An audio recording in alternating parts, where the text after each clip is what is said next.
Good morning, everyone. We're going to get started for the day.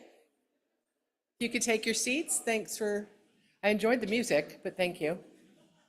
It's very inspiring. I feel, inspired. Good morning, everyone. I hope you had a great evening, got some rest, but also let the thoughts and musings from yesterday percolate a little in the back of your mind so that you can ask lots of questions and engage in the continuation of our sessions today. For those of you who weren't here yesterday, I'm Patricia Cooper. I'm the MC for the day, and I will be introducing our keynotes and panels and periodically providing some administrative guidance. I am excited that our second day here at the ITU's inaugural Space Sustainability Forum will be kicking off with the insights from an old friend. Yvonne Henry is the chair of the ITU's Radio Regulations Board and has been on the board since 2018. For those of you who aren't in the know about the ITU Radio Regulations Board, it is a 12-member elected board that provides advice to the ITU's radio conferences and to the radio assemblies, and they also consider appeals. So they're a very important part of the ITU's flexibility and interpretation as new questions arise. And I think we've established over the last couple days, there are quite a few new questions surrounding our lively space environment. Let's see. Yvonne has 35 years experience in the satellite communications world, but really I think the thing to remember is that he worked here in this building for nearly 22 years, most recently as the chief of the Space Services Department, the precursor to Alexandre Vallée, who was our moderator for the final panel yesterday. And during those 22 years, Yvonne had a huge impact both on the work of the ITU, the sophistication and focus of the Space Services Department, but also I think on candid negotiations and sort of a driving way forward for difficult conversations for many of the folks in the room who have spent their time with the ITU. Yvonne tells me that the wonders of his background can be found online, so I don't need to say too much. Jennifer dared me to say that. So I'm looking forward to hearing what he has to say, and I ask you, Yvonne, to bring the energy that I know you have and the call for inspiration and collaboration that I know your whole career has been based upon. And I'm glad to welcome you to the podium. Thank you.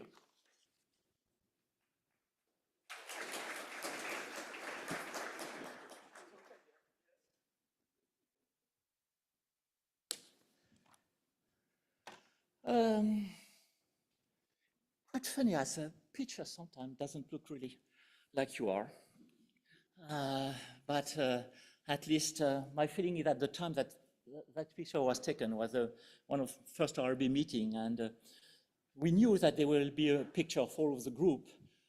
However, I didn't get to have my hair cut and so. But having said that, good morning to all. Thanks a lot for all of those good words. As RB member, as I said, we are the wise man. Well, we are said to be the wise man, but okay.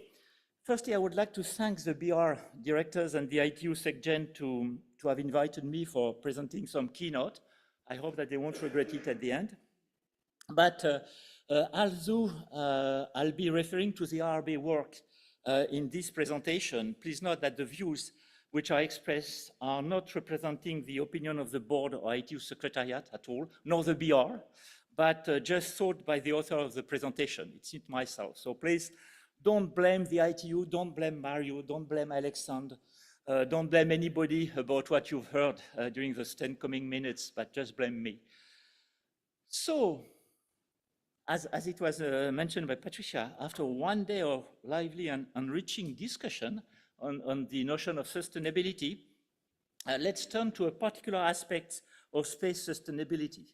And as it's mentioned on the title of the presentation, please, Lucy, you could put it. Let's see whether frequency spectrum and orbit resources. Let's see if frequency spectrum and orbit resources sustainability is a wishful thinking or not. Well, in fact, if we look at the ITU basic text, we saw that those ITU basic texts already encompass such concepts, of sustainability. If you look at number 195 of the Constitution, it just says that members shall endeavor to limit the number of frequencies and the spectrum used to a minimum essential to provide in a satisfactory manner the necessary services.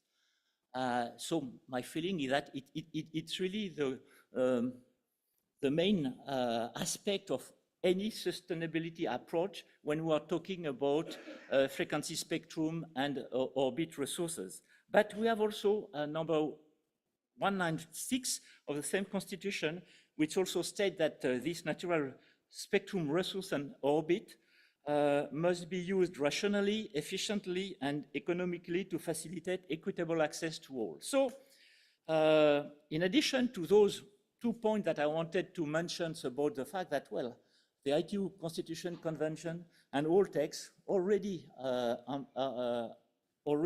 encompass this notion of sustainability.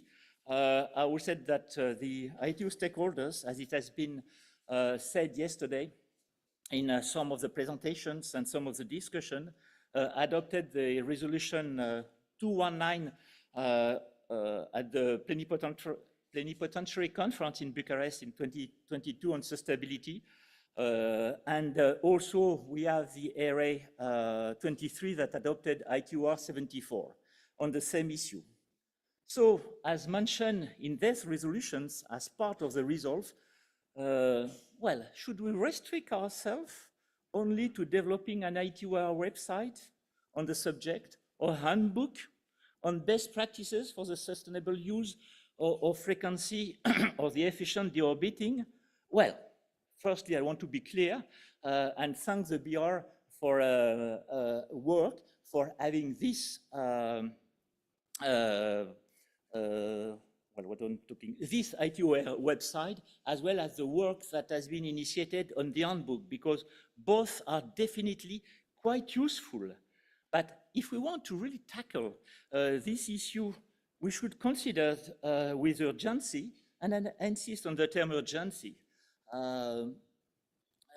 We should really explore new ITU regulatory approach and perspectives and opportunities to address really the issue of the long-term sustainability, taking into account the ongoing ITU satellite system filing by administration, particularly of satellite constellation, which are comprising tens of hundreds of thousands of satellites. So, and it has been recalled some figures yesterday, which are quite frightening. But having said that, when I say urgency, I mean WRC 27. Just because having those regulatory issues foreseen every 4 years, my feeling is that if nothing is done at WRC 27, not saying all, but if nothing is initiated, 4 years later, it might be too late. Or at least, okay, don't want to say what could be at least. So, having said that,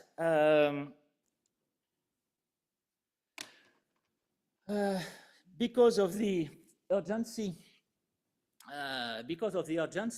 I will let the philosophical aspects of space sustainability to tomorrow's thinkers and other UN agencies and committees. Just to say that, but try to be a little more pragmatic at ITU in exploring some regulatory aspect of space sustainability with, well, in a way, focus on what added value it could offer to the current ITU satellite system registrations. Well, I will repeat some of the issues that have been said yesterday, but just that we're witnessing, which is true, through an increased number of low Earth orbit satellite system filing that propose to deploy constellation comprising tens to hundreds of thousands of satellites, notably in frequency band and services which are not subject to either mandatory coordination, Article 9 for those which like to read these big red books, so not subject to coordination, nor to Resolution 35, while the famous milestone-based approach for non-GSO system station deployments, I would say, which gives some milestone for the deployments of an overall constellation. So we have a lot of, many of those filings which are not subject to those two main points. And looking at the as received BR site recently, I've just noticed filing of such system with more than 500 planes and more than 75,000 satellites. But there's, you could say, oh, it's a big one. But I'm just wondering and have questions about those with 288 planes with 29,988 satellites. I think that people are recognizing themselves with those figures. But there are also some with 168 planes and a little more than 13,000 satellites, and all of those satellites between 340 and 800 kilometers. And those are just some of the recently as received filing during the last months. Oh, if this is the reality of tomorrow, and I'm thinking of what Mario's figures was what Mario said yesterday about the number of satellites in a few years of now, well, I'm really frightened by the associated growth in orbital debris risk. And I wonder how such behavior, I'm naive always, I'm wondering really how such behavior respects number 195 and number 196 of the ITU constitutions. True that the long-term sustainability of the LEO resource may not be defined as such in the ITU instruments. And one of the questions between ourselves when we're in the corridor, taking a coffee, etc., or that has been asked in some of the panel, what is your definition of sustainability? Whoa, or space sustainability, and or ITU space sustainability. And true that there are no such definition, but there are some key constituent parts of this concept that belong to ITU, with focus on the prevention of harmful interference and ensuring the rational, efficient, economic, and equitable use of the spectrum orbit resource in conformity with the provision of the radio regulations. More larger and larger LEO system means more difficulty in the coordination and more likely increase in potential harmful interference cases, including harmful interference between non-GSO and GSO. And so we have to take that into account. And today's behavior with non-GSO system filing reminds me of a similar situation back at the beginning of this century with GSO orbital locations and spectrum warehousing. Well, this magnific word is coming back, spectrum warehousing. And the regulatory GSO environment is not perfect nowadays, true, but with the introduction of a kind of a cost recovery adapted to the situation, adapted to different type of filing, and also a systematic review of the reality of the bringing into use and the continuing use of frequency assignment to those filing, I would say that the ITU indeed responded to the challenge and improved the situation for GSO. So time is now to do the same for non-GSO filing, and not only for the few one subject to resolution 35. Message for next conference. Sure. So what we have many large constellations which are combined with a flurry of smaller constellations, and that really effectively may preempt the entire frequency band and services, and that happens today. I've read criticism against the ITU for not being proactive enough against such filing behavior, especially for the very largest one. And in response to that, in response to what has been or is perceived as a lack of action by the ITU, suggestions emerge encouraging countries to work outside of the ITU well-established framework with national procedures deviating from the framework for equitable spectrum and orbit resource access embedded in the ITU basic instruments. Are we going back to the Wild West, the law of jungle? Do we want that? As Patricia said, I've unfortunately worked too much at the ITU to say, no, no way. But okay, maybe I am the only one. And what I see is that such behavior may lead to unresolvable and continuing harmful interference between satellite network and system. And what is behind that is that all such action will prevent the delivery of vital service to the population, in particular the so-called unconnected one. And such approach will also, as it has been said yesterday, adversely affect internet broadband access, but particularly much needed support communication in the wake of disaster or emergency.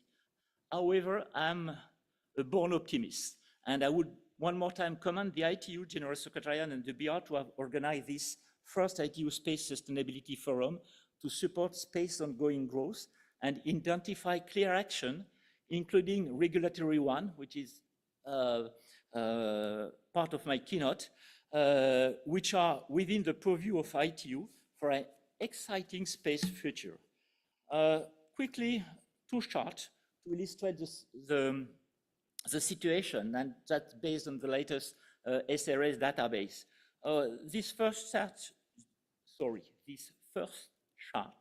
just show non-GSO with at least a frequency assignment in FSS and MSS, and which are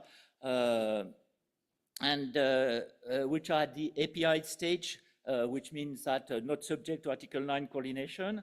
So it means no 1131 examination, so no examination by the Bureau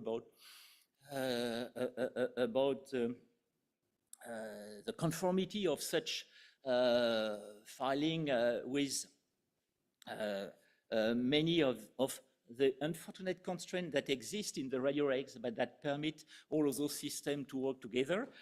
Coordination, that's the number of coordination which are published, which means that's what we said status 50. Well, you have to be in-house to understand what is 50, status 50. Well, it just means that it's favorable finding. And you have to be in-house to understand what is a finding, what is a favorable finding. Also, you feel that it's good to be unfavorable finding against the unfavorable finding. And a notification which are recorded. And the bigger the bubble, the bigger the constellations. Because I have not so much time, I won't go too much in some of the explanations about the issue. And I would have words to say about the API in particular, but I will skip this part at that stage, just because of the sake of time. And I want to go quite quickly to my latest slides. Well, the second chart is relating to number 4.4. And at that stage, it's considered all non-GSO system in status 50, meaning favorable finding, which we have in the master registers, and it's not limited to FSS or MSS. And I will just look at one figures for API, which is 24% of satellite system filing at API stage, which highlight an increased reliance on number 4.4 by administrations and operators as a mean to secure access to spectrum and orbital resources they wish to use outside of the mandatory service allocation table and outside of the normal coordination process. Can we describe such behavior as a sustainable one? Well, my personal response is no. Indeed, we have a very large number of non-GSO system filing under 4.4, although operational, which means that some satellite has been launched and are in operation, which remain at API stage and are rarely notified to the Bureau. And for me, it's an abuse of the RR, where entire frequency bands and service are preempted with almost no practical possibility for administrations and other operators to comment to resolve sharing difficulty. Well, there are alternatives to this approach, and it should be those alternatives could be to improve the rule of procedures on number 4.4, for example, calling for more precise sharing strategies and explanation for the choice to operate a non-GSO filing under 4.4, in particular when thousands of satellites are operating in those non-conforming frequency assignments, including well, we can take measure also in order to ask those operators and administration, ask them how they would comply with the requirement to immediately eliminate harmful interference. What can the Bureau do also is to more regularly check the status of non-GSO system at API stage to ensure that those which are operational ones have been or are being notified.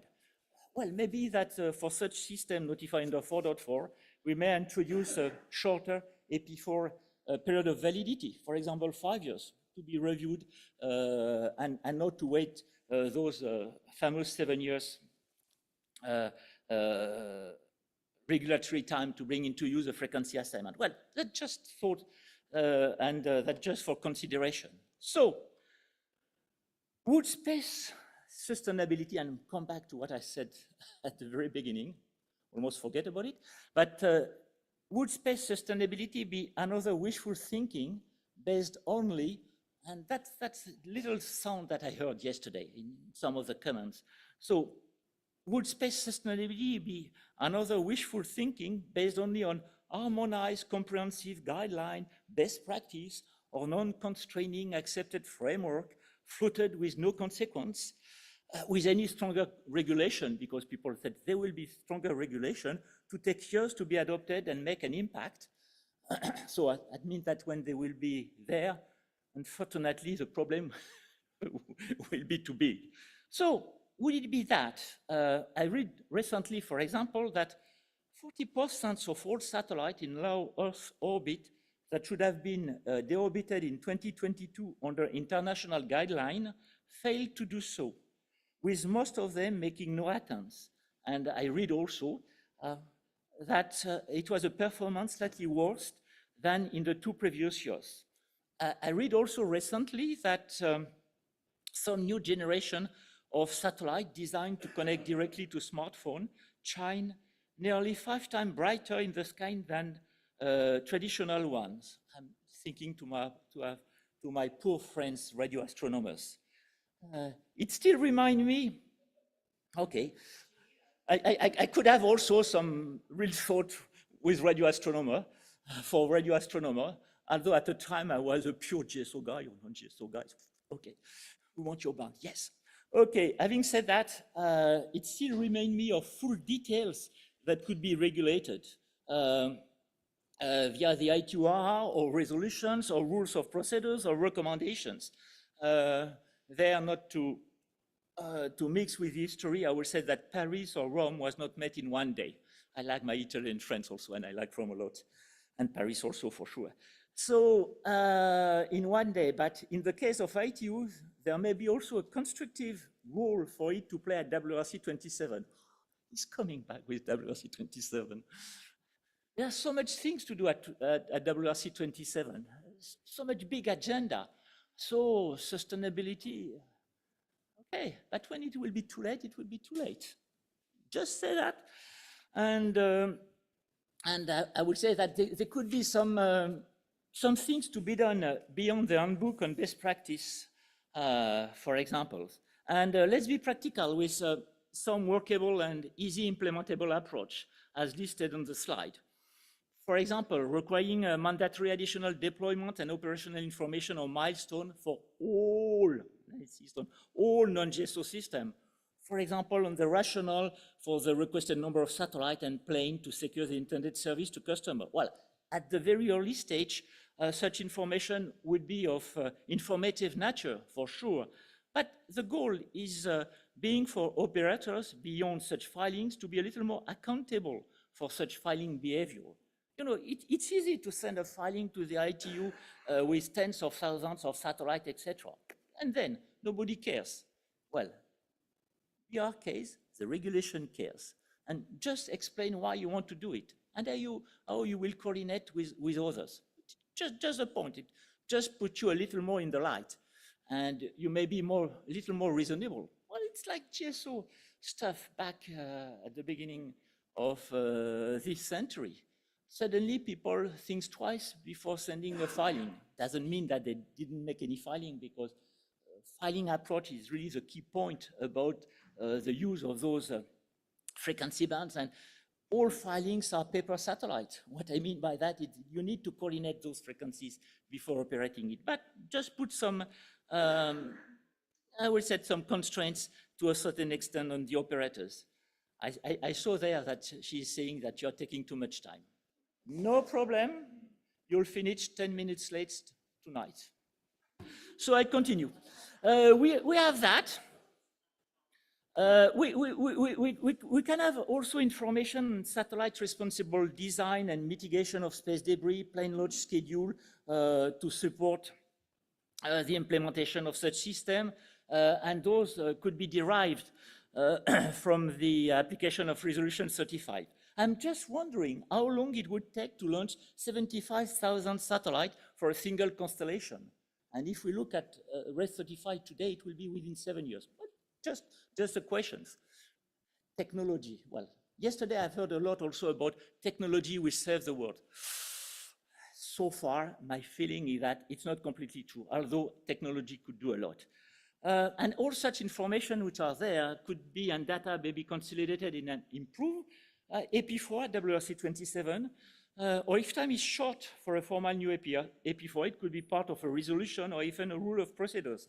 Should WRC27 have the courage to study it and not postponing it indefinitely? Well, you know, and then when we say postponing it indefinitely, to the famous Greek calends in French, les calendes grecs.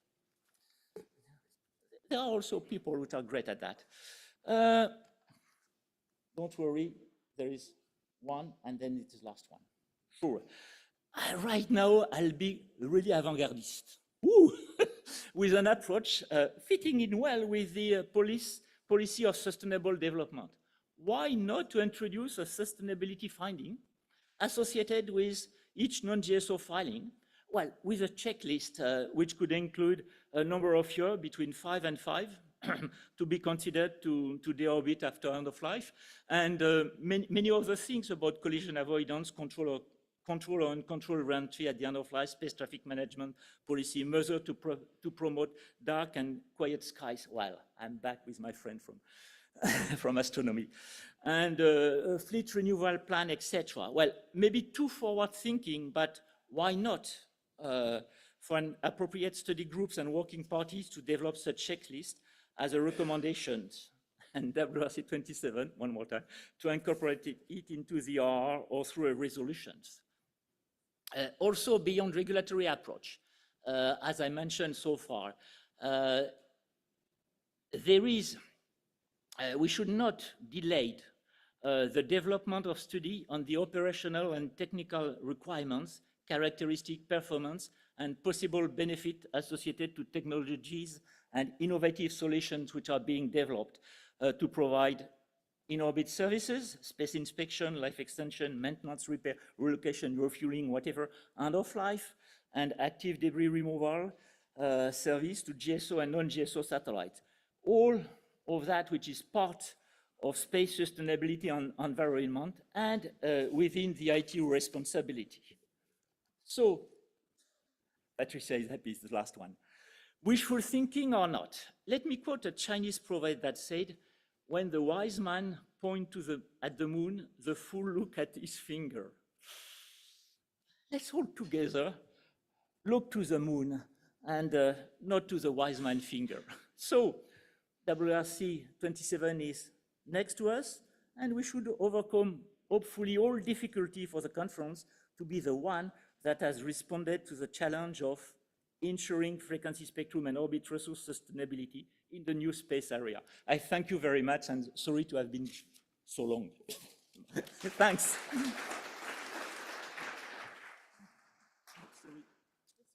I know you get excited. First, I want to say it is absolutely just a coincidence that I happened to stand up right when he was saying radio astronomy. That was just a coincidence. But also, I want to thank Yvonne, because those of us who have spent time with him in the ITU context know that he's got great energy and creativity and, I think, foresight, and it's very hard to contain in a short speech. And we tried to do it, and I'm hoping, Yvonne, I hope you will give us a copy of the speech that we can make sure we capture everything that we may have had to rush you through. just for the purposes of staying on time. I would like the panelists and the moderator to come up for the next panel, if you would. We'll be talking to space agencies next in our kind of recurring look at different facets of our space community to make sure that we're getting perspectives from as many corners of the community as possible. Moderating the panel today on space agencies, building experience and visions in LEO and beyond is Dr. Antonino Salmeri. He's got a lot of titles, but I'm gonna start today, if it's okay, Dr. Salmeri, with the director of the Lunar Policy Platform. So he is an attorney, a space lawyer, whose areas of expertise is on governance of lunar and space resources. He is currently, he's got a bunch of different roles, but he's currently the director of the Lunar Policy Platform and also chairing an important group for sort of our next generation, the Space Generation Advisory Council, which is a non-governmental organization and professional network for young professionals who are enthused about space just as we are. So Dr. Salmeri, I will let you continue the conversation and give us the perspective of our venerable space agencies. Thank you. Much. Is it working? Yes. Good morning, ladies and gentlemen. My name is Antonino Salmeri. I'm going to be your moderator for today.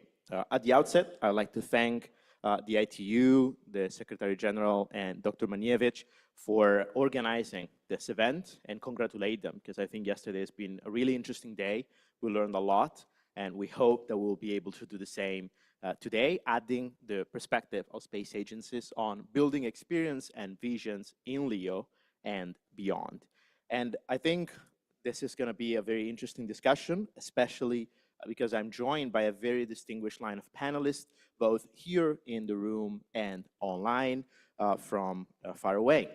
And the three panelists with me today represent three different continents. So we're very lucky that we're going to hear a number of different perspectives. And I think this is going to be a great demonstration of what international collaboration looks like on the field when we hear from the top leaders that are actually making it happen. So sitting with me today on my right, I'm delighted to have Charity Whedon, who is Associate Administrator for the NASA Office of Technology, Policy and Strategy, the OTPS, within the Office of the NASA Administrator. Thank you, Charity, for being with us today. It's a pleasure to have you. On my left, we have Mr. Ishii Yasuo, who is the Senior Vice President of JAXA. Thank you very much, Ishii-san, who traveled from Japan to be here. Thank you so much. And online with us, we have Director Raul Kulicheski, who is the Executive and Technical Director of the National Commission of Space Activities, CONAE, who is the space agency of Argentina. Just making sure that we have the director with us, who is joining us from Brazil, where it's currently, I think, about 4 in the morning. So thank you for joining us, Director from the G20 meetings, and we're delighted to have you in this conversation. So we have an hour for our conversation. We'd like to begin with some opening statements from different space agencies. We're going to discuss then a little bit more about synergies, gaps, and challenges. We're also going to have a look beyond LEO to the moon, and then we're going to open the floor for 1 or 2 questions, depending on the time that we have. So without further ado, I'd like to begin with Charity, asking to comment on the visions and experiences of NASA in LEO and beyond. Thank you, Charity. Thank you, Antonino, and thank you to the ITU, Secretary General Bogdan Martin, and all present here today. The Office of Technology, Policy and Strategy provides data-driven advice and support to NASA leadership. This is the second day of the Space Sustainability Forum, and we have the distinct advantage, I think, of digesting everything that was said yesterday and all the great insights by this community. And I want to reflect on a couple of comments yesterday that relate to the vision I think we all share. The first is I quote, and I apologize if I do not get the attribution for these 3 quotes, but building bridges back to the moon, that struck out for me, certainly relevant. quote, space as a new tool of humankind, encouraging cooperation, transparency, responsibility, and trustworthiness. And the third quote, which really strikes me, is space is a unifier. And I want to stay on this quote, space is a unifier, because space is a unifier like no other. It unifies us when we experience the progress of science, exploration, technology development, how it helps us better understand this planet and the ecosystem, and how we're venturing back to the moon and beyond to Mars. So when this thing, space, access to space, services from space, limited resources like spectrum, when they are at risk of degradation, I submit that this is also a unifier for us. After all, that's why we are here. And that's why we also participate in other fora. We're all trying to figure this out, aren't we? I'm here to let you know about what NASA is thinking on the vision of space sustainability.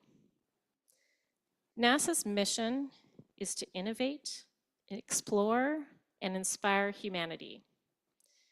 To achieve this, we need a sustainable environment within which to conduct our mission. There was discussion of defining space sustainability yesterday, so I want to start with what NASA has adopted as a definition. The ability to maintain the conduct of space activities indefinitely into the future in a manner that is safe, peaceful, and responsible to meet the needs of present generations while preserving the outer space environment for future activities and limiting harm to terrestrial life. NASA has been a technical leader and policy supporter globally for responsible and sustainable space operations through the development of widely adopted best practices, analytic studies, models, technologies, and operations.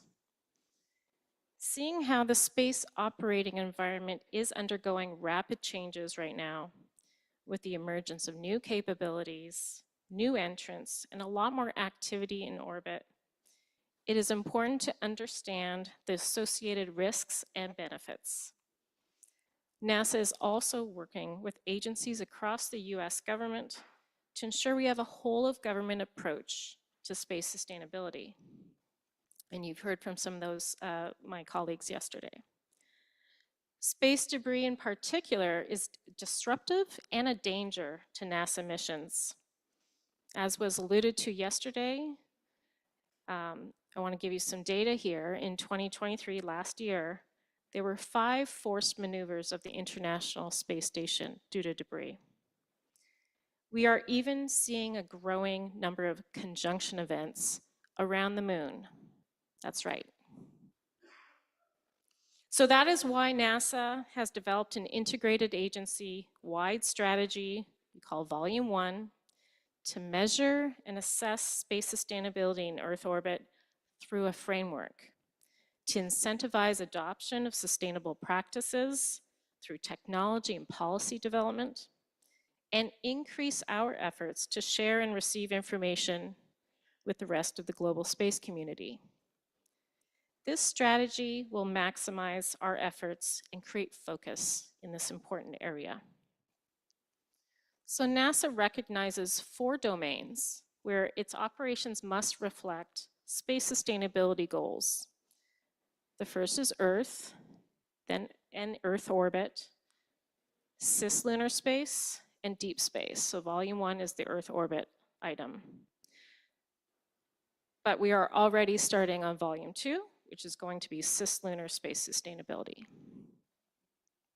The theme today is being the future, talking about the future. So I want to emphasize, when it comes to the moon, the future is happening now. Notably, a key aspect of space sustainability is that radio spectrum that is allocated to space radio communications is an orbital resource that is limited and shared. this being where the ITU can play a central role. If we are to innovate, explore, and inspire humanity as we return to the moon, we must think of how to do that in a responsible and sustainable manner. Communications infrastructure and spectrum access figures prominently in this conversation of space sustainability to ensure that we are successful. We think that this work can complement the work already being done by the Artemis Accords signatories and the work that will be done by the UN COPIUS Action Team on Lunar Activities consultation at LAC. Indeed, a positive outcome of the WRC 23 was the adoption of a future agenda item to study new space research service allocations for lunar communications, and NASA looks forward to supporting this work. So while there is much left to do, let's be unified in our approach. Let's be unified in our resolve to create a long-term sustainable space environment. Thank you. Thanks very much, Charity. It's always enlightening to hear from you, and thank you also for connecting with the discussions yesterday and trying to really create a theme. I think that's what we can also do today, advancing the conversation of the forum. And thanks also for mentioning COPUS. I think we had RT yesterday here that represents really the synergies within the UN, within the work of the ITU and the work of COPUS and UNUSA towards the same goal, which is ensuring the sustainability of space activities for the benefit of all humanity. I'd like to turn now to Ishii-san, who will talk about the JAXA vision and initiatives for sustainable space activities. So Ishii-san, please. Yeah, thank you very much for your question. And before I speak about my vision or experience, I'd like to thank Charity in the summary of the discussion yesterday. And actually, I arrived Geneva last night, and this is the first day for me, so I really understand what kind of discussion was done yesterday. That's fantastic. Thank you very much. And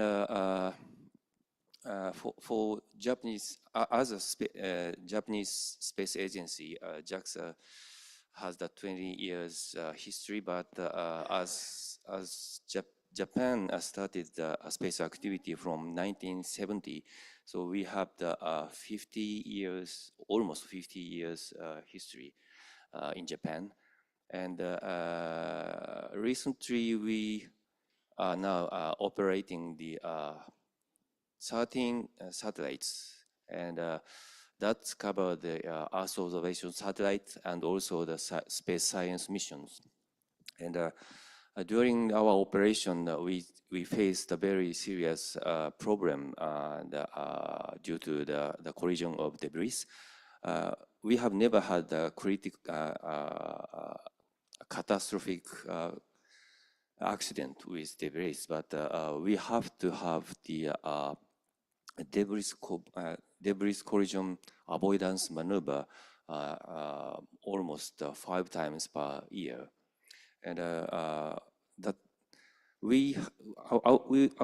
what we conduct is to estimate the probability of the collision to the space debris, and we decided to have the maneuver or not. And the first thing is we received the alert, and the number of alerts are increasing every year. And I heard for those 3 years, the number of alerts increased 3 times. So you can imagine how the serious the problem is. And based on that alert, we have the analysis to have the probability of the collision to the space debris. And the result was that we only have the 4 or 5 times maneuver per year, but the alert is very much increasing. And our operator developed some kind of a software which can be used for the operator to estimate the debris collision probability.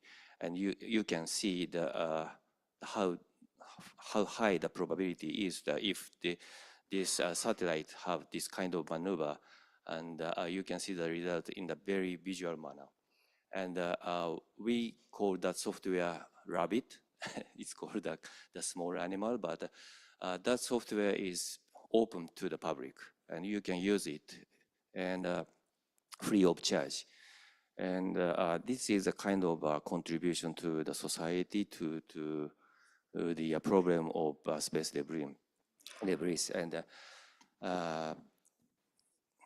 in such approach is the kind of our vision. I would say that is the technical demonstration or technical research and development is very important for tackling the space debris problem. And there are many things we have to do for this problem. One of the things we have to do is the remediation of the space environment. That is one of the very important issue we understand. And one private company in Japan have the will to try such a kind of space debris removal demonstration. And we have the partnership, I mean the JAXA have the partnership with private sector to demonstrate the space debris removal. And we already started this experiment, and last month we captured the picture of the upper stage of the H2A rocket. That was our Japanese rocket. And we successfully have the demonstration to go to the space debris and stop and capture the picture of the large space debris. And that is our challenge. And this is not the new challenge for us. We have the historically challenging missions for this technology. And we launched the Engineering Test Satellite 7 in 1997. And that we conducted the experiment of the rendezvous and docking. Of course, there is no one on there. That is the unmanned spacecraft. And based on that technology, we developed next the cargo transportations to International Space Station. That is H2 transfer vehicle. And that has the very safe rendezvous to the International Space Station. We had a nice, very successful flight of the cargo. And based on those technologies, we have the partnership with the private sector to develop the new technology as space debris removal. And I hope this demonstration next will be show you the successful space debris removal in 3 years or something like that. And I hope this challenge will lead to the new market for this on-orbit servicing, and maybe space debris removal will be one of the chance for the business as well. So that is how to say the challenge and our vision. Thank you. Thank you. Thank you very much, Ishii-san, and so much to unpack already. And I would like to commend the efforts of Japan, especially with active debris removal being really at the forefront of an incredible challenge for today and for the future generation. So thank you for leading that work, also in synergy with the private sector, and we'll get to that also later during the panel. I would like now to move to Director Kulicheski, who's joining us from Brazil.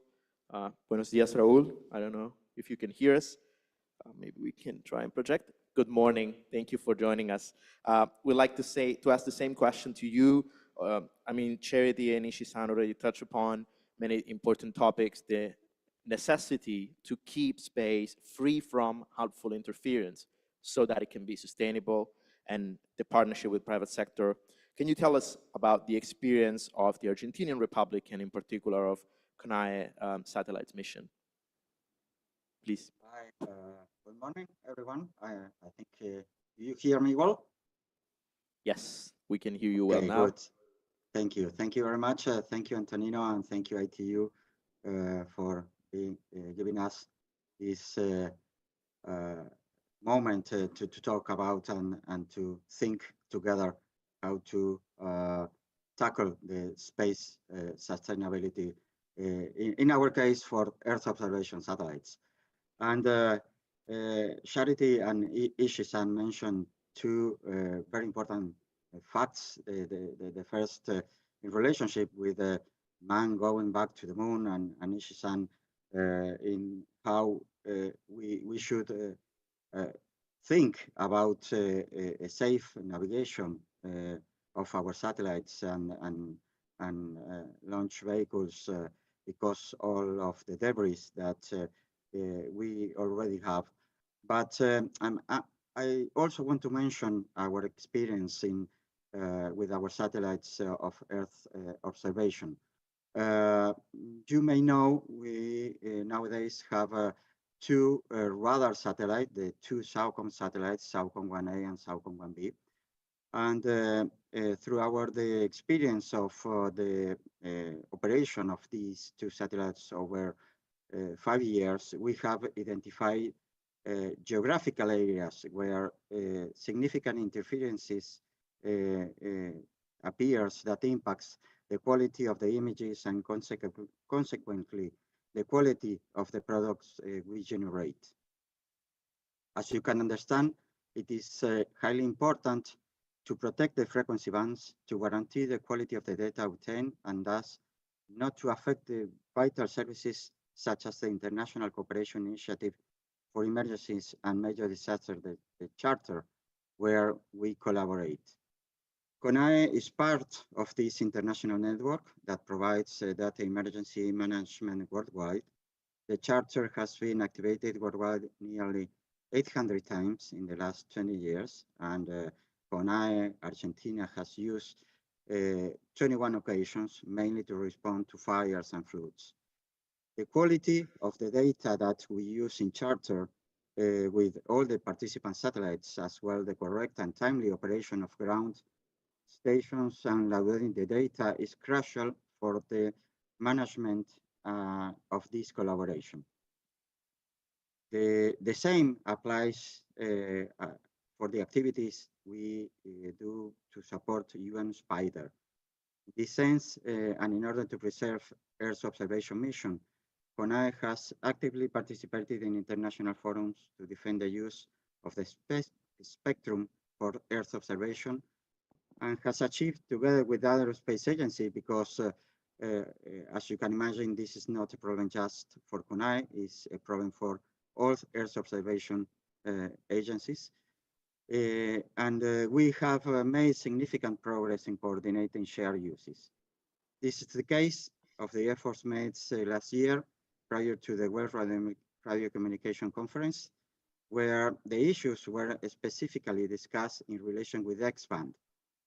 Therefore, this forum is also very important, and we can bring the forum that to show the difficulties that still exist and the problems that the developing countries also face in accessing and using the space in the spectrum for their own space mission. So that I think this possibility of being here at ITU, it's very important for all the space agencies that work in Earth observation, and as it has been mentioned during the previous talks of Charity and Ishisan, it is very important to share all the visions we have and to share all the problems we are facing in order to assure the proper Earth observation satellites operation in the future. Thank you very much, Antonino. Muchas gracias, Raúl. And thank you also especially for reminding us of what is at stake, right? Because sometimes discussions about space safety and sustainability can become very theoretical or can become very conceptual from a legal and also technical viewpoint. But the reality is that if we don't manage to ensure the sustainability of space, then millions of people benefiting from the services, including to save lives and prevent and manage disasters in countries like Argentina, but also in the United States, in Japan, everywhere in the world, especially with climate change becoming more and more intensive on us. If we lose these capabilities, we are going to create a lot of problems for humanity. So this is what is at stake. It's not just a question of solving a problem, it's a question of continuing to deliver the benefits of space and potentially increase them for the benefit of humanity, because we're going to need them more than ever. And so we have to step up. And I think we heard from our distinguished panelists what are the key elements that each of these important space agencies from 3 corners and continents of the world are looking at. But the question is, what do we go next? And I would like to ask them to comment on synergies and gaps at this stage to move on and to ensure that we can join forces to fix the most important problems we need to address now so that we can keep space sustainable for future generations as well. Charity, maybe you can kick us off. Sure. First, I'll commend Raul and Ishisan for their comments. Very important points to think about when we look at the future and the future space economy and the future of our lives here on planet Earth. It's essential that we build those partnerships, and this is one of the major synergies with those private actors and NGOs as well, and that we do so in an international manner when it comes to supporting each other across the planet for disaster support as well.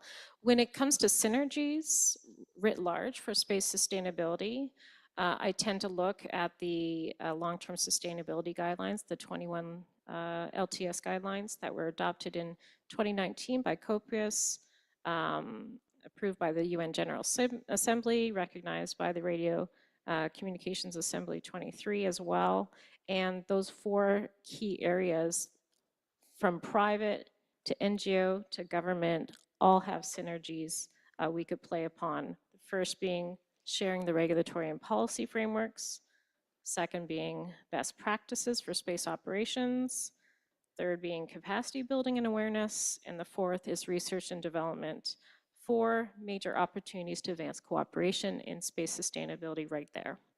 And so with broad attention to this beyond COPIUS, this cooperation and coordination across all stakeholders, private, NGO, government alike, is essential, is very essential.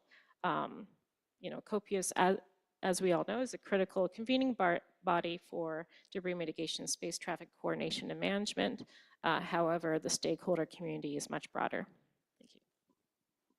Definitely. And I think you touched upon a very important point, which is the need to do so internationally, but also to do so multi-stakeholderly, if I can make up this term now, which we also heard yesterday, right? We talk about the need for multilateral solutions, which means engaging in forum like COPUOS.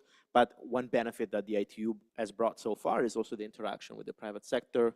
And I think UNUSA is also listening to that. And through the new leadership, they're also increasing the participation of private actors. Just a few months ago, we were in Vienna for the Lunar Conference that was organized by UNUSA, and there was an entire private actor panel. And it was engaging in Boardroom D, which is the former COPUOS room of the old days, and engaging directly with delegations. I think that's a great demonstration of bringing this conversation together with the private sector at all levels, starting from the lesson learned from the ITU and in the sector membership and going beyond to COPUOS and to each country.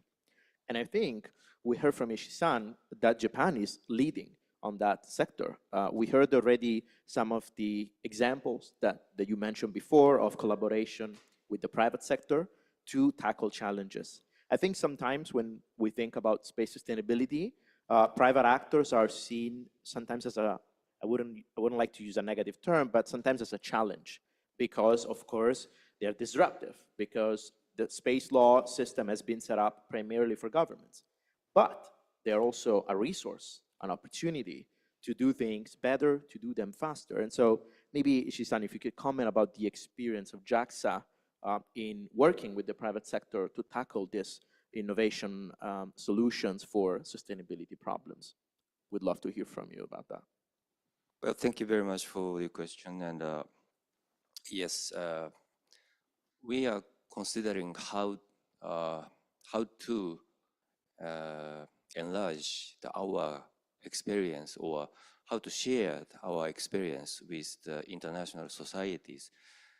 And that is very important because the private company, private sector wants to open the new market. So they have to be accepted by society. So we are paying attention to share our experience with international society, and that should lead to the situation that all countries accept our activities. So what we are doing now is to share our design guidelines or operational experience to be shared by the international communities. And in parallel to our development and operations. So we hope, I think that the important thing is to share our experience in the international society. So, and maybe we can develop some kind of best practices or rules in addition to our experience. And we are very happy to develop such kind of new situation with international partners. Thank you. And I think this is starting to unfold also, again, in the context of COPUOS. I think during the last session of the meetings, Japan was already bringing forward many proposals and bringing the topic of active removal to the attention of the committee. We heard also a technical presentation. This is a practice that NASA and the United States have been at the forefront of, bringing the private sector there so they can share their views and experiences, and that leave it to the committee for debate. And I think that's a great approach, and it's already bearing fruits. So we discussed about private actors as a resource. At the same time, as I said, they can also pose some challenges, especially without wanting it, but just because of the sheer number of objects that we have already in space and that we're going to have tomorrow. I think we heard yesterday from Director Manievich, we can reach 1.7 million satellites very soon. Perhaps not so many, but even just a tenth of them would be an incredible number to manage. And so I'd like to turn to Director Kulicheski because interference, it is the key, and it is the job of the ITU to prevent harmful interference. So we are in the perfect forum to understand how we can continue to do that. So Dr. Kulicheski, taking into account this increase in the number of space objects and the participation of a diverse number of actors, what are the main challenges that you see for interference management that we should be addressing today? Okay, thank you, Antonino. One moment. Yes, do you hear me? Yes, now I think it's coming louder. Okay, okay. Thank you, Antonino. I'm going to take a phrase of the keynote before us. I think the challenge is how to balance the innovation, the sustainable use of resources. I think this is the main challenge we face, because innovation cannot be stopped. And then I believe it is the important, especially with the emergencies of new technologies like 5G, 6G, non-GSO constellations that demands increasing amount of a spectrum. And what for me is crucial is to understand how each actor is going to use the spectrum in the future and what their needs are. And of course, there's a very important part of this that is in relationship with the communications, but I think it is also particularly important to consider Earth observation satellites that are used for a large number of states, and these needs of Earth observation satellites are sometimes overshadowed by the large amounts of the international telecommunication services.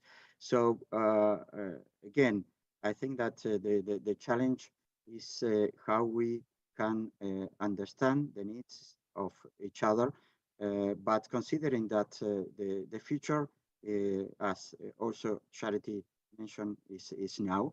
So we have to tackle the problems now. So we have to use all these forums and these opportunities to discuss and to interact and to see how we can share these sustainable resources that are finite in the future. So it's a very big challenge, but we have to work together. Thank you. And we know that you're joining us from Brazil, where the G20 meetings are happening, and there is the space economy leaders, I think, on the margins of it. So we hope that you can also bring some of the discussions here to that conversation, and again, continue fostering these synergies. We've been exploring vision, synergies, challenges in LEO, but our panel also looks at what is beyond LEO. And I think beyond LEO, as a moon guy, lies the moon, which we are all getting more and more excited about every day, thanks to efforts at the international level, including, of course, those led by NASA and international partners to return humanity to the moon. There's time to stay and to build a sustainable presence. So maybe Charity, I think NASA is doing a ton of work on this topic, leading the community to what could be sustainable practices on the moon. So we'd love to touch upon that now. Great, thank you. So the Artemis program is part of NASA's Moon to Mars strategy. For Artemis, we're going to see the first woman, the first person of color, and the first non-US astronaut. Looking at Ishi-san. Not you, though. I doubt it. Maybe, you never know. Land on the moon and establish sustainable exploration with our commercial and international partners. And I'd like to talk about Artemis as the what we're doing, but the Artemis Accords is the how we're doing it. And Artemis Accords, of course, we have 43 members, signatories so far, and it's a framework intended to increase safety of operations. And this is going to be critical if we're going to have a sustainable presence on the moon, sustained presence. We need to also reduce uncertainties, promote sustainable actions, and promote the beneficial uses of space for all humanities. So the Artemis Accords is a mutual commitment to a set of principles, essentially. So when you think about sustainability for the moon, it really starts with transparency. It starts with coming for a common understanding of how we're going to go back to the moon. And it's slightly different than the low Earth orbiting environment, where I think we have a pretty good grasp on the physics of what's happening in orbit in LEO, but it's a little bit different around the cislunar environment, isn't it? And on the lunar surface, if we're going to have great science and great exploration happening. So we really need to understand this, and that is a challenge, I have to say. And in the Office of Technology Policy Strategy, we like to take on challenges, so we are thinking through these sort of lunar policies in a systematic way and in a multidisciplinary way. And when I say that, we're looking at what are the policies, what are the economics of all this, what are the technologies we need to invest in. And this is where there are similarities between the space sustainability strategy for low Earth orbiting environment.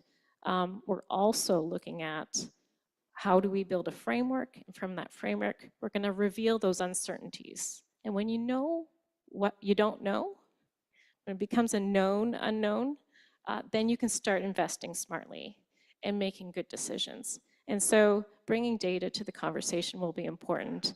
Bringing people's input, bringing communities' input, society's input as we go back to the moon is going to be critical as well. Thank you, Charity. I love the phrase of knowing what you don't know. It's really the starting point for our journey on the moon, the knowledge, the development of those studies. And so pleased to hear that the ITU is now conducting also work in that for Spectrum, which I think it's going to be a critical part. And there is much more to unpack and to study. And there is more technologies that we need to develop in order to enable a sustainable lunar presence. And again, I turn to Ishii-san, because Japan is leading the way, demonstrating, for example, precision landing on the moon with SLIM. I think congratulations for that. It's one of the biggest challenges we have. It's landing. It's knowing exactly where you're going to be. And through the demonstration done by the SLIM lander, we are going to advance on this very, very important challenge. So congratulations on that. And we'd love to hear your perspectives on how do we sustain lunar exploration in a context that is particularly accelerating. Japan is also one of the 4, I think now 5 countries in the world to have a space resources law and licensing system. To me, it's one of my favorites, if I can be biased. And you're receiving already applications for licensing missions. So we'd love to hear your experience on how we're going to go to the moon sustainably as a space agency and with private actors. Well, thank you for your question. And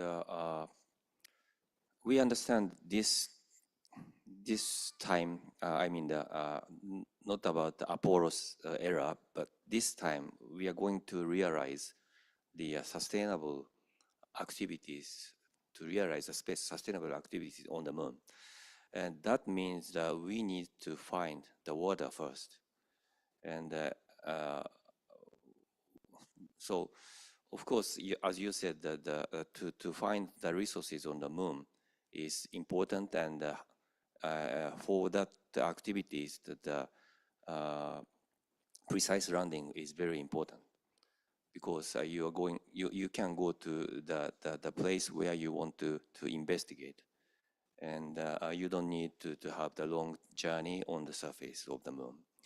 So that's one of the very important point. And also, as she said, that the how to say, the sharing the data or information on the moon is also very important to avoid any interferences or problems among the lunar society. And in that case, also the precise landing might be very sufficient or important for the people to have the access to the moon. And as a Japanese country, or a Japanese government decided to join the Artemis program with pressurized rover, and as she said, we agreed to have the 2 astronauts on the moon from Japan. That's quite a big news for the Japanese people, and we are very much looking forward to realize this situation with our pressurized rover. Thank you. And couldn't agree more with what both you and Charity said. The transparency is the starting point. We need that not only for their normal purpose, which would be transparency and confidence and trust and confidence building mechanism, but also because otherwise, if we're not aware of what is happening on the moon, who is there for how long, then we will not be able to operate safely. It's unfortunately a fact. And so we need to do better at sharing information and organizing this information so that is understandable. So I'm a bit biased on this topic because I've been very passionate about one provision of the Outer Space Treaty. Sorry for the space law nerdy part. Allow me 1 minute to talk about Article 11 of the Outer Space Treaty, which is a very underestimated provision that says that states agree to share information on the nature, conduct, location, and results of their space activities.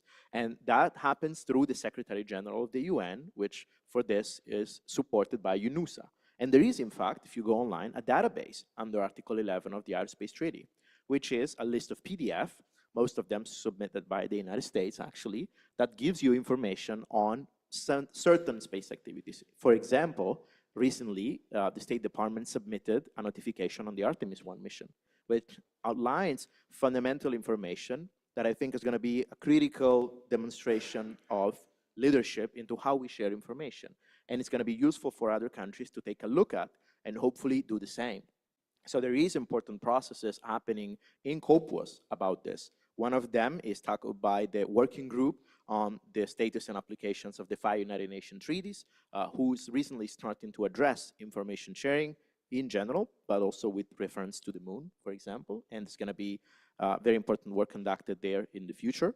And there is also, of course, the ATLAC, the Action Team on Lunar Activities Consultation, that has been established just a few months ago by COPUS. And there is the Space Resources Working Group that started its activities already a few years ago on the legal aspects of space resources. And so, Dr. Kulicheski, I'm coming back to you again.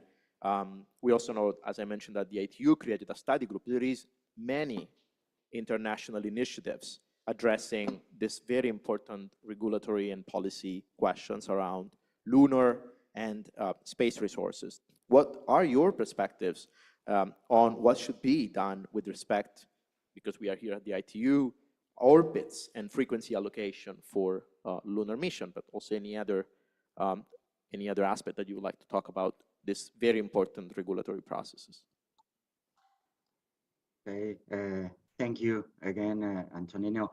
First, I also wanted to emphasize the importance of sharing information in this area. Argentina is also a signatory of the Artemis Accords, and so that's all the things that you were mentioning earlier are very important, and we also at Argentina consider that it is very critical to maintain this vision of sharing information so that we can cooperate in a better way. And in relation to COPUS and the working group you mentioned, as far as I know, there are no plans yet to include the use of the spectrum, the frequencies, and the orbits as part of their work. So I think that bringing these issues to the ITU will lead us to work without delay on an adequate, equitable, efficient, and sustainable use of the moon and the other celestial bodies, which includes the appropriate use of frequencies and orbits. I know that some mechanisms and models are being developed on how to share information and related to lunar missions, but perhaps the inclusion ambition of the ITU is going to be very, very relevant. And regarding frequencies, I want to also mention that historically, the existing deep space network has been using band assigned to space research. And here in Argentina, we have 2 deep space stations in collaboration with ESA, the European Space Agency, and with China. And from our perspective, we consider it is very necessary to work on regulations that can allow this rational and sustainable use. With the participation of the ITU, it is going to be very important, critical in the preservation of the regions beyond Earth, which contributes to global governance. This, combined with the strengthening of cooperation and national legislation, is going to provide greater transparency, trust, and legal certainty for both the public and private sector, so that we can establish together visual synergies and the proper use of space. That this is what we have been discussing during all this panel, and that I think it's going to be critical for the next years. Thank you. Thank you very much. And thanks also for mentioning the role really of bodies like COPUS and the ITU to bring together states into having harmony into their regulatory approaches. And you also mentioned the work that China is doing. So on the International Lunar Research Station, which is, I hope and I'm sure it will not be a competitive project on the moon. I'm sure it will be, hopefully in the future, an opportunity for further international collaboration to promote science and to increase the beneficial use of the moon for the benefit of all. And I know that there is also discussions happening within the ILRS on sustainability, and I would really hope that we can find some time to hear more about this in the future. At the Lunar Conference that was organized, for example, in June, we had representatives of both Artemis and ILRS, and it was a fantastic conversation on what these programs have in common and what these programs may have different views on.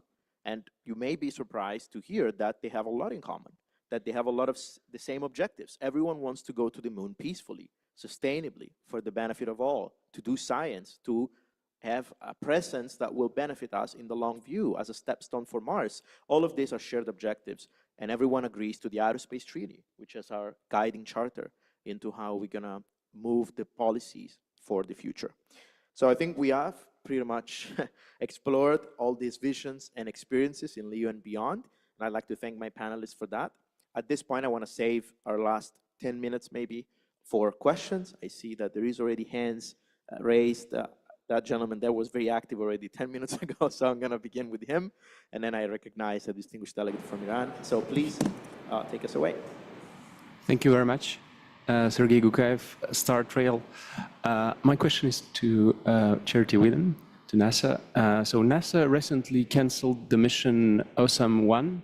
It's, for those who don't know, it's a mission to refuel a spacecraft in orbit, which is should be a great achievement.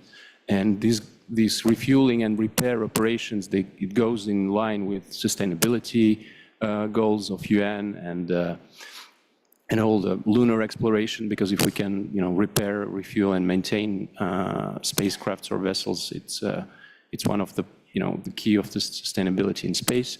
So my question is whether the NASA plans some other technology development missions within in-orbit servicing, to keep the leadership in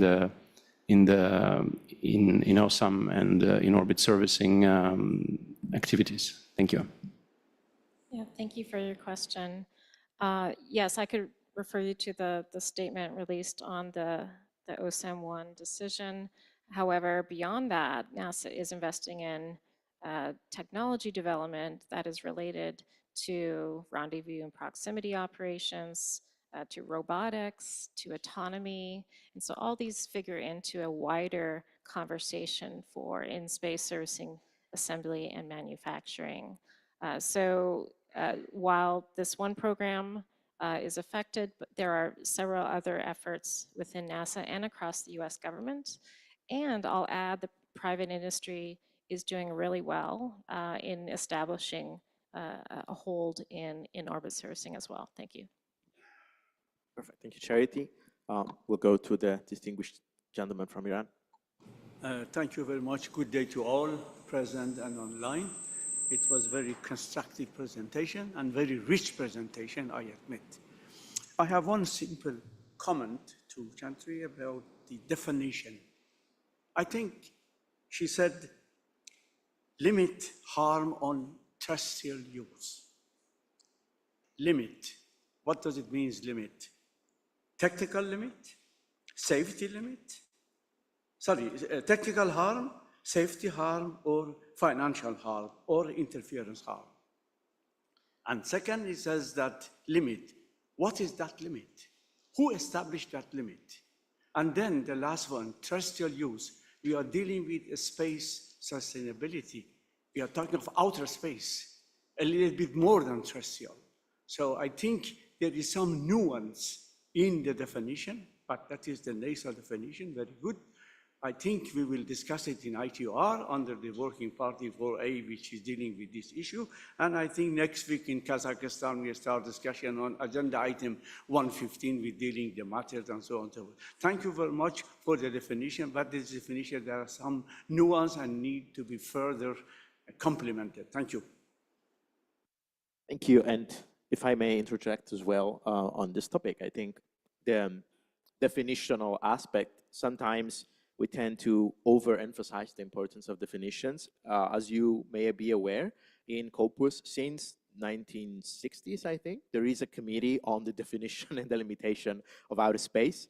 And every year I go to Corpus hoping that they will finish their work and decide on a definition or delimitation, and it never happens. But even though we didn't have a definition, we still have very successful space sector and thriving space activities. We heard in the past day and today as well, what is the definition of sustainability? And for example, I for one subscribe to the idea that sustainability should be the ability to hand over to future generation while still meeting the need of the present. But does it really matter that we have a strict definition that we all adhere? And will we ever be able to agree on a definition? I'm not sure. However, in terms of what does constitute harmful interference, we turn again to the guidance of the Outer Space Treaty. We have Article 9 that provides with the benchmark for what is harmful interference. The question is, how do we apply it to a different number of activities? And I think that's what we're here to do with experiences and lesson learned from our activities in low Earth orbit. And the place to then exchange these views and come up with a shared understanding, I think Artie mentioned it several times yesterday, is COPUOS, because that's where countries come together in a multilateral environment to discuss about this topic. So I think I'd like to thank you for the comment. Then again, yes, definitions are important. At the same time, let's try to be pragmatic and look at shared understanding rather than very formal definition. And I know it sounds strange from a lawyer, but we want to move and advance. We have another question that I see on screen for Mr. Ishii-san, which is more about the private company in the private sector of Japan that JAXA has partnered with for space debris removal. So Ishii-san, if you'd like to comment. Yes, thank you. The name of the company is Astroscale. We recently got the contract with Astroscale for the second phase of the commercial demonstration of commercial debris removal project. And this project started with our idea to have the partnership with private sector who has the will to try to realize the new market for the space on-orbit servicing, including the space debris removal. And we had the announcement, request for information, and we have some companies have the will to challenge with our organization, JAXA. But after the competitive design and based on that result, we select Astroscale as a contractor. But this contract is very, how to say, new for us, and the project, the name of the project said that the demonstration of commercial debris removal. So we, at the beginning, from the beginning of this project, we just put the very small number of safety requirement or the operational requirement. And the hardware design or operational design are really responsible of that private sector. And that means that the private sector can challenge the new business with their own technologies. And we purchased the result of demonstration, such like a photo, capture the photo of the space debris or rendezvous data to the space debris or something. But other intellectual property should be kept in private sector, Astroscale. That's all. Is that enough? I don't know. I hope so. I think this question came from our online participants. I believe we have reached the end of our time together. Unfortunately, we cannot take more questions, but personally, we'll be here and we'll be able to continue this conversation with those who are interested. So I'd like to wrap it up. Thank my fellow panelists for joining me today. Thank you, Charity. Thank you, Ishii-san. And thanks especially to Director Kulichevsky, who is joining us very early in the morning from Brazil. Good luck with the Space Economy Leaders meetings. And please bring word that in Geneva, we are taking very seriously the topic of space sustainability, and space agencies have shared their visions and experiences, and now we're going to continue listening to the rest of the program. So thank you all also for your engagement and for your attention, and we'll continue with the program. Thank you. Thank you. Thank you very much. Thank you so much for an excellent panel, both here and online. We look to our space agencies for ongoing innovation and ongoing exploration. They inspire much of what I think started many of us in the space world, just because of their quest for something new in the cosmos. We're going to have now a pre-recorded message from a space agency leader who had hoped to be here, but is like many that we're hearing are in Brazil. He's given us a pre-recorded message. This is Dr. S. Samanth, who is the chairman of the Indian Space Research Organization. And he'll be providing, we won't be able to ask him questions. He pre-recorded this. So he has led ISRO since January 2022. And they've really undertaken some breathtaking lunar and Mars exploration missions. Overall, ISRO has carried out 125 spacecraft missions, 92 launch missions, and planned several missions, including crewed missions, interplanetary missions, et cetera.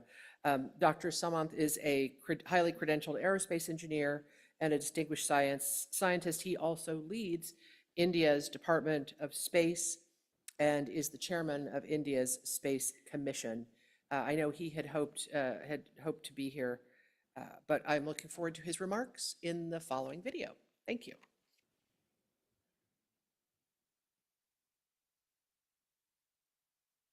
Ever since the space age began, from 1957 onwards, we have been seeing the growth in the space sector, bringing in new capabilities and services in the domains of communication, remote sensing, navigation, and the science missions all across the globe. And further, there has been growth in the domain of human space exploration as well. And this growth over the years has created many space agencies, nations working in space sector. But in the recent times, the application of the space technology and its use has been ever pervading in the domains of communication. The new constellations are emerging, like the LEO constellations, replacing many of the geo services which you earlier used to do. And even the Earth observation satellites, we are able to see constellation approaches which will give you high repeativity and data availability over short periods of time. And also we are able to see the navigation constellations providing services with the integration of future integration of communication, navigation, and remote sensing capabilities.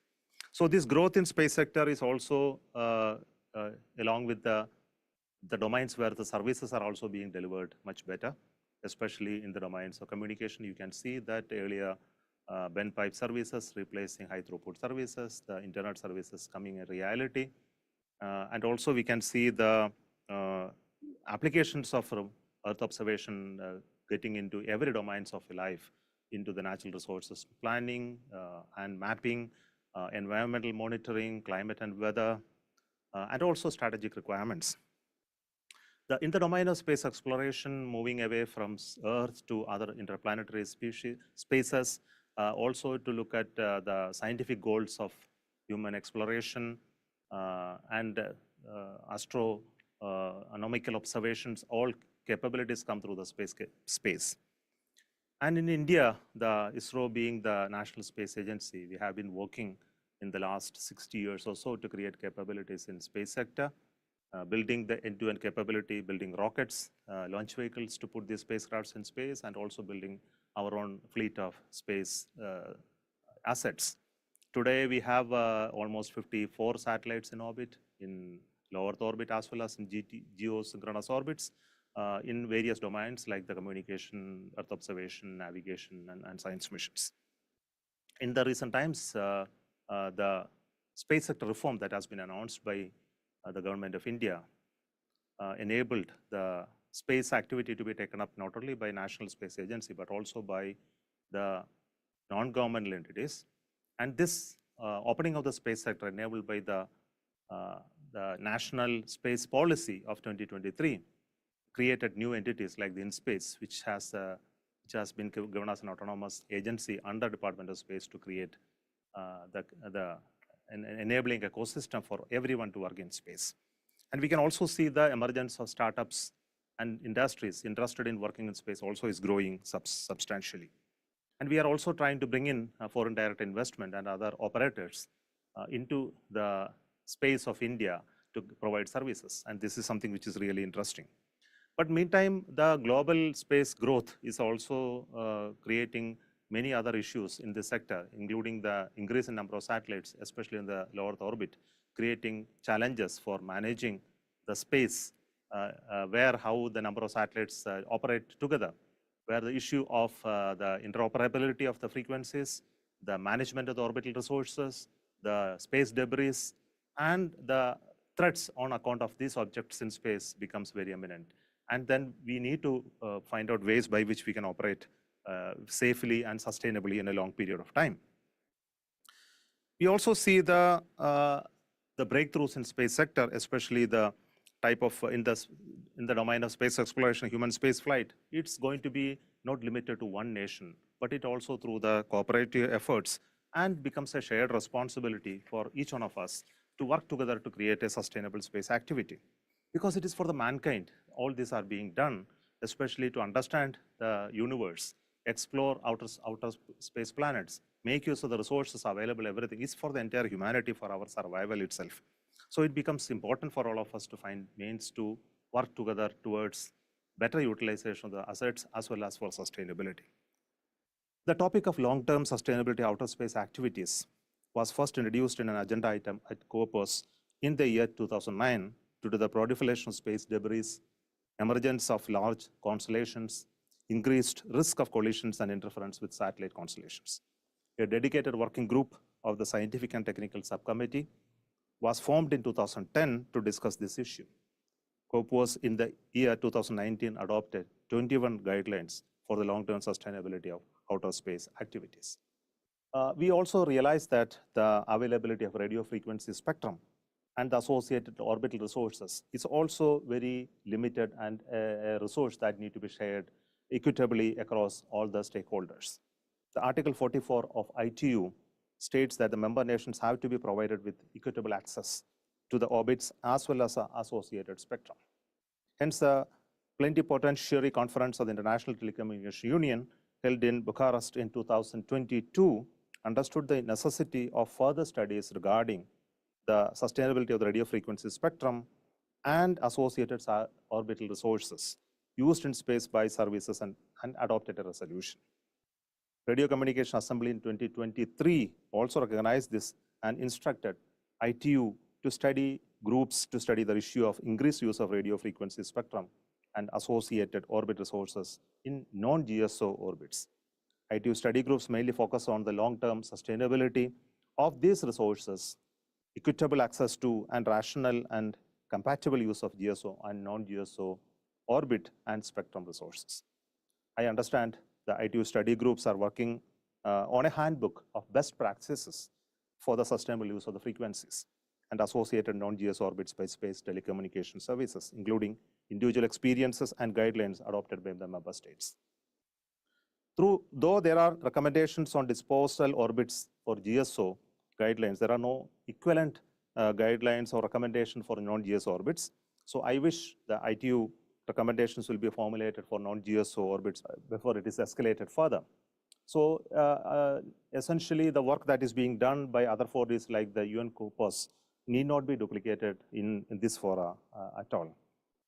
Some of the sustainability related work as the European Space Agency, Global Satellite Operators Association, World Economic Forum, etc., are also giving recommendations related to the space debris and its mitigation strategies.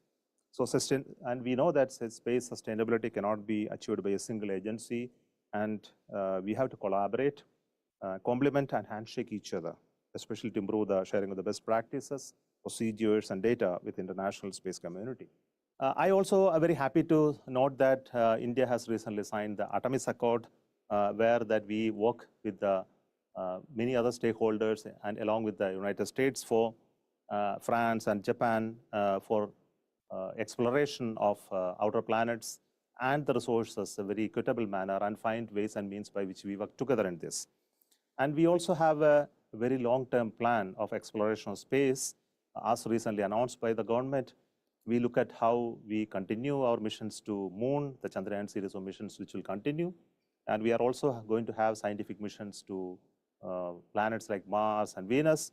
And we are also looking at how to use the space, especially the low Earth orbit, for building a space station to conduct microgravity research and developing the capability of human spaceflight and also the long-term stay in space towards reaching a capability of sending humans to land on the Moon and bring them back safely by 2040. I think all this essentially says that we need to find ways by which we work together to create the space accessible to human exploration in a very safe and sustainable manner. The ISRO systems for safe and sustainable operation management, we call it IS for OM has been operational since 2022 to safeguard the ISRO space assets. And what we do there are we continue to monitor, observe, compute, to look at the long-term assets are safe, are operated, and we share the information and data, the computational capability amongst other stakeholders. And the space situational awareness activity that we carry out are benchmarked against the similar activities done elsewhere. And this also creates a certain set of human capability in our organization to deal with the issues dealing with the space situational awareness in the future. So we have been releasing reports on the space situational awareness assessment every year. The last report by 2023 is something that is very, very interesting. We have currently 127 Indian satellites, including functional and non-defined ones. And also, we have been regularly looking at how to decommission those satellites and deorbit them. And currently, we have 22 numbers of satellites in the LEO orbit, 29 in the GEO. And till now, 21 satellites have re-entered the atmosphere since we started these operations by year 2023. And last year itself, in 2023 itself, we have decommissioned 8 satellites and deorbited them to safe places so as to minimize the issues related to space debris. The deorbiting of the megatropics, we went through a very controlled re-entry process to ensure that we have an ability to deorbit a defunct satellite or rather end-of-life satellites very safely. As a signatory to all major space treaties, India has accorded high importance on the long-term sustainability of the outer space activities. ISRO is an active participant in many international fora such as the Interagency Debris Coordination Committee, which has 13 space agencies, the International Academy of Astronautics, the International Astronautical Federation, and the Space Traffic Management Group. I think all of them work together towards creating a place for all of us to work together to create a sustainable operation in outer planets, which is getting crowded at present. So we look at many topics in this area in sharing the data and information of the tracked information of the satellites, creating mathematical framework on long-term evolution of space objects, and also to share information among potential threats that are likely to happen between operational assets of many agencies. I hope the efforts taken by Corpus and ITU will be soon accepted as a framework for effective space traffic management. For space sector growth to be sustainable and equitable, a very holistic approach need to be taken for managing very rare resources like the orbital slots and spectrum, and also to make the space to remain pristine and safe for all of us. We need to control and regulate, or rather manage the traffic of the space, which is getting congested day by day. And I'm very sure that the assets in space, the resources in space will be utilized very effectively for the benefit of the societies, or for all the nations, and also for as a space for international cooperation, being the key driver of this purpose, and to make the space as a pristine environment for us to preserve for posterity. Thank you so much for this opportunity to speak on this topic. Thank you once again.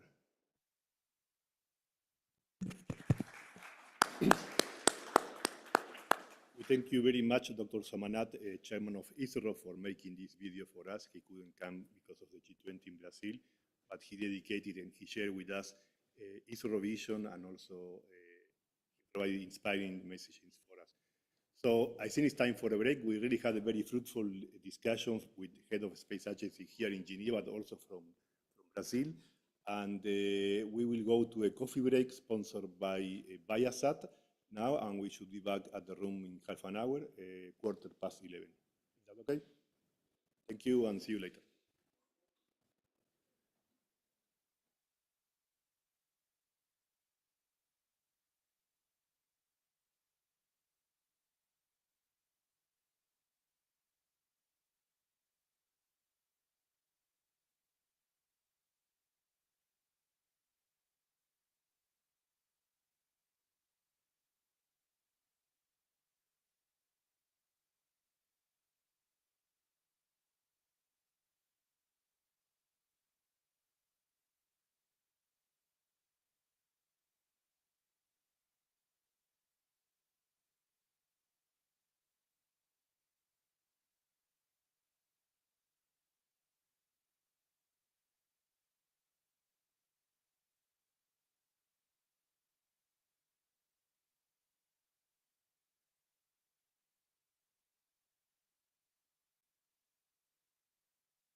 Hello, everyone, and welcome back from the coffee break.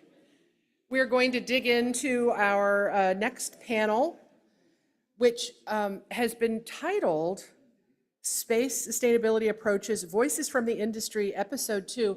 I'm told there's some resistance to the Episode 2, so we're going to call it Saving the Best for Last from Industry.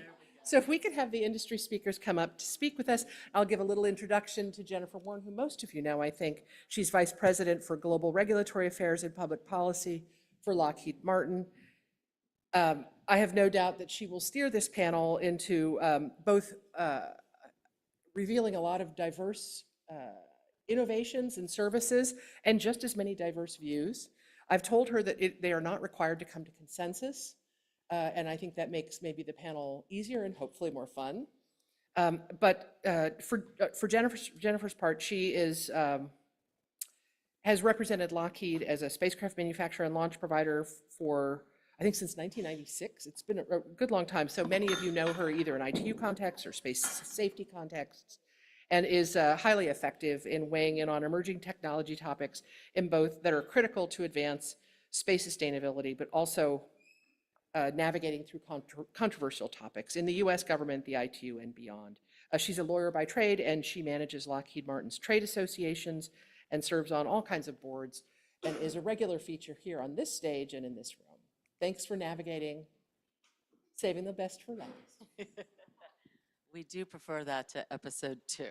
So thank you all for coming back, and we're gonna eat in a little bit to your lunchtime, so consider us your appetizer for whatever you're planning for lunch. But we have a great panel this morning, and I think it's really appropriate that there is a panel that follows the first day and the conversations this morning.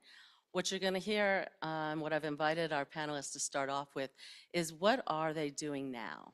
On what are their sustainability approaches today, and each of them, either as an existing operator or as an emerging operator, will speak to that, and then we'll turn to some moderated discussion and close, as with every group, with some questions from the floor. Let me first turn to Kim Baum, who's the Vice President of Spectrum Engineering and Strategy, the Eutelsat Group, on the OneWeb side, as I've heard her say many times. So Kim, let me ask you to start. Thank you. Okay, thank you, Jennifer, and good morning, everyone. It's a pleasure and an honor to be here to talk with you all today. So Eutelsat Group operates the OneWeb system, and we've launched 636 satellites to date and deorbited 2 of those. Our satellites are organized in 12 planes around 1,200 kilometers. And we're committed to space sustainability in a vast number of ways. To start with, we selected an operational altitude without significant debris. And we selected an altitude that avoids overlap with other operational systems. We maintain a several kilometer spacing between our 12 planes. And so this means that we don't need to maneuver regularly around our own satellites. We've also designed and implemented a state-of-the-art robust ground system to manage and mitigate the risk of potential collisions. We provide orbital ephemeris data and plan maneuvers to the 18th Space Defense Squadron and also to LEO Labs at least 3 times a day. And we receive conjunction data messages back from those entities. And using those possible conjunction data messages, our automated ground system identifies conjunctions that breach certain safety thresholds. And then we vet all planned collision avoidance maneuvers with the 18th before we upload those to the satellites. And just to give you an idea of the magnitude of the problem that we're facing, when a number of our satellites are in the orbit raising phase, so going through more congested parts of the orbit before getting to 1,200 kilometers, our system processes on average 53,000 conjunction data messages a day. And out of those, we determine on average about 8 of those are actionable or a maneuver is required. So that's really a vast amount of information that's being processed and managed effectively every day.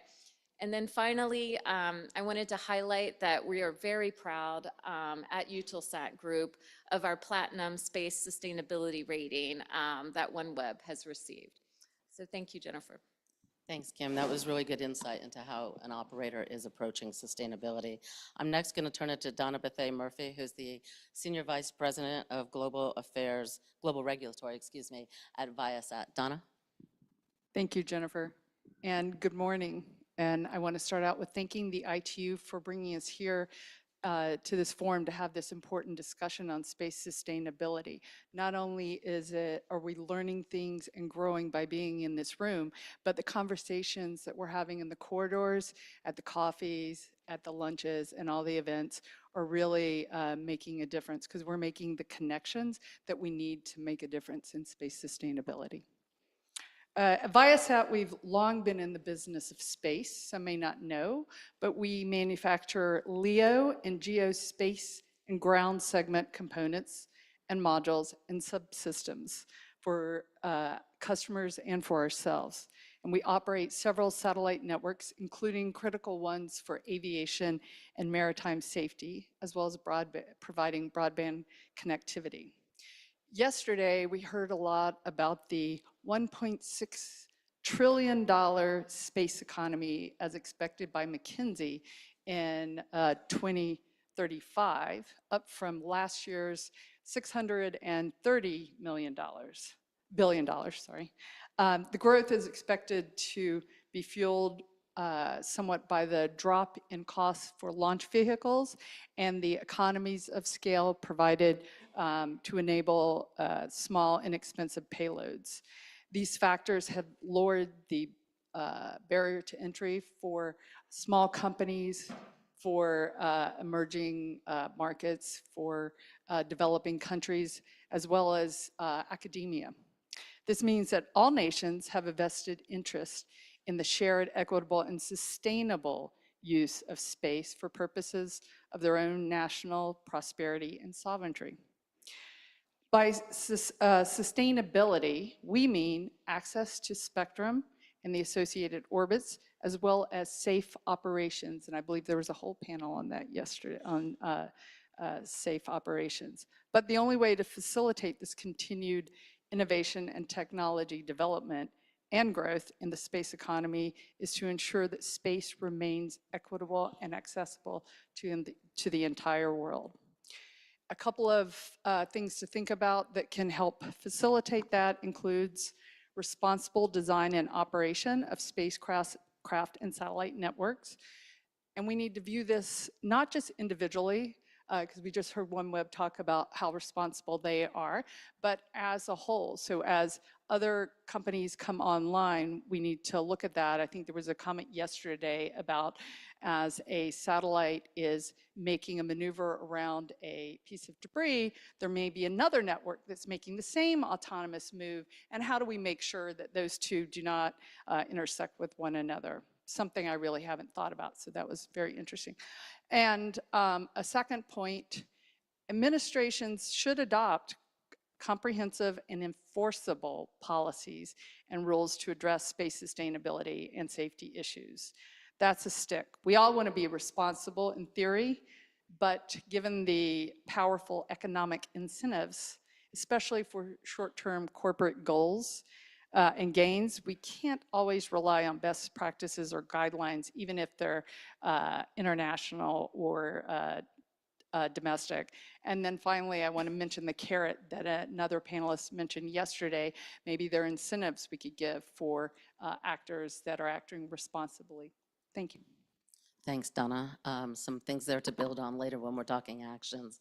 Mario, let me turn to you. Mario is the Director of Spectrum Strategy and Innovation for Telesat. Mario? Good morning, hello to everyone. Let me say that it's a real honor and pleasure, and I really mean it, to be on this panel, and thanks to the ITU for organizing this event. So I work and represent Telesat. Just to put things in perspective, Telesat is definitely an existing operator. It has been established by an act of Canadian Parliament in 1969, and Telesat has deployed the first geostationary satellite in 1972. On top of that, Telesat, I strongly believe that Telesat has operated very responsibly and sustainably. Imagine that Telesat has been the first operator that in 1981 has operated 2 geostationary satellites from the same orbital location. So that is a technology, it was a real technology innovation at that time, and had to be done responsibly because of course, for the proximity to space objects. So we are here to talk about space sustainability. We have heard that there is the need, there may be the need of establishing regulation about space sustainability. So Telesat supports any regulation that may be put in place, but that regulation should be based on a few key principles in our view. First of all, it should be based on sound scientific studies, and so some technical background should be available and peer-reviewed before regulation on this sensitive topic should be established. Then any regulation, like in spectrum, but also for managing orbital situational awareness, etc., should balance risk and reward, because orbital and spectrum resources are limited, and like any limited resources, you can choose to deny access to these resources, but I don't think that you fix the problem by doing that. So regulation should, on one side, prevent the waste of those resources, but at the same time should allow the right and responsible use of such resources. And finally, and hopefully there will be an opportunity in this panel to talk about that, we believe that regulation should be harmonized.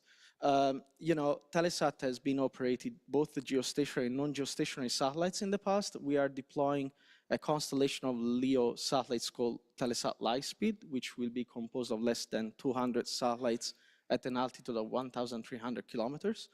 And this constellation has the objective of providing broadband global communications. So since we are deploying a global system, it's very hard to comply with a patchwork of regulation about the same issue. So hopefully there will be an opportunity to talk about harmonization of these rules. Thank you, Jennifer.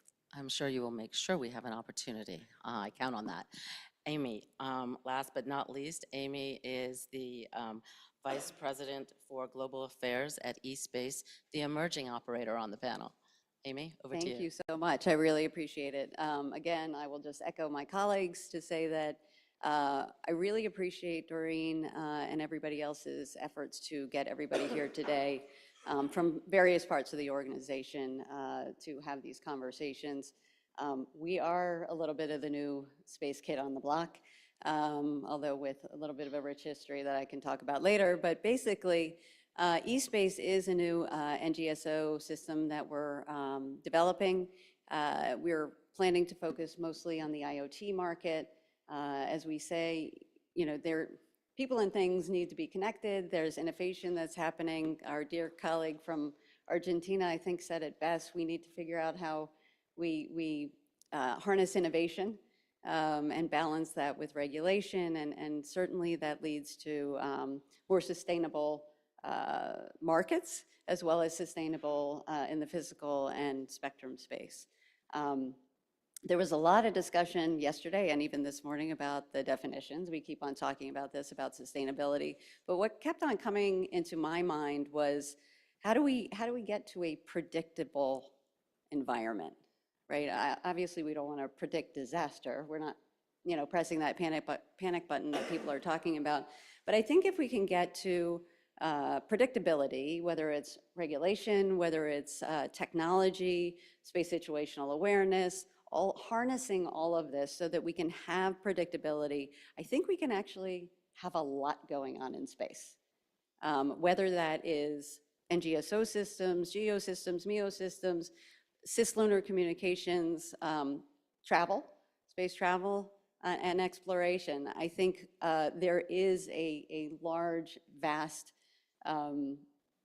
experience that I think we can all have, and consumers and mankind can actually benefit from it. But it's that predictability that I think we need to get to, and harnessing all these technologies and making sure that we have the right regulatory framework to do that and continue to have that innovation is going to be the challenge for all of us, including the regulators that are sitting here with us today. Thanks, Amy. And I think what all four of you have said tease us up maybe to the first question that we discussed, which is each of you, to some degree or another, discuss what you're doing internally within your company on sustainability. It's not all driven by regulation. What are your self-interests? It was hinted at a little bit yesterday. Ariana Spas talked a little bit about their business self-interest. But why don't you talk a little bit about the motivations, the incentives? Is it a market discriminator? Is it a risk management strategy? What other factors play into the decisions you've made in your company on sustainability? And let me toss that first to Kim, since you provided some very detailed comments. Okay, thank you, Jennifer. I think yesterday we had a car analogy of some sort. And, you know, certainly if you're driving your expensive Mercedes down the road, you don't want to crash into another car. So I think from, you know, these satellite systems cost billions of dollars to, you know, build, launch, and operate. You know, we certainly don't want to lose part of that by, you know, avoidable collisions. Others like to comment? Donna?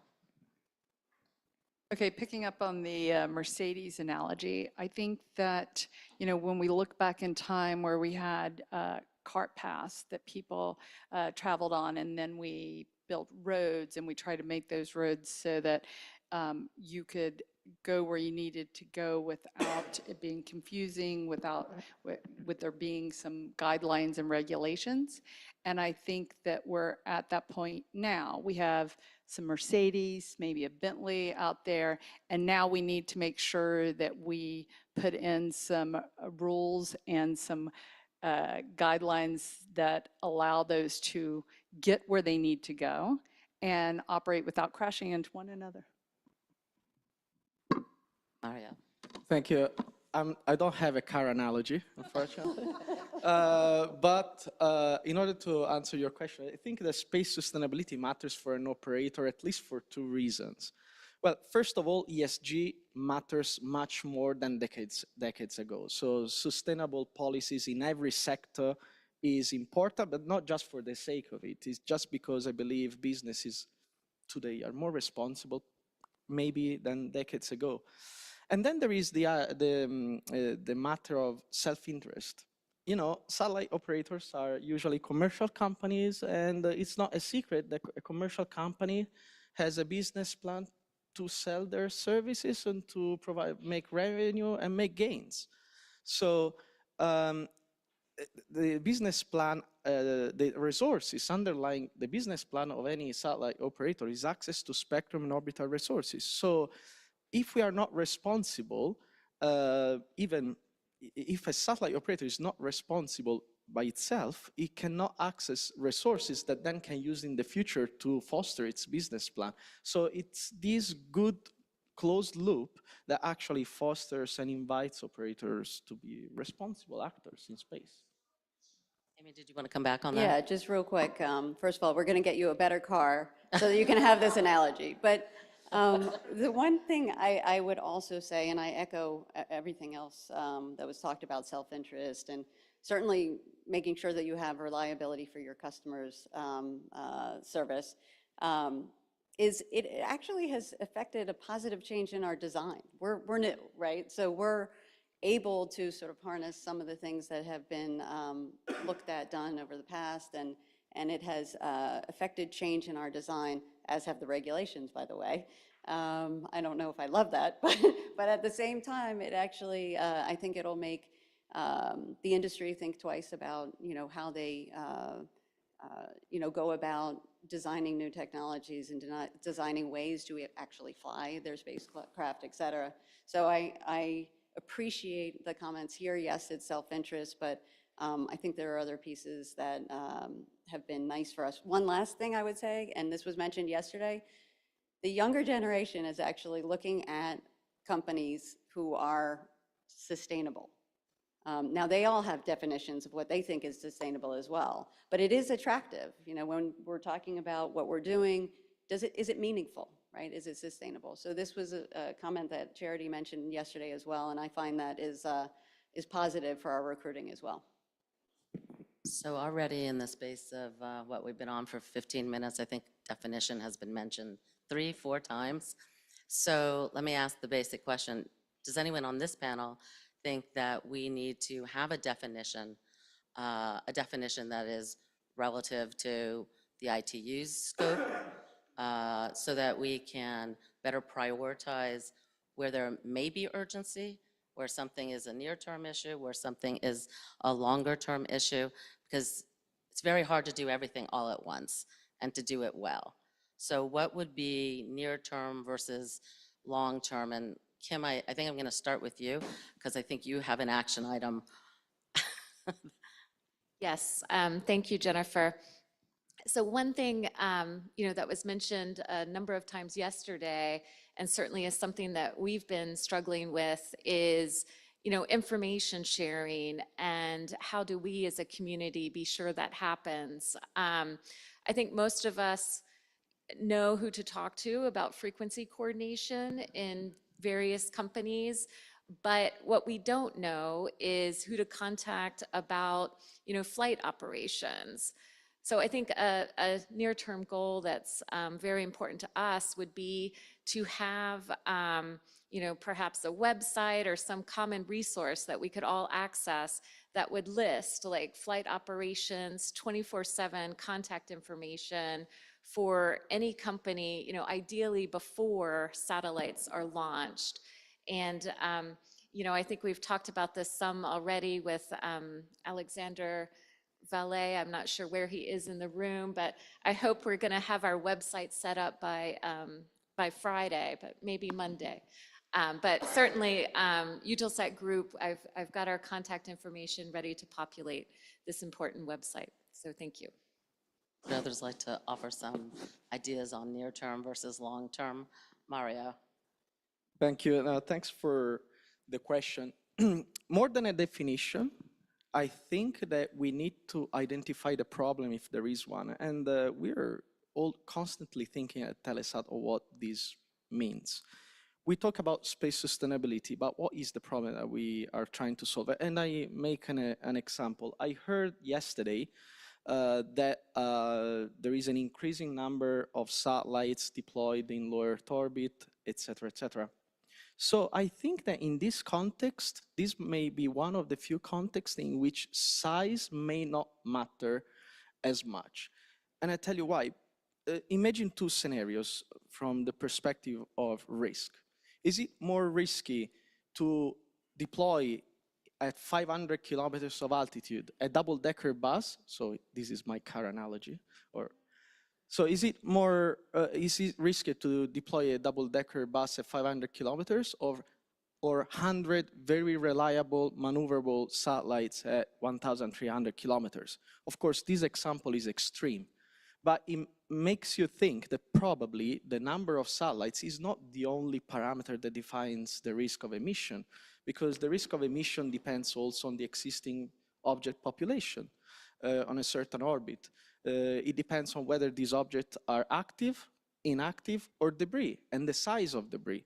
It depends on how you operate a satellite. You know, at Telesat, we will deploy our satellites at 1,300 kilometers, but we are not direct injecting something of 800 kilograms directly at 1,300 kilometers, because if the satellite is dead on arrival, that is a very large debris. So we will test our satellites below any inhabited space station, and if it works, we will raise it up. Otherwise, we will make it re-entering the atmosphere.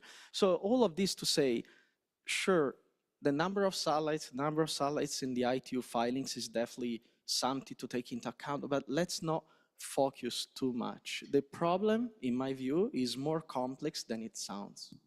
And I think that's very helpful to characterize other factors that are relevant. And I think you also said maneuverability in your comments as well. Donna, you looked like you were ready to comment. Yeah, we definitely are in agreement with the maneuverability comment. I want to comment on Mario's statement about complexity. It is complex. And while I get that maybe we can't look at everything at once, I'm not sure how we can put something on pause, because there's nothing being paused here. Things are being launched, you know, satellites were hit, you know, there's debris, there's maneuverability, and hopefully there's autonomous maneuverability between many systems. And there is the need to make sure that we can all access spectrum and orbits. So I'm not sure how we can pick and choose, and I think our definition of sustainability should be include all three of those points, which is spectrum, orbits, as well as space safety. So, Amy. I'm going to key off something Donna said. Pick and choose. I want to make sure that sustainability is also not used as a wedge issue. I came from geospace. I've worked with many other companies that have been in MEO and LEO. This is going to be a multi-orbit world. We're going to have lots of companies doing lots of things, and successfully. And I have confidence that we're all going to be able to work together. I caution this group of people who are going to be working on some of these issues to make sure that this issue is not taken in a place where it shouldn't go, whether it's spectrum related or whether it's physical. I do think that we cannot use this to pick and choose winners and losers. Innovation, again, is going to happen in all of these spaces. I'm excited about it, and I want to make sure that, you know, we can all sort of coexist together as we go forward. So I think it's a cautionary tale here, just something that I wanted to bring up, not to get things down here, but I do think it's important. No, absolutely. So I want to tee off of your comments, all of you, about innovation. Innovation is coming from you all. It's coming from other parts of the space economy, but it's also coming from some of the stakeholders that may not traditionally be here, whether it's universities, the scientific community, et cetera. How do we make sure that the global dialogue includes all of the players? Mr. Aresta yesterday made reference to the Internet Governance Forum, which is a multi-stakeholder forum that brings together all stakeholders that are able to put all sorts of things on the agenda for group discussions. I've had the privilege of attending that for a decade or so. And it's where you can do a lot of data exchange and best practice exchange, but also capacity building.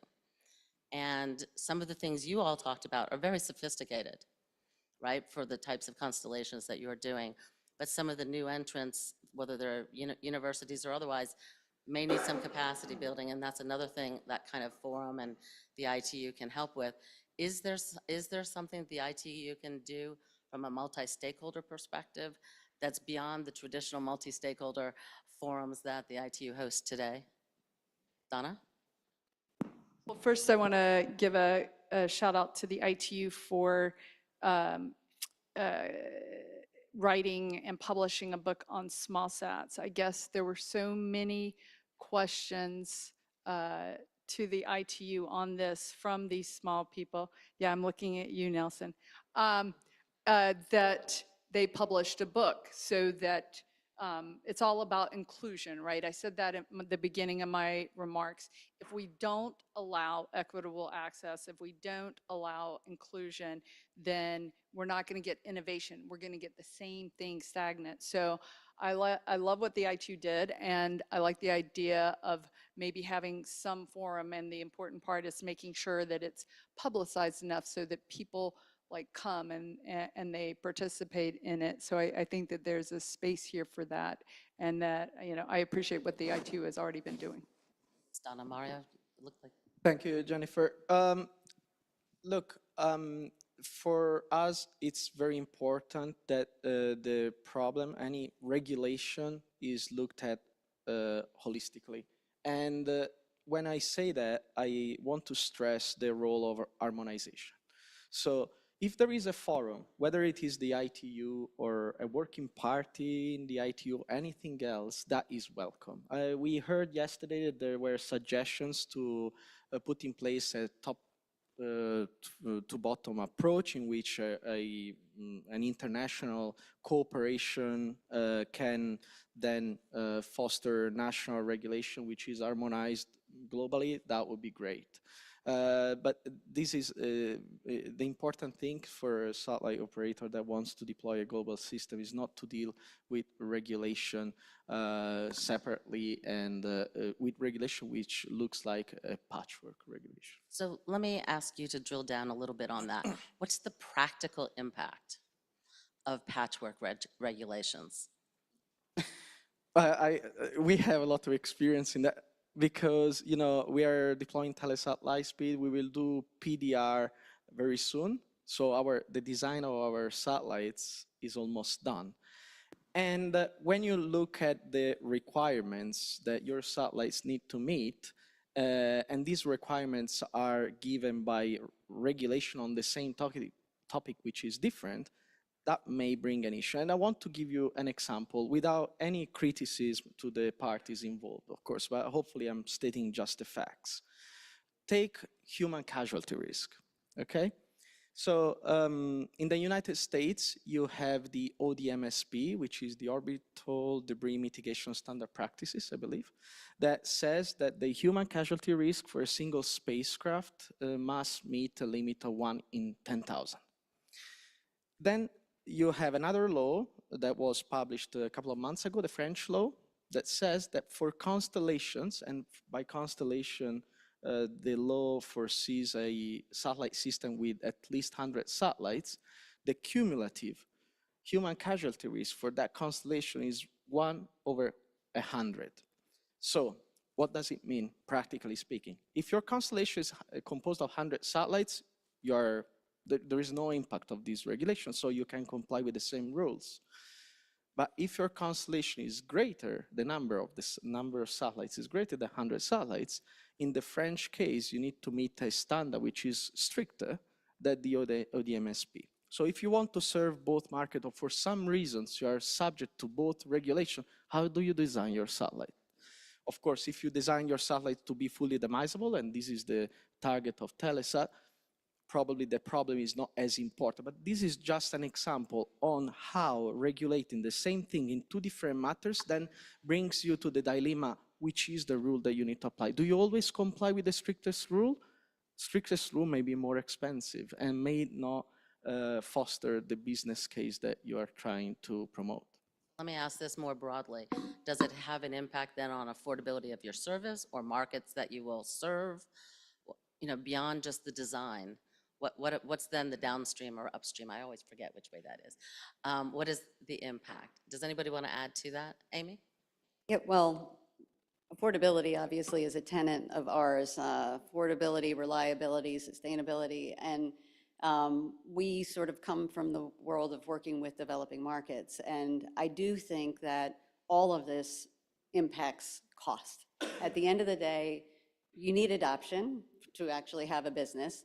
And all of this, whether it's even just lawyers, right? Paying the lawyers to make sure that we actually comply. I mean, it is a challenge. It is a design challenge. Do you hope to get grandfathered over time and the next generation is something else? It just becomes incredibly complicated, complex, and especially when you're dealing with all of these additional systems of, cooperating with other, operators, et cetera, it gets even more complex after that. So I couldn't agree more with Mario that we need some, again, I will get to predictability. So if we have a harmonized set of guidelines, whatever it ends up being, this is incredibly important for us for cost for our service and cost for the user for their service. So let me just throw, can I throw another question at her? Okay, so I wanted to ask you, Amy, as you said, the new space kid on the block, where are you drawing your sustainability approaches from? Like, is it lessons learned from watching others, or where's it coming from? So as I alluded to before, actually, our CEO, I'm sure some know, but Greg Weiler, who actually was the founder of O3B and OneWeb, there's a lot of lessons learned on a lot of levels. And I think what he sort of has taken from these various different systems that he's created is, I think you can do less with, or more with less, right? How can you, have a system where he joked about this actually at an MIT speech. He said, I want a satellite with nothing, made of nothing.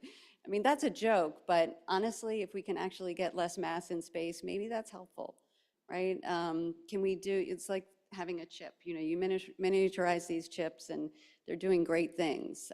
So can we design with purpose?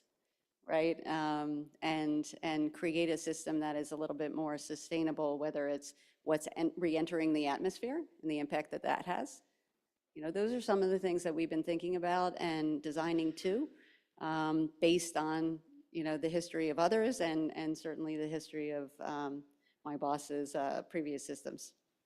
Well, and I'm going to say sustainability by design obviously would involve partnership with your manufacturer, whether it's in-house and you're vertically integrated or otherwise. So I see more than just the operators being able to deliver on innovative, hopefully approaches to sustainability. Donna, let me come back to you. Thanks. And this is an interesting question, which maybe 20 years ago I would have answered differently. I mean, I remember when the FCC first had its, everyone in here is too young for this, Big Leo proceeding. There was even though there were something like, let's say 5 applicants, there was thought that only 2 to 3 would come out of that. So it was okay to divide everything in half and have static regulations around the world. And when we set up the GSO or the GEO regulations, we were able to keep a static atmosphere because it was not, the technology was very stable. I think now we're talking about inclusion of universities or small projects. We're talking about, countries like Rwanda, who had never put in a filing, at least I don't think they had until eSpace. We're talking about, a space economy of landing on the moon. Well, we've already been there, but we're talking about setting up communications on the moon and doing all these exciting things. So I don't think we can afford to say, all right, my country licensed my NGSO or satellite, and they had these requirements. So no other country can put their regulations down because that administration, knew what's best. And I do think it's a dynamically changing world, and I completely get Amy's point and agree that you need some sort of stability in that, which is why we're having a conversation about setting rules of the road as opposed to just doing it, allowing guidelines to drive people in whatever direction they want to go to. So the good news is the answer is not one thing, because the good news is we're in a place that we know there's going to be more than 2 or 3 systems up there, and it's incredibly exciting. And I can't wait to see what comes out of these, laboratories, Project Lunar, all of that is just mind-blowing. And I think that if we set things up statically, then unfortunately, we may not be able to get there. So I'm just going to continue with your, road and car analogy. Regulations, some would say, are stop signs, whereas guidelines could be, those yellow cautionary slow down around the curve. Just saying, guidelines aren't necessarily not valuable. Kim, you had a comment. Thank you, Jennifer. So certainly common regulations are very important, but I think as we sit here with, the international community, we have to keep in mind as well I think the opportunities to, facilitate broader information sharing. We heard a lot yesterday about space situational awareness, what's going on in different areas. But I think, there's a real need to find ways, in the US, certainly we have, Christine talked about what's going on with tracks. How do we connect that to, information about other systems that are being launched elsewhere? Is it a network of different platforms? I think there's a real role for the international community in facilitating those types of information sharing, and I think as a priority to ensure safe space. Okay, thank you. This is the last question before I turn to the audience for any questions they might have. And Mario, I'm going to start with you on this, but others please jump in. Does Telesat have a view on whether now is the right time to look at any regulatory mandates when it comes to in-orbit servicing or ADR? What are your thoughts? Great question. So, first of all, we applaud the research and development that is carried out in ADR, active debris removal and in-orbit servicing, and I really appreciate companies like those in which my friend Mike works that is actually investing people and money in developing this technology. Nevertheless, there is probably the need to build a bridge between these technologies and regulations mandating these technologies, because in our view, before putting regulation in place that, for example, mandates the use of ADR in some scenarios, we need to make sure that a technology is mature, that it is proven, but also that it is viable, both technically and economically. Because, look, there is I go back on the fact of harmonization and this kind of stuff. There is, especially in low Earth orbit, there is an element of physics that you cannot delete. And the fact is that there is atmospheric drag up until a certain altitude. And if I'm not wrong, when there is an average sun activity, that is 600 kilometers. Beyond 600 kilometers, the atmospheric drag is very weak. What does it mean? It means that if companies like OneWeb, like Telesat, like Globalstar, we deploy our systems above that altitude, we are in a situation that may not be the same as those other operators that are deploying in the lower part of the orbit. So if, for example, you're mandating the use of ADR to all constellations, this may be a case in which one-size-fits-all solution doesn't really apply. So we definitely welcome the research and development in these technologies, etc. Let's think carefully and let's prove these technologies before putting them into regulation. The two things can run in parallel, and one day we may build a bridge, but let's not rush. Okay, thank you. Does anyone else have any thoughts, Kim? And then I'm going to turn to the audience. Okay, thank you, Jennifer. Just wanted to say that certainly, we're supportive of the development of ADR technologies. I certainly recognize and share some of the concerns that Mario mentioned. But I think it's important for us to continue to work. We're working with, both Astroscale and Starfish, for example, to help develop these technologies, and also with ESA to, in the relatively near future, have an ELSA-M servicer go up and grab a OneWeb satellite and bring it back. So, I think we all have to be supportive of these technologies, but, avoid, the regulations getting too far ahead of the technology, certainly. Maybe there are already some incentives if some of the operators are already exploring this. So let me turn to the audience. I think I saw a question right in front. The light is bright. I can't actually see who it is, but yes, Thank right you. here. Federico And Di Mr. Bruno. Arreste. Federico Di Bruno from the SKO. Thank you very much for the panel, for your reflections.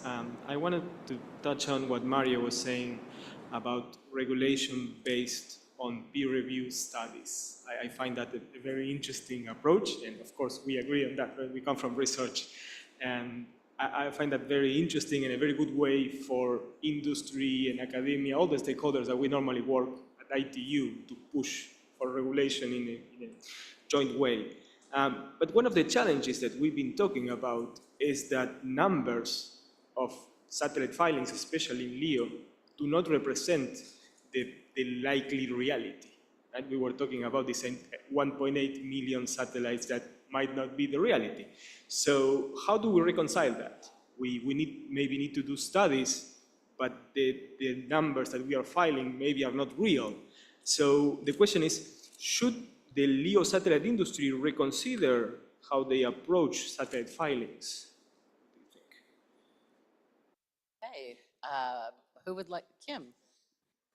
And I think to some extent the ITU has addressed this issue in looking at like a milestone approach for, so I think over time, and perhaps not as quickly as you would be looking for, but over time you have to specify, which satellites have actually been deployed according to the Resolution 35 milestone schedule. So I think that really helps give, a more concrete understanding of what's up there in space. Mario, did you want to? Yeah, thank you. Thanks for the question. Let me answer with another question, which is the way I really love the most. Do you think that the number of filings that are in the geostationary orbit reflects what is really deployed? And I'm asking this question because in my experience, I also worked for a regulator. And I remember once, I will not name anyone, no companies, etc. I received an email or a phone call, I can't remember. And this person asked me, can I please file every degree on the geostationary arc for the same project? Is it right to do that? I mean, I recognize that the number of satellites filed in LEO, it's another order of magnitude. But I agree with Kim. I think that the ITU is working towards rules, and Resolution 35 is an example in which this problem, if there is a problem in the first place, is addressed, at least for the time being. And there is the beauty of the WRC process that the rules that are in the radio regulations can be revised every 4 years. So if there is a problem, the next WRC can try to address it if administrations so wish. I would like, before handing the microphone to Mr. Arreste, to point out, I think our takeaway phrase is the beauty of the WRC process. It is very rarely phrased that way. Mr. Arreste. Yeah, thank you, Jennifer. I don't know whether we say beauty or not beauty, but first of all, a small friendly question. Mary, how you manage to be sitting between 4 distinguished ladies? Did you influence the BR? I don't believe so, because BR is uninfluenceable. So this is a friendly question. Now we come seriously. I don't believe that we don't need to define what is space sustainability. We need to describe that. 25 years ago, in Working Party 4A, there was a task to define what is highly elliptical orbit. Thanks to Mr. David Reed, after some discussion, we say we don't need to define that. We describe that. So you may say space sustainability is understood to mean and to say what they mean. Thank you. This That is might one save us- important question. Second question is that we are talking about guidelines, we are talking about regulation, we are talking about course of action, we are talking about the standards, and we are talking about best practice. I think we should discuss all of them to see which one works better. In my view, regulation is very difficult. It's very, very difficult. That would be rigid. But the other one, best practices, guidelines, and so on. A standard also may be difficult because the standards is something which is not a process. But this is a process and we need to also have. But let's keep all of them. You talk about up-down. I think what I said yesterday was bottom-up, not up-down. If ICANN works or if IGF works, it is bottom-up. You allow everybody, academia, everybody to express freely. Thanks to the Secretary General of ITU to provide this forum that everybody could express its views freely without any difficulty with its administration, whether they agree or not agree. That is good. I think bottom-up works. ITU has experience of bottom-up. World Telecommunication Policy Forum is totally bottom-up. That means we have everybody and people express. At the end of that, we have opinion. We may or may not use that. IGF is another one. So this is something that we need to take into account. Thank you very much. But about how you influence the BR to be between four distinguished, charming ladies, I won't disclose it anywhere. Thank you. So, Mr. Resta, you bring up a really good, well, several good points, but I'm going to pick up on your World Policy, Telecom Policy Forum.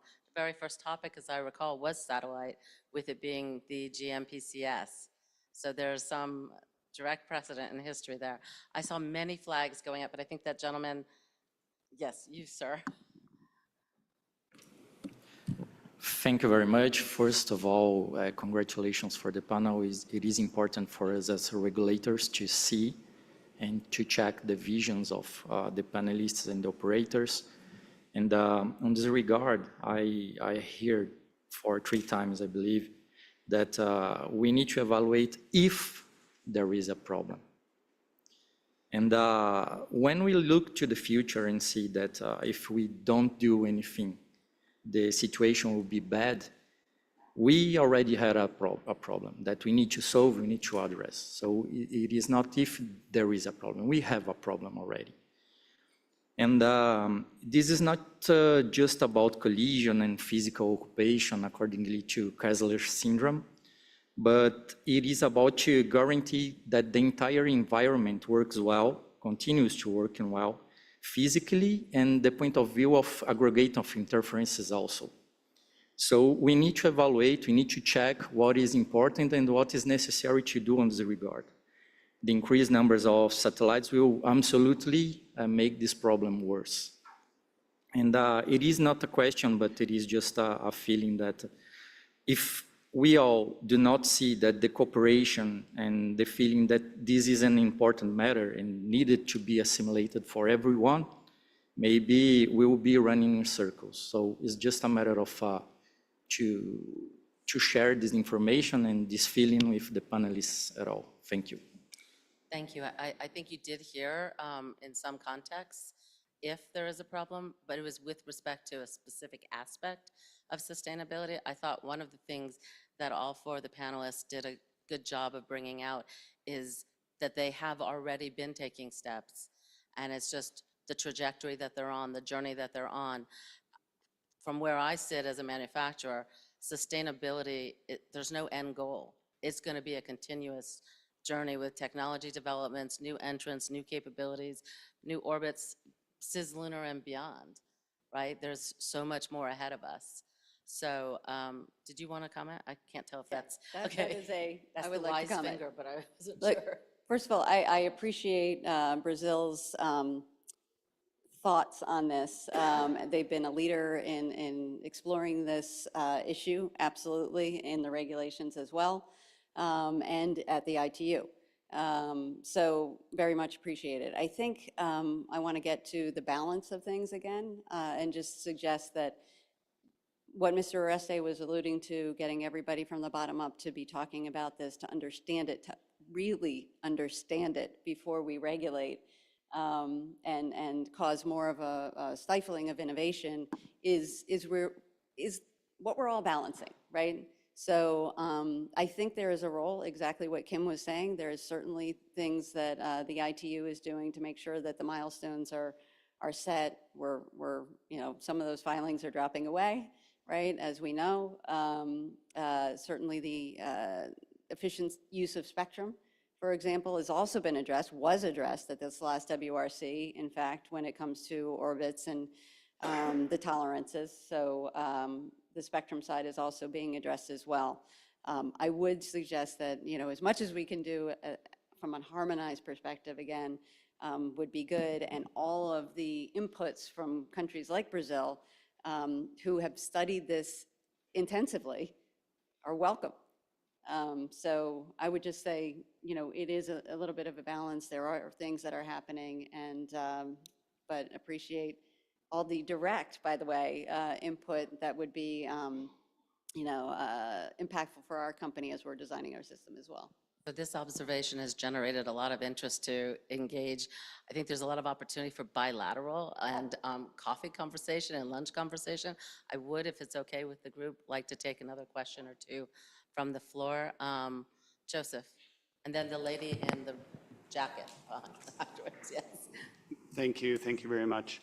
My question is twofold, and when I was observing and listening to the conversations today and yesterday, there seems to be a focus on sustainability for NGSO systems. And for example, the representative from Eutelsat explained to us the number of different steps that NGSO systems are undertaking to operate sustainably. I have not heard from GEO operators so much, and so my question really is for the representative from Viasat to explain what activities are necessary in other orbits, in geosynchronous orbits, for example, which is not without risk. There are a number of reports on zombie sats and high altitude, high area mass ratio objects that appears to be mylar film that has been, come off geosynchronous satellites. There are also risky behaviors, frankly, from governmental organizations in geosynchronous so there's a number of things going on in other orbits as well. And so first part of my question, what are geosynchronous operators are doing for sustainability? And my second part is when you're advocating for active debris removal and regulatory requirements, are you advocating for regulatory requirements for active debris removal in the activity itself? Because it appears to me also could be a very risky undertaking. Is that what you have in mind? And would that be an activity that you advocate for as a requirement for geosynchronous orbit operators as well? Thank you. Donna, that was directed to Viasat. Sure. Thanks. First, I want to start by saying I support Brazil's comments. We are there. My next comment goes directly to what you're saying, and maybe what Brazil's saying is, when I think of bottom-up, I think of administrations setting regulations that directly impact a license. So you're thinking twice about doing it, because I think we have already heard up here that given flexibility, or a lot of flexibility, that we're going to save the most money we can relative, and the risk line will continue to move, or can, depending upon who's running your company and how much money you need to make that quarter. With respect to GSO and let me go back to the space debris removal. When I talk about regulations, it's the way in which you operate your satellite, right? It's the box you have to be in. It's when you have to deorbit your satellite. It's what you have to do with fuel, those kind of requirements. It has nothing to do with a vacuum cleaner going up or some of the other interesting projects I've seen, though I think that is certainly, what we need to be, that it is definitely an industry that is interesting and taking off. GSO sustainability rules have been around and stable for a really long time. I do agree that there are maneuvers that even GSOs do as they deal with a zombie sat or someone else like that. But I was not suggesting debris removal. So I noticed the hook is coming, but I did promise the floor to one person. Okay, I feel pressure. So Thank you. Please make this a great question. Yeah, I think it's a good question, yes. Thanks, Emmanuel David from the Space Sustainability Rating, but also the Swiss Institute of Technology in Lausanne. I work a lot on how to incentivize space sustainability. And my question came up because you mentioned this, Jennifer, at the end, the conclusion. And from what we see, we all agree there is a problem and we need to act for space sustainability. But I understand also the constraints also for for operators that you need to make business and you need to also be profitable at the end of the day. And from so from what I see is that at the end, if you don't have a regulation, nothing really happens. But here is my question, what is the best carrot also for you as an industry? What is the best incentive for you to push space sustainability, such as should it be something which is linked to your filing at ITU? Should it be linked to your reporting on ESG, tax incentives, premium on reduced premium on insurances? So here is, you can choose, you can dream, but what is the incentive that would make you move the fastest as possible? So this is a fantastic question to end on. So I really appreciate this. Thank you. I'm going to start with the far end and work our way back up. So Kim, please. Okay, thank you. I'm not sure if it's good to be the far right. So I think it's certainly an interesting question. As we look at increasing insurance premiums, tying it to reduced insurance could certainly be attractive. But I also wanted to take this opportunity to take the floor once more. And, obviously there's a lot of debate about, regulation, guidelines, what should we do? I don't want to see us, get so tied up on that we don't, take actions that would facilitate the information sharing, create ways that we can share ephemeris data and plan maneuvers as an entire international community. So I would like to see us move forward in those ways, while we're having the debates, on the side, about these very critical regulations and everything. But let's also move the things that we can that would be really valuable, I think, to the entire community. So I'm going to ask everybody else to do more of a lightning speed answer. Amy? Love tax incentives. But yeah, I think those incentives work, but I think we still have the internal incentives to just generally self-regulate, to be honest. Donna? Just quickly, all of the above, and commenting on the comment from the floor about having reduced or relaxed safety standards for small companies. I think when you have a major company and satellite company, and you're watching a academic satellite coming through your orbit because it's out of control and it didn't choose to use money on something, it can be a problem. So I think there's a balance in there that regulators need to look at, and some guidelines that need to come up, so it's not carte blanche. Thanks. Thank you. And she's referring to an online question that's staring at her in particular. So she felt compelled to answer. So thank you, Donna. Mario, last word. Thank you. I want to go back to the carrot. So apart from the example that Kim has made about the insurance premium, I believe that there is a consultation open some or closed, but not decided upon, at least in the United Kingdom, about exactly the same thing. But the biggest carrot, in my view, is reputational. And the reputation is important not only in front of consumers and final customers, but also in front of governments. As I said at the beginning, I believe that ESG policies are extremely important today, and you don't want to work for a company that doesn't behave responsibly. And I think that this focus on space sustainability is very welcome to help as a differentiator in the market as well. So that is, in my view, a very big carrot. So I hope you all will, well, first of all, thank you all for sitting through 25 minutes of your lunch break. That's great. And I hope you'll join me in thanking the panelists who I think were very transparent in their thinking and sharing with us what they've been doing. So thank you, guys. I want to thank the panel too for being so good-natured about, making up time, but also it does my little heart good to hear all my frequency friends talking about deorbit and space sustainability, and this is a wonderful evolution in our satellite world and our expertise.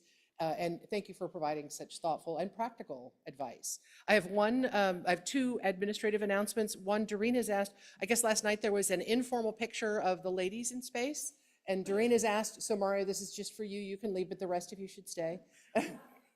Doreen would like to kind of redo that with everyone who is here because I think some folks are missing.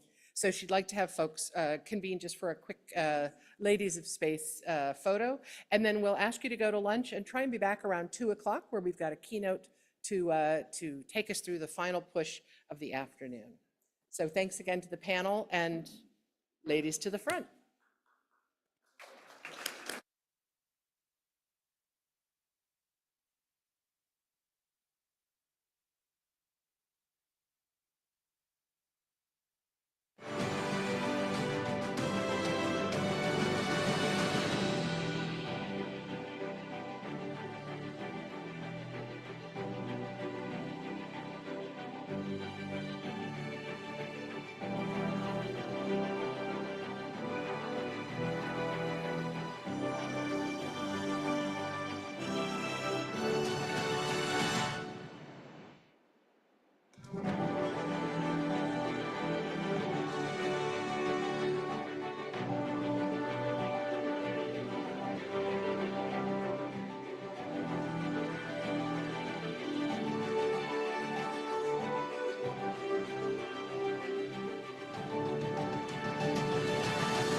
The members of the International Institute of Space Law, IISL, and the European Center for Space Law, ECS. Dear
So,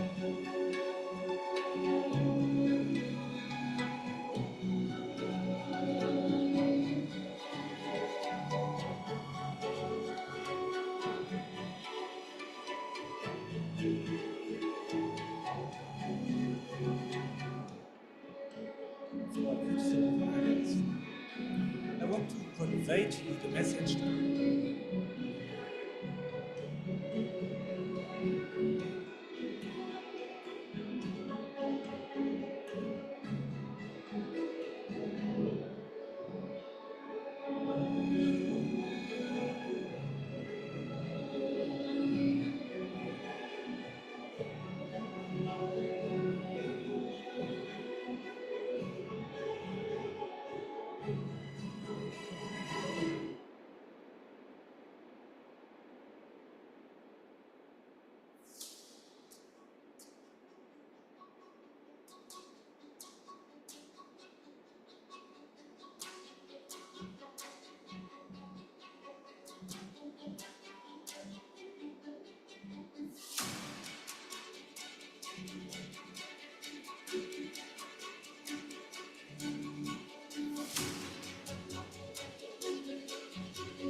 members of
Good afternoon, everyone.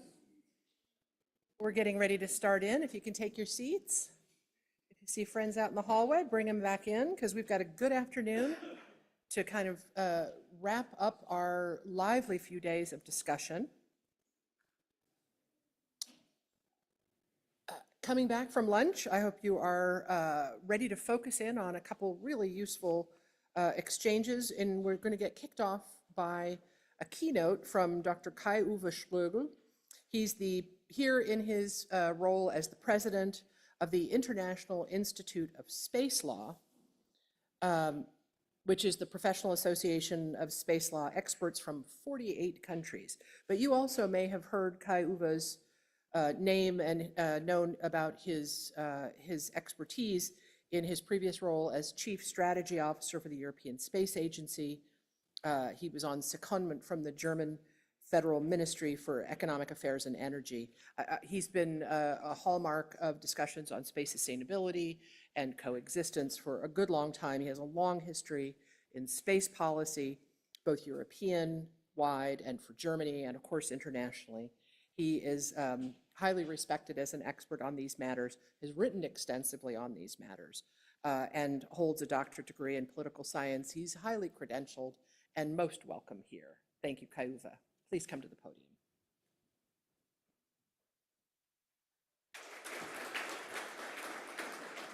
Thank you very much for the very kind introduction. You heard it, long history. Is there anybody here in this room having participated in ITU conferences prior to the WALK 1988? Okay, so I'm basically talking to younger generations. Thank you very much for inviting me and providing me with the opportunity to talk about space law and space sustainability, with a particular focus on the question how we can get from understanding to acting. And this is what we have been discussing, I think, during the past 2 days. Now, I would like to start with a long history. And you see here that space debris mitigation and the understanding of space debris has been in the UN corpus already in the 80s. And very few people know that also in the space law community, that the ITU already, as you see here, in 1986, passed a recommendation on space debris mitigation. Now, where we are now is that we just have non-binding agreements. We have that very fine debris mitigation guidelines from 2007/2010, but we also have, and this was alluded to very frequently in the presentations and also the panel discussions, we have a number of activities and statements, as well as charters and so on, study groups by IADC, GSOA, the World Economic Forum, and most recently also ESA on space debris mitigation, in particular zero debris. Now, what we do not have, and that's the core of my message I want to pass, is a lack of binding provisions for the mitigation of space debris. It is that we do not have binding provisions either for space debris remediation, which is now a real task for us.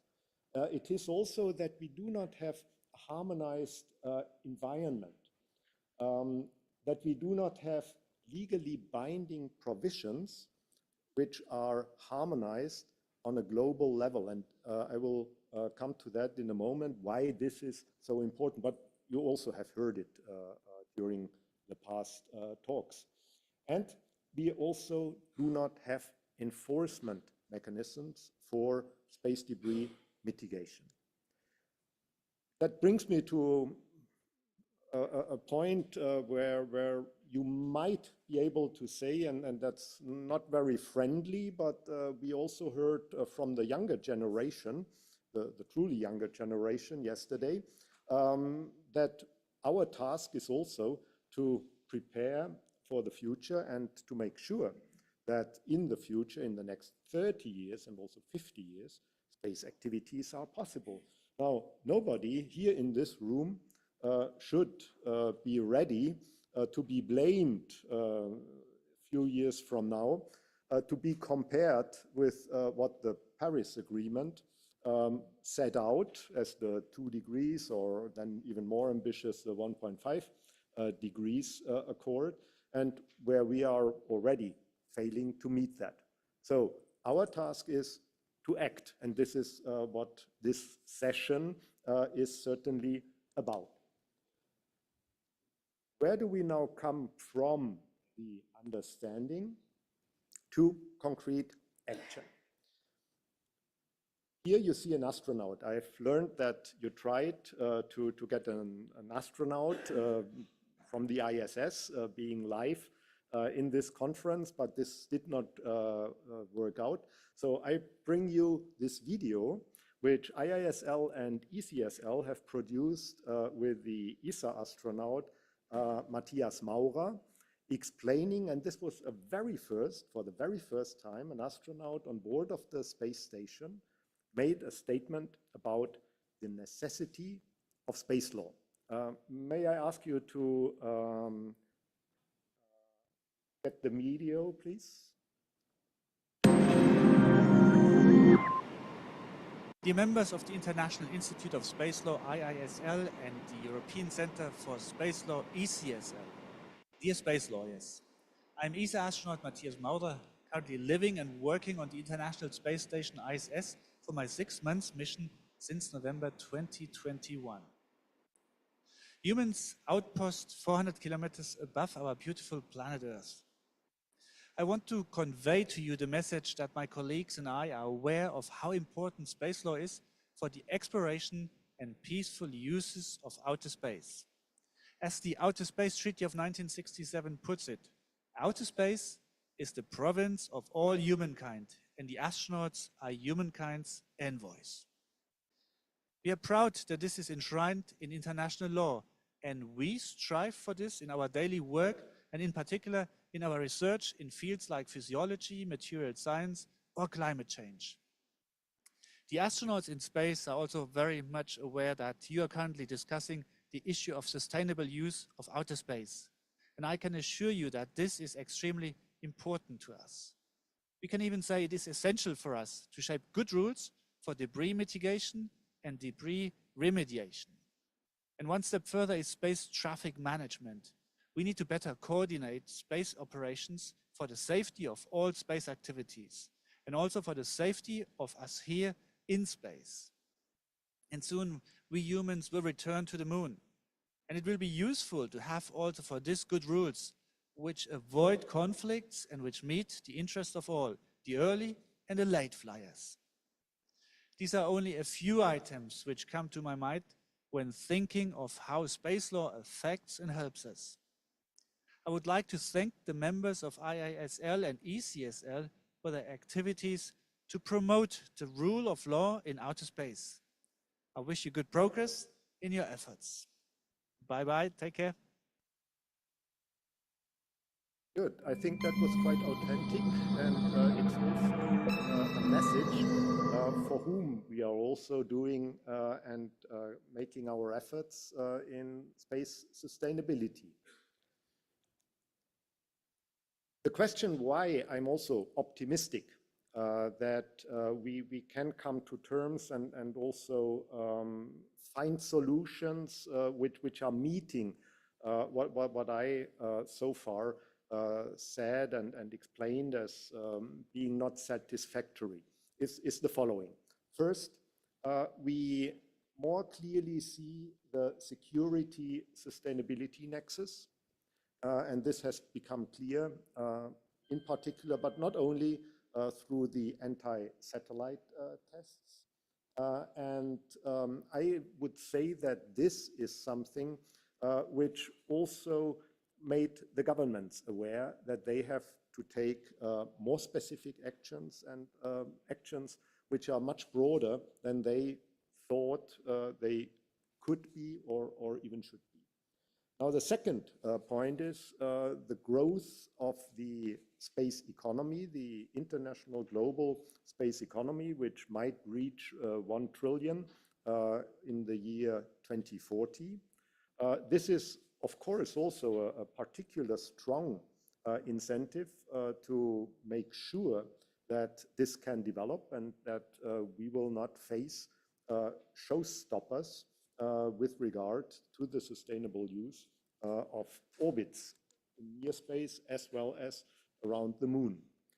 And the last point I would like to explicitly mention is that we have to take much more focus on national implementation of international obligations, national space law, which has not been enacted universally so far, and where we do not have a real, let's say, practice as we have it with the implementation of the ITU telecommunication regulations, and where a kind of disassociation is also seen and can be observed, which has to be remedied, and where all the countries, first of all, are called upon to have proper regulations and national space legislation, and then also to harmonize that not only with their obligations from the telecom field, but also amongst the countries, not to, let's say, avoid a fair competition and a level playing field. The contextualization of space is actually working for sustainability. You should remember that even during the 90s, delegations in UN Corpus said, well, space debris is not an environmental problem.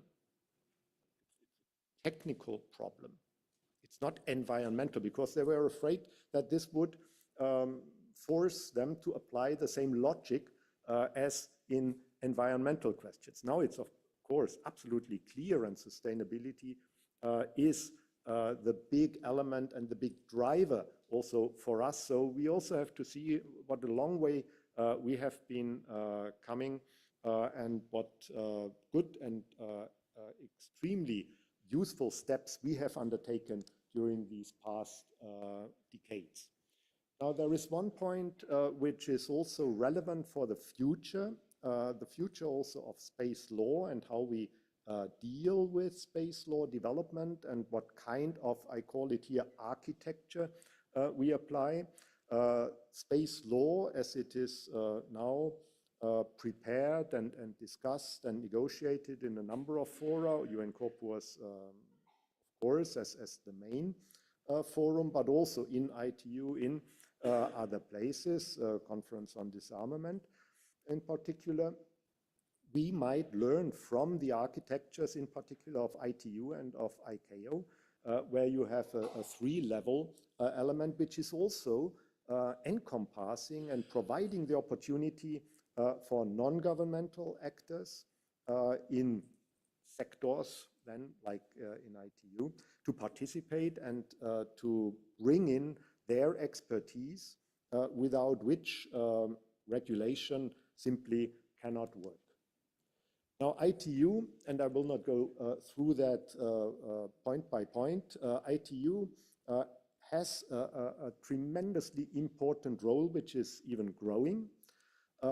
It should be, and this has been alluded to during the past days, it should be coordinated and ideally in an appropriate way with UN Corpus. And I used to be the chair of UN Corpus 10 years ago. And at my time, we set out a cooperative venture between UNOSA and ITU on requirements for small satellites. It was the very, very first such paper or outline which was given, and the very first which was done between the two organizations, kind of supervised by the legal subcommittee. And it worked, and it can work, and such best practices or examples are, I think, of a very great value. And you see here, and most of these points have already been mentioned, what ITU can do, has to do in implementing recent decisions in view also of the WRC in a few years only from now, and where, as you can see here, the concrete actions, be it handbook, be it deorbiting activities, be it the implementation of the decisions, and also the information basis which is necessary for all these activities to be moving forward. IISL was briefly mentioned. I did not want to start with that, but end with that. It's not the usual propaganda of that our organization is the most beautiful and best. It's the beauty of the organization. Thank you. I would like to mention one point. You see here on the top left and in the middle of the right page what we organize and call the IISL Manfred Lachs Space Law Moot Court Competition. So a moot court competition is, as you certainly know it, something like a model United Nations where teams are competing, and in the end a winner is taken. Now, we have for our competition the absolutely exclusive feature that we have 3 judges from the International Court of Justice presiding, and you see them sitting there always on the desks in the front rows. Now, I show you this because the cases we are bringing to each of the annual competitions also contain a lot, really a lot about sustainability. So the judges hear that, they work on that, they prepare for that, and they tell us, Tanya, as my predecessor, they continuously tell us, we are prepared. If there is a case brought to the International Court of Justice on anything which is related to sustainability, we are prepared. And if this is set by the highest court we have on Earth, also encompassing the universe, this is something where we also can be confident that this is of a serious and of a most important matter. So with this, I close my little introduction with our motto, and this is that IISL for 60 years, almost as long as the space age exists and space activities are developing, tries to maintain the rule of law in outer space, and this is, I think, a mission which we share amongst each other. Thank you very much.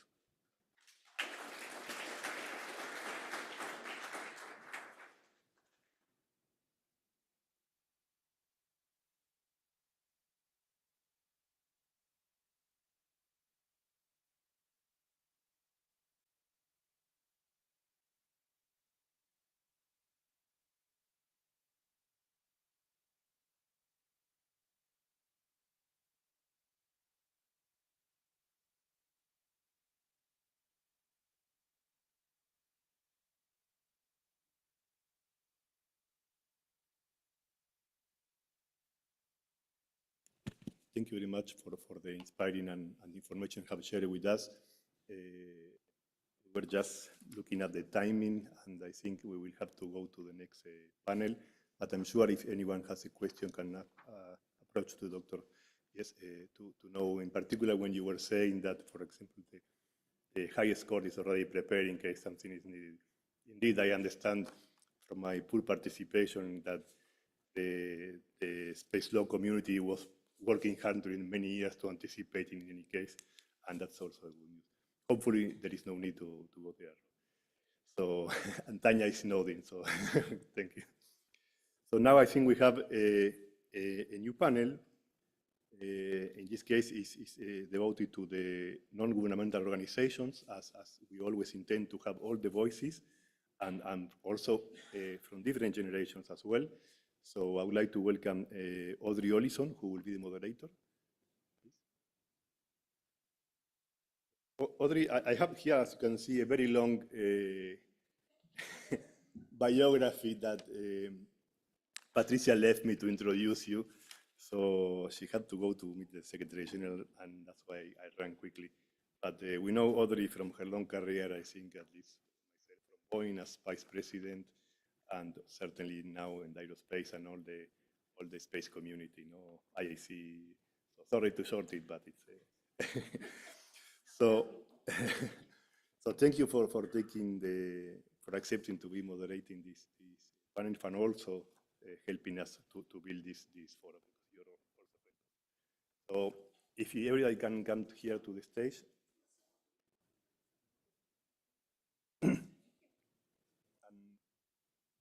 Introducing, right?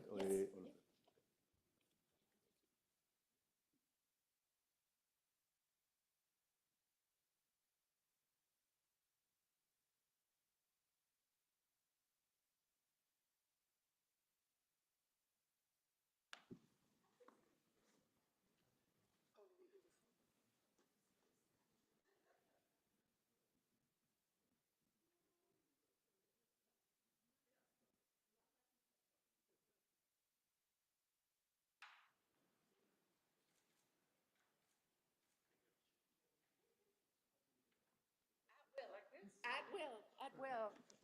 This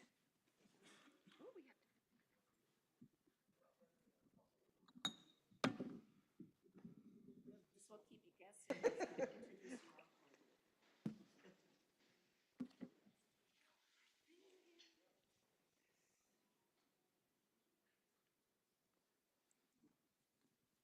Well, the hard part is over, the photograph.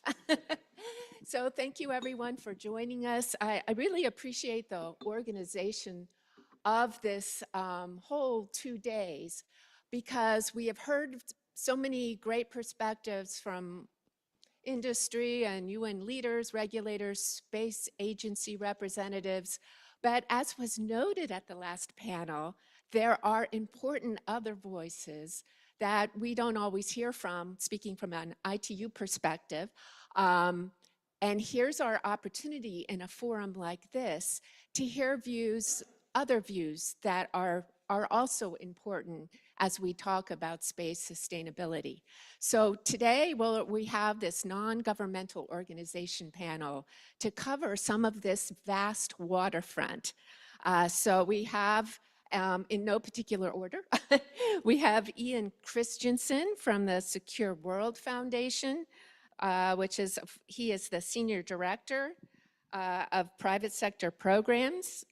Secure World Foundation promotes secure, sustainable, and peaceful uses of outer space. So a perfect kind of individual to be on this panel today. And seated next to him, and we've already met him earlier today, Dr. Antonino Salmeri, who's here this time as chair of the Space Generation Advisory Council. So now we're going to get an opportunity to dive in a little deeper about the views of youth, the future occupants, and hopefully people still getting the full benefit of space, so into the future. So of course, he has many other roles too, such as director of the Lunar Policy Platform. And the sustainability of Moon is going to be a big issue as well, perhaps further into the future. And next to him, we're pleased to welcome Dr. Tanja Masson-Svan, who is very well known in the international space law field. She is an assistant professor and the deputy director of the International Institute of Air and Space Law of Leiden University, and she was a former president of IISL. So if you had any leftover questions, you might have another opportunity on space law. So this is an important contributor to our panel. So welcome to you too. Next to Tanya, we have Federico Favruno, who we've also been hearing a lot from in the questions and the answers. So you might have an opportunity to return the favor. So he is a spectrum manager at the Square Kilometer Array Observatory. And he also is a co-director of the International Astronomy Union Center for the Protection of Dark and Quiet Skies and satellite constellation interference. So a very big topic that we've sort of mentioned in passing, but we haven't had the opportunity yet to dive into. And last but not least at all, we have Rosaire Almenar, who is a member of the ITU Secretary General's Youth Advisory Board. And I have to mention also, she's a PhD candidate in law at University of Valencia. So welcome to you as well.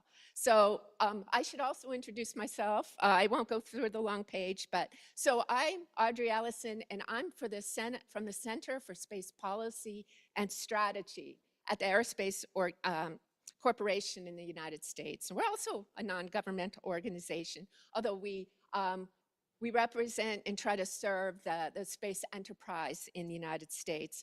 And we really focus on space safety. We have a Space Safety Institute, a Center for Orbital and Re-entry Debris Studies, where we track debris.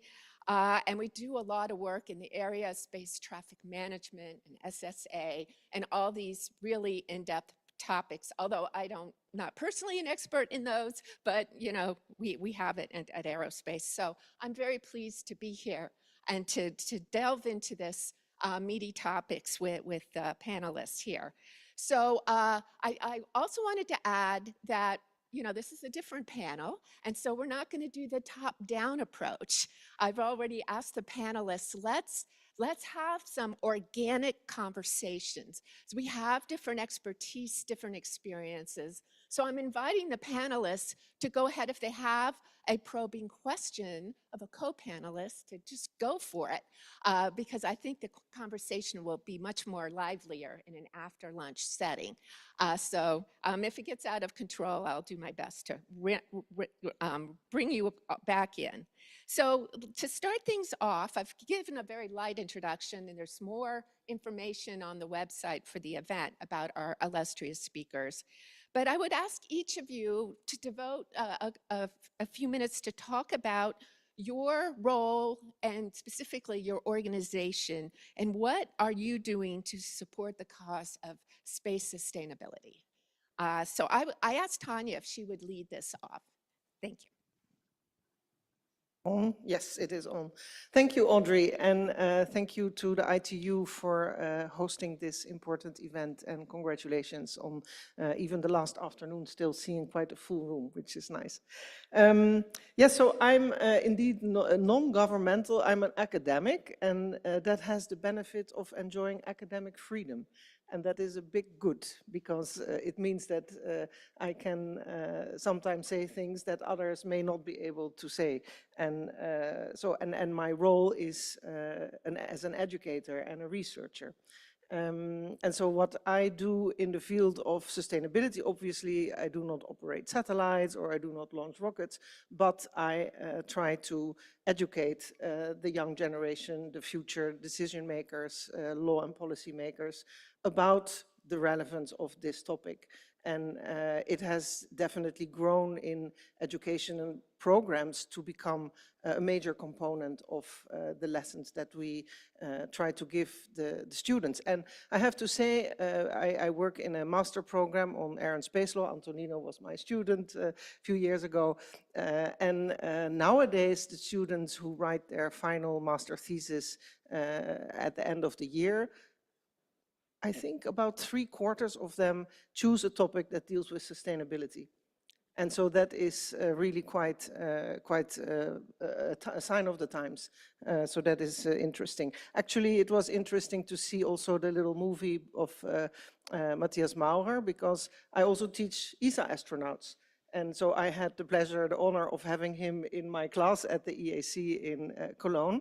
And I applaud ESA also for including space law as an element in the training of the astronauts. And so it is important also for professionals to learn about this. So I also organize courses for the government, and I've even, that's quite a long time ago, spent a day here at ITU talking to the engineers about space law. And so also that interdisciplinary aspect of discussion, of exchanges, I think is very important.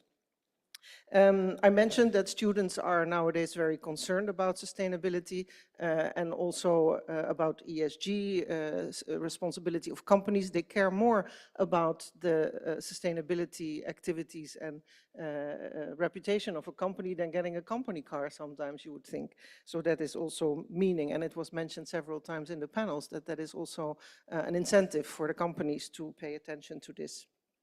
Just last week, we had a Chinese student who defended his PhD study on active debris removal. So again, somebody who had worked for 5, nearly 6 years on this topic, which is of course also again related. We also do research for governments, for the European Union. We were part of a big study project on space traffic management for the European Union. And we hosted, perhaps you've heard of this, the Hague Working Group on Space Resources, where we created an informal setting to discuss without political issues or disturbances, if I may say so, for 4 years, and several around this panel were also included in that, and came up with some building blocks on things that we thought, this group thought were important, which was then put towards COPOS as well. And in that also we talked about sustainability and about the need to preserve the environment, not only of Earth, but also of outer space. And that is also important, I think, this Earth-space connection. You hear now more and more also that we should not see outer space as a separate environment. It is connected to Earth, and everything that we do on Earth has an effect in space and vice versa.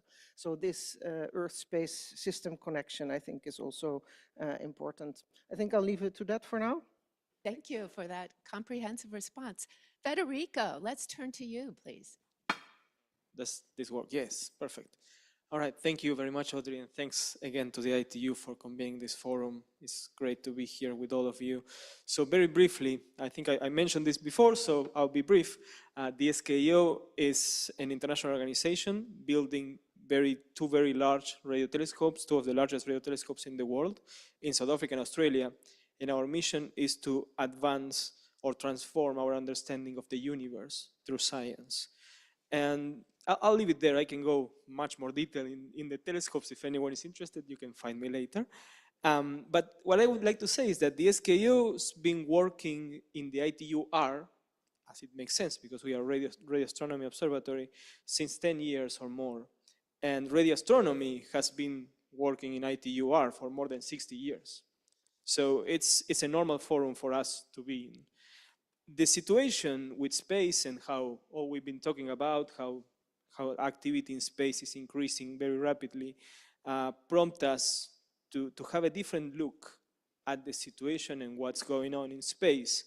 And that's why we started seeing these effects, and not only now the potential of interference in the radio spectrum domain, but also in the optical domain. I suppose many of you have seen these pictures of astronomical observations with these stripes in them. If you haven't, please come and talk to me later. I'll show you some of them. But this effect, when we started seeing this effect, there was a discussion in the ITU, and it wasn't in the mandate of the ITU. So then it was when the different astronomical organizations, in particular the SKO and the International Astronomical Union, we went to start working in COPWOS. So that's also where the SKO is a permanent observer in COPWOS, and we've been working there hard also to promote discussions on dark and quiet skies. So you might know that now there is an agenda item in the scientific and technical subcommittee in COPWOS to discuss dark and quiet skies. And it's very interesting because at the same time, there is an agenda item 1.16 in ITUR for WRC27 in the discussions on the recognition and possible protection of radio astronomy from satellites in non-GSO satellites. So there you see how the two organizations are working on the same topic within their mandates. Right? So I think that's extremely interesting to see how we are advancing in discussing this. So very, very briefly, I would like to also mention that on the radio astronomy side, we are seeing two different challenges, and I'll get a little bit technical, but we are in the ITU, so maybe I'm allowed to do this. So we are looking at the intentional emissions of satellites, and this is like the bread and butter of the ITU, what we are all used to deal with. So it's intentional emissions from satellites, out of band emissions, all the things we all know. But we are also seeing some other effects that are associated with a large number of satellites in space, and this is unintentional radiation. And bear with me with the term, because it's very important, as we have it defined in the radio regulations, radiation and not emission. And this is related to the electronics in satellites. So there have been some studies using radio telescopes where we were able to detect this radiation from satellites that is not related to the transmitting signals, but is basically on the electronics of satellites. And this is a very new field, and we are working very closely with some of the satellite operators, and we're very grateful for that. That's very important, because what we really think is that we can advance this work, especially in collaboration. So we're really looking forward for that, and I'll leave it there. Thank you very much. That's fascinating. And we'll dive deeper as we proceed through the panel. So I'd next turn to Antonino. Thank you. Thanks, Audrey. And on behalf of the Space Generation Advisory Council, I'd like to thank the ITU Secretary General for extending an invitation for us to come. I think SGC this year celebrates 25th anniversary, so it's a big moment for us. And it's great that we are starting now finally to engage with the ITU. I would say we should have done it much earlier, so thank you for your leadership and invitation. We look forward to participating more in these discussions. And I commended already yesterday the decision to establish an advisory board, a youth advisory board, which I think it's something that should be done more across the United Nations and should be done more also in national governments as well. It is so important, because when we want to tackle topics like sustainability, we should do it bearing in mind the interest of future generations, and also bringing into the decision-making process those who will suffer the consequences of our action or inaction. When in 50 years space will be sustainable or unsustainable, it'll be me who will be there. And it will be me and Rosa and the others. And we should be involved in this decision making, because we have a stake more than anybody else in this room, and our kids even more. Right? So I think it's important, as a matter of intergenerational equity, that we have these discussions in a multi-stakeholder, multilateral, and multi-generational fashion. And like I said, I'm very grateful for the ITU to be a leader and showing stewardship in this, and involving many great SGC members like Rosa. We're going to hear from her, I think, in a moment. From our side, we try to be prepared for this engagement. So we don't want to be involved just for the sake of being involved. We take these topics very seriously, and we do our research. So a few years ago, SGC established a new pillar within our organization, which is the Space Generation Advocacy and Policy Platform, SGPP. And through this policy platform, we create groups of young experts that address one topic per year. We focus only on one, and develop a united policy position on behalf of the youth. SGC has 30,000 members, over 165 countries. We are one of the most representative organizations in the space sector, one of the widest as well.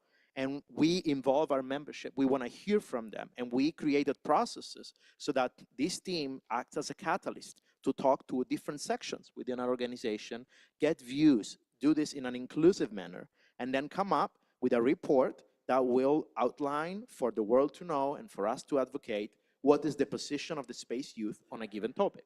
And again, Rosa was part, for example, of a team that created our last policy position, which was developed this January on space sustainability. So I want to say just a few words about that, and maybe we can dive more later on, this policy position proposes something that we call an intergenerational pact for space sustainability, or IPAS. And let me just give you some context around the decision behind this idea for a pact, right? Obviously, we understand already, and as a space lawyer, I already mentioned it in my other capacity, it's gonna be very difficult to have a new treaty in space, right? Great binding rules, it is tough. This is one of the first things I learned from Tanya, actually, when I was in Leiden, right? Forget about a new treaty. And we have good treaties to build upon, so maybe we don't even need it. But we wanted something that is just more than guidelines. With all due respect to guidelines, they are very helpful, but we think that a topic like space sustainability deserves a little bit more of a formal, I would say, like ceremonial commitment. That's why we wanted a pact. And we wanted also to align with the Secretary General of the UN, Gutierrez, who proposes a pact for the future that will be negotiated and approved in just 10 days at the Summit of the Future. So we wanted to do something that was aligned with that. We are very grateful that thanks to our engagement with UNUSA, as well as with member states, several of the ideas that you see in the IPAS report are also now reflected in several parts of the Pact for the Future. And we see that as a starting point for further engagements at the UN level, at the national level, and with other civil society organizations. We partner with several of the organizations in this panel, including, for example, IISL. As Kayuvi mentioned, I'm also an ISL member. And we want to work together, but we feel we should first of all take a commitment and say, those are the objectives we want to achieve, and we take them seriously. And then we start working towards there. And I'll stop here. Okay, I think I need to know more about this. It's very interesting. So Rosa, could you supplement and add your own views to our discussion? Sure. Thank you, Audrey, and thank you to Mr. Chikorasi for providing the Youth Advisory Board with the opportunity to be here, sitting along with great professionals that I deeply admired, and also Mr. Salmeri, President of SGSC, which is an organization to which I am a proud member as well. So I am sure that you are all familiar with ITU Action in Space Sustainability, but I couldn't be sitting here without recalling Article 44 of the ITU Constitution, according to which the effective and efficient use of radio frequency from and in Earth orbits corresponds to the ITU as an organization. So in this regard, ITU has taken notable steps in the last decades. And let me just briefly mention Resolution 219 of the Plenipotentiary Conference in Bucharest 2022 and ITU-R Resolution 74. Both of them deal with the sustainability of radio frequencies and associated satellite orbits used by space services. But let me focus more on Madam Secretary General's Youth Advisory Board, which I am here representing, because we are a dynamic and forward-thinking initiative which empowers young individuals to shape the future digital connectivity. Our main mandate is to provide practical advice to Madam Secretary General on critical issues which include space sustainability. And this initiative also facilitates the integration of fresh, new, and different perspectives to the table, since it is coming from us, the youth.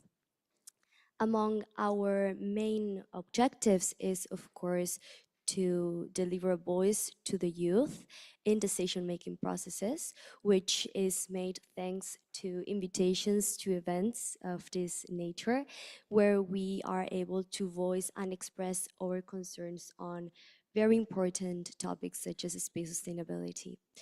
Moreover, we are keen in raising awareness for young people on important topics, especially on space, which sometimes is very unfamiliar to them. So in this regard, we undertake a lot of actions of sensitization, and we also support and foster and encourage youth-led initiatives that tackle, for instance, space sustainability projects. So basically, our main mission is youth empowerment and youth representation, especially through training, especially through education and capacity building initiatives, because we truly consider that the younger generations also have a voice and also have a message that should be delivered and listened. And here is the main reason why I'm here today representing the Youth Advisory Board. Thank you very much for that. and welcome to this discussion. We have one more initial speaker, and we're going to hear next from Ian. Good afternoon, everyone, and I want to add my thanks to the ITU, to the Secretary General, and to the BR team for putting together this tremendous forum today and yesterday. So as Audrey introduced, I represent Secure World Foundation. Secure World Foundation is a US-based nonprofit organization that focuses on cooperative solutions for space sustainability. We are not quite as, been around quite as long as SGAC, but we are recognizing our 20th year this year. And I would say if we tried to hold this type of gathering 20 years ago, we might have 5 people in the room. 10 years ago, maybe 15 people in the room. And here today, we see where we are. So I want to thank everyone that gave their time over the last 2 days.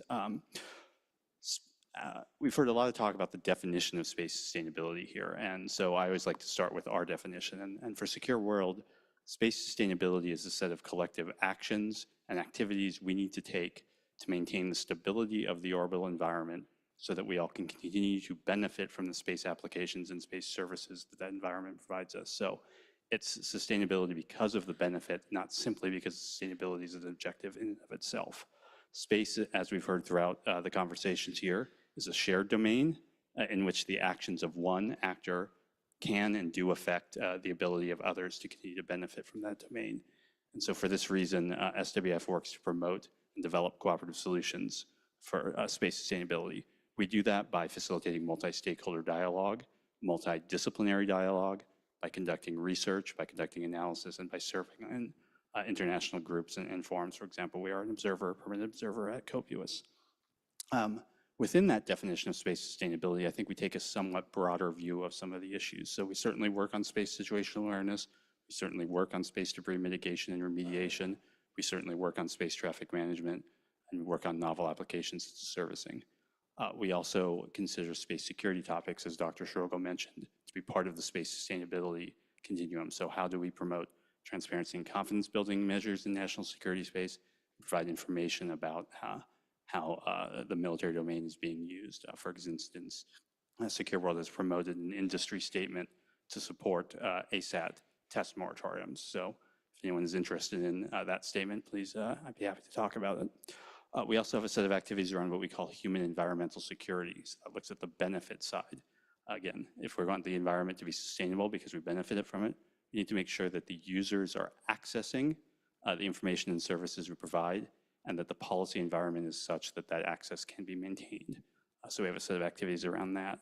And then we broadly have a set of activities around the governance and regulation of private sector space activities, and that's sort of the remit in which I fall into. That also involves working with industry on what responsible space behavior is. So with that, I just want to mention 2 kind of our flagship projects. Space sustainability is important to ensure that access for future generations, future users has been mentioned. So one of our projects is something that we refer to as the Handbook for New Actors in Space that provides an overview of 3 elements of essentially the best practice that we have across the space system. It starts with a discussion of the regulatory and policy environment at the international level. So a review of the treaty principles, including the ITU and the COPUOS Outer Space Treaty. Then talks about domestic policy and administration, so you implement that at the national level. And then the 3rd section talks about industry best practice for responsible use of space. We're preparing an update to that handbook that should be out in about a month or so. And then we also convene each year our annual Summit for Space Sustainability. This past year was held in Tokyo in cooperation with the government of Japan. We thank Mr. Manowitz for participating in that forum, as well as COPUOS, USA. And that is a cross-disciplinary conversation about space sustainability and all of its dimensions. So I look forward to hosting that likely in continental Europe next year. So we'll leave it at that, Audrey. Great. Well, thank you. So we've gotten the flavor of this group of non-governmental organizations and how they are approaching the topic of space sustainability. I did want to dive in a little deeper and ask if you could get into a little more detail on any specific solutions that or perspectives that your organizations are pursuing in space sustainability, or if you don't have one to highlight, if there's something that's really resonated with you that you have learned in the discussions that we've heard of throughout these past 2 days. I'll start off, unless I have a volunteer, Federico, Sure. Okay, thank you. So on the question of some mitigations, possible actions, we in the astronomical community, we have been taking two approaches, and we are trying to do them in parallel. We heard a lot about how there can be bottom-up approaches. So we of course are seeking regulation that can protect astronomy, can protect the night sky, can protect radio astronomy, but at the same time, we understand the urgency of the problem. So the two approaches we are taking, the first one, I did mention how we work in COPWAS, how we work in the ITUR, following the due processes. But we are also taking the collaborative approach, and this is most of the work that we do in the IAU CPS, the Center for Protection of Dark and Quiet Skies. I'll leave it CPS because it's short. And in this center, what we are trying to do is get together all the different stakeholders in this discussion. So we are inviting industry into the center. We have about 15 industry players in the center having discussions with astronomers to find possible mitigations. And the word possible is very important for us because we want to find things that can be done and that affects everyone equally, let's say, as we say in the ITU, everyone equally unhappy. So we are working on some of these things. So some satellite companies are working very hard on brightness mitigation. We heard from SpaceX how they are working on their reflectivity and how they are happy to share the technology and discuss with other operators. Also on the radio side, it's interesting that we are even having some interactions and trying to find new ways of sharing the spectrum. I'm not going to go into the coexistence word, but it's new ways of sharing spectrum. And it's very interesting in the discussion on radio quiet zones and how we can protect these very special areas in the world. And of course, with the ITU, there is the real possibility of a regulatory solution. Exactly. Thank you. Fascinating. Tanya? Yeah. You also wanted to go, okay. So yeah, it's true that we have been having this discussion over the past days about whether we should have a top-down or a bottom-up approach or something in between. And Kai-Uwe also highlighted that there is already quite a lot of law, even hard law. And of course we have the Outer Space Treaty with its principles, which admittedly do not address all the detail, but they do provide the principles that are still valid after 50 plus years.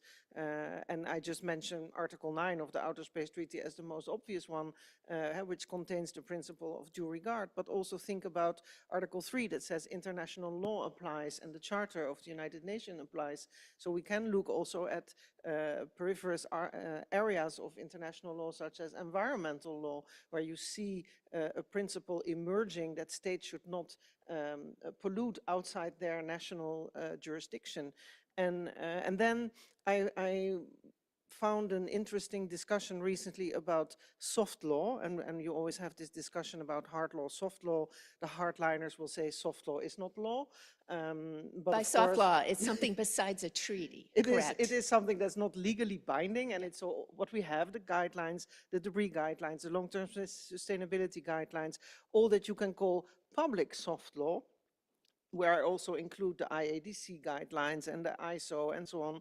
But there's also something emerging called private soft law, perhaps, where you have all these industry initiatives, the Space Safety Coalition initiatives of the Zero Debris Charter, the Paris Peace Forum Zero Debris Declaration, and all these initiatives.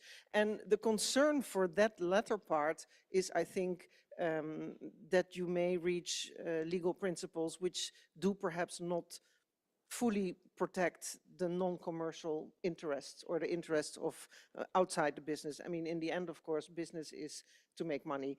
And we've heard many of the operators here, and they all have very good intentions. And I'm sure that they realize that it's in their own interest to be sustainable. But in the end, I do think that we need something more to to protect and perhaps incentivize, like the space sustainability rating, things that have also been discussed in the previous panel.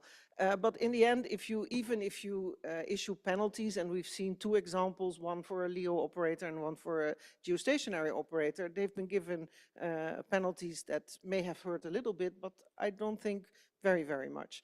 And so maybe either pushing those incentive measures or and preferably go for some binding regulation would be the preference. And we should never lose hope of doing that. And I want to mention one example, and that is last year the adoption of the High Seas Treaties, the BBNJ, the biodiversity beyond areas beyond national jurisdiction, that was included as a hard law treaty after 20 years of negotiation, admittedly, and it will need a lot of ratifications to come into force, but it can still happen. And so as long as we don't continue to call for that and to push for that, we're of course not making it happen.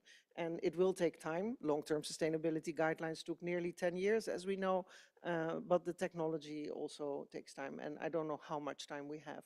That red button is there looming over us. The panic button. The panic button is there looming over us. So I think we should also have that ambition to go towards really preserving in a responsible way the use of outer space for the future.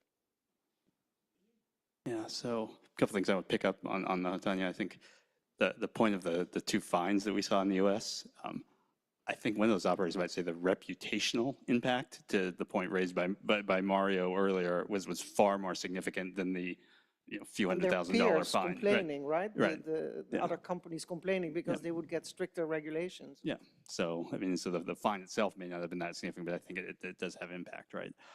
So coming back up a level, for me, the question isn't so much top down or bottom up, because it's both, right? It's that there are multiple levels of governance, there are multiple levels of approach that are going to apply to the solution, the challenges we're discussing in this room.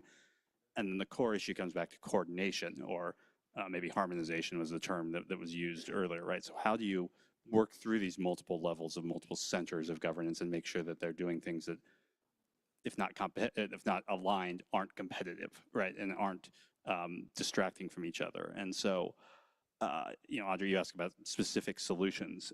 So a couple I want to talk about in that context of coordination. I don't think we need to not lose focus on implementation of the existing guidelines, existing principles, and existing law and regulation that we have. It was mentioned earlier today that, even compliance with post-mission disposal end-of-life guidelines is not that great. I think if you look at the data from the European Space Agency, they say that in recent years, something like 65% of LEO payloads operating in non-naturally compliant orbits with the 25-year guideline, only 65% of those objects actually attempt to comply with the 25-year guideline, right? So, and then we even may ask whether the 25-year guideline itself is acceptable in the current age. Probably not, right? So, if we're not complying with the existing guidelines that we have, how can we do better on that? And that's on us to build capacity. It's on us to share best practice and experience with what works and to make the case. And then it's on us to coordinate amongst ourselves as we develop further principles.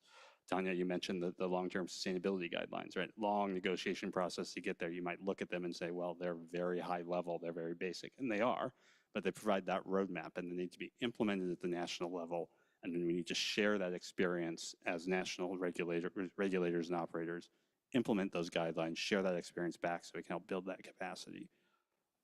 Mention coordination, mention sharing. I think one way that we can do this is by facilitating more regulator to regulator exchange, both within the spectrum side of the house and the space side of the house, and then across those different dimensions. So, there are space regulators here, there are telecom regulators here. We can do these kind of exchanges more often. That would be, I think, a very important step towards addressing some of these challenges. Thank you. Yeah, we're weaving a tapestry here, and our national regulators can play, and are already to some degree playing such a significant role. And as we've heard with the plenipotentiary conference resolution here at the ITU and the radio assembly resolution, the ITU is tapping on these strengths and identifying what the regulators are doing in the Gateway website and in the handbook. And in the meantime, the development sector is having various activities, bringing in the regulators, a global symposium for regulators to talk about these things. And of course, Copuous has their ongoing capacity building activities.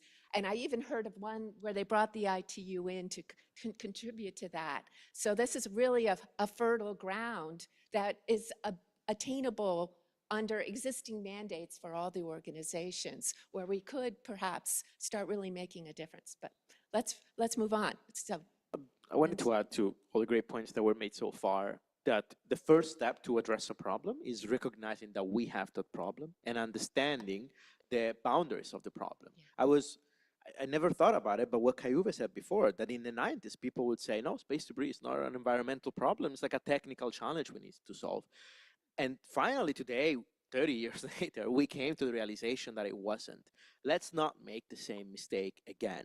So coming back to the IPAS report that I mentioned before, we begin with an assessment of the status quo. What are the problems that we're facing? And what are the urgent problems that we need to solve today? Because we have limited resources to address these problems. Governments have different priorities.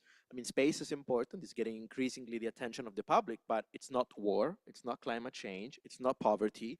There are many other problems that the government has to fix and resources, financial resources to allocate. So if we want to get this solved, we first need to get our act together and say, what are the three asks that we have from each government, from each multilateral organization, and from ourselves? We do have limited resources. We cannot think about all problems at the same time. So starting with that, and what are the top issues? Space debris is the number one. So for us, as the future generation or the young generation, we look at the way the space environment is right now, and we are frightened because it's just a matter of a lot of efforts and sometimes a bit of luck that we haven't had major catastrophic events. But they will happen. It's a matter of mathematical probability. I mean, I was reading yesterday this report from SpaceX, which is great. They alone are doing 50,000 maneuvers in 6 months for their constellation. 50,000, like 27 a day per satellite. It's an immense number. And it's gonna grow. The more satellites we're gonna add, the more maneuvers we're gonna need. Some point, someone will not do them. And then we have a problem. And then it's gonna be too late. So that is the number one priority, which is first, I think it's time to take binding decisions on the fact that we should not generate more debris. We've been living 30 years with the space debris mitigation guidelines, which are non-binding. I think everyone recognizes it's in their best interest to implement them. So perhaps they've worked anyways, but now it's time to say, we take this commitment, we're not gonna produce any more debris, or at least we're gonna strive not to do it. This is where we start. Let's not add to the problem. Number two is we should start fixing the problem. And again, I focus here on space debris because for me, it's the biggest challenge that we really need to solve. And it's the one that strikes the public the most. When you go to the public and you tell them, up in space, you know, when you see these beautiful pictures of the Earth and then you add the debris, it changes completely the perspective. It ruins the planet the way it's seen from space. And when you say to people there are millions and hundreds of millions of small pieces of debris floating around, they relate to that feeling. They're like, it's the same that we're doing with the sea, which is full of plastic, the same that we're doing with the environment, with warming up. So we have to do something. And that's why today, coming back to this morning, I'm very happy to hear what JAXA is doing with Astroscale. You know, putting together solutions, investing money, creating a regulatory environment that enables those risks to be taken, because it is not easy to fix this problem. There are legal challenges, dual uses, military issues. There is the technical challenge. Who is going to pay for it? But we have to do something. And so let's start somewhere. And that is my key message. Let's agree what is our number one priority and what we need to do to address it, and let's act upon it. Thank you. Rosette, did you want to add any more thoughts? Yes. In terms of specific actions from the Youth Advisory Board, we truly believe in the necessity to create incentives to promote space sustainable operations. So it's just the classical carrots analogy. In this sense, we believe that, for instance, ITU could follow the steps of the current space sustainability writing, which is an illustrative example, but by gathering political commitments from member states to conduct sustainable space operations in a similar manner to the way they are doing with the Green Digital Action. So that could be one of the aspects. And then we would also like to focus on international cooperation.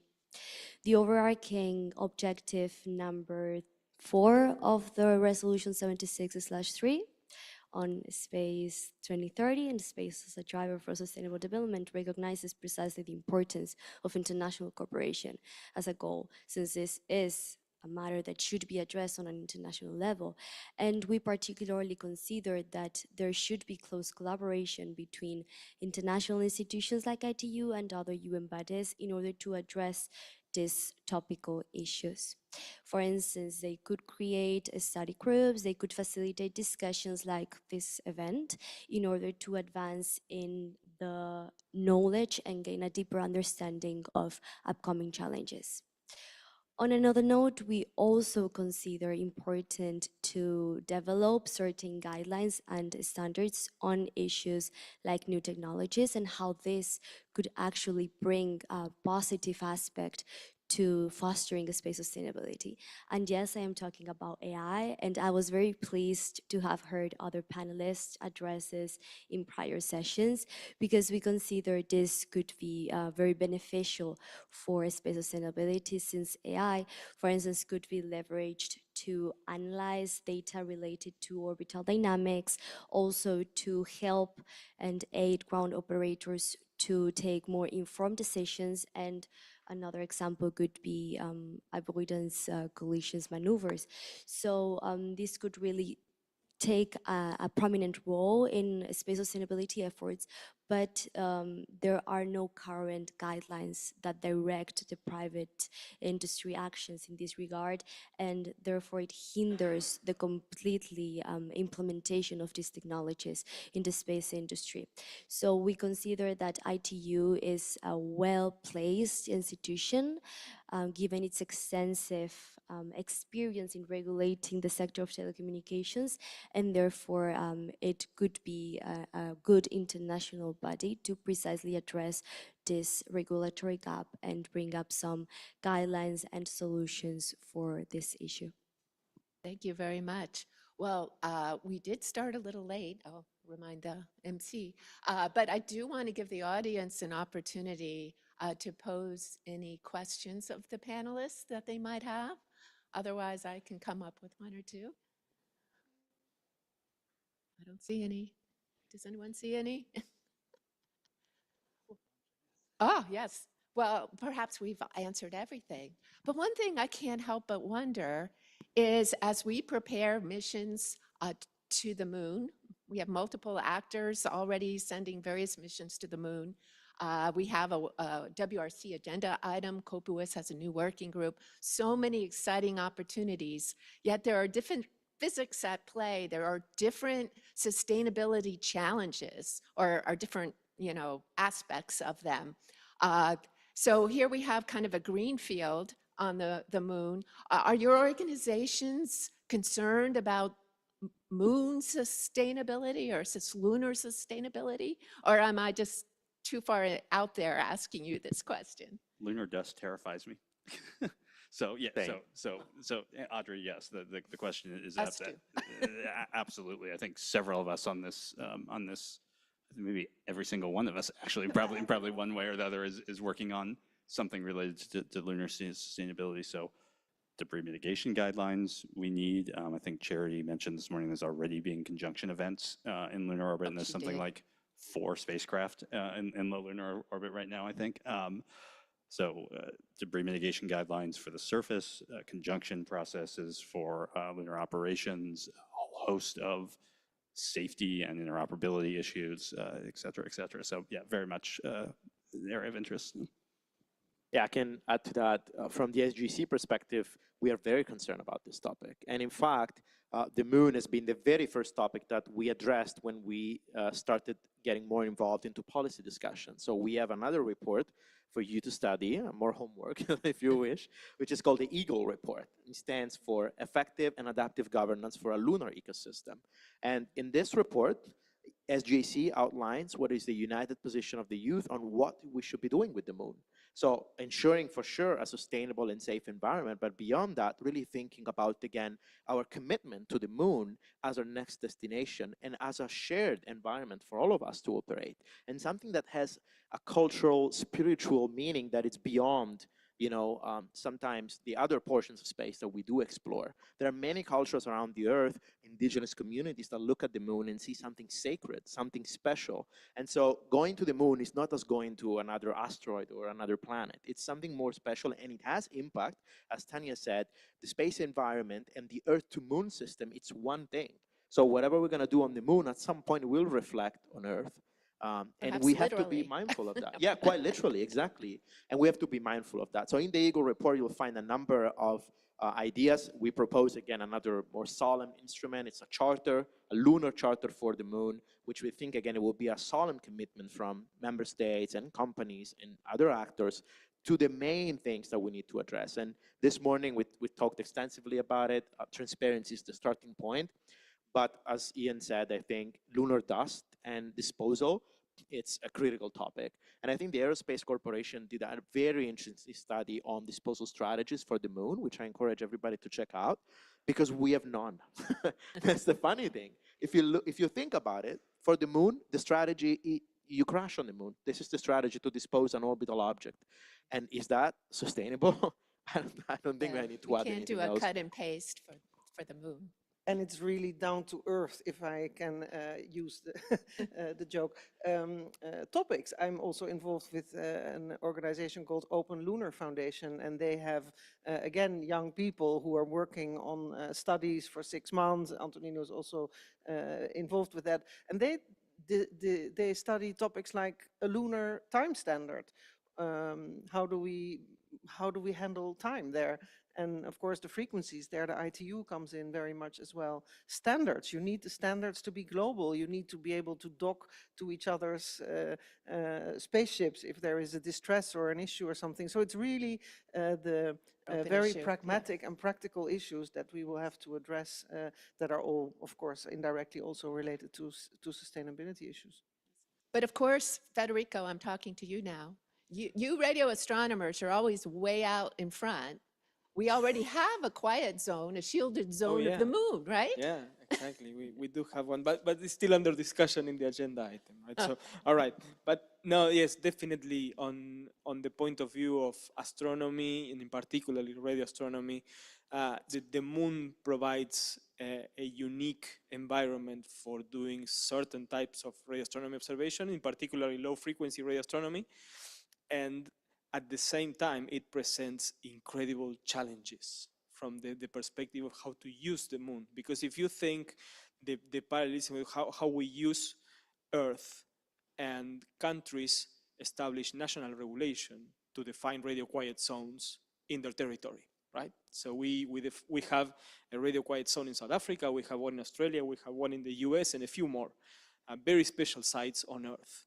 Now, if you need to do low frequency observations on the moon, how do you define the area that needs to be radio quiet if there are going to be other activities nearby, let's say?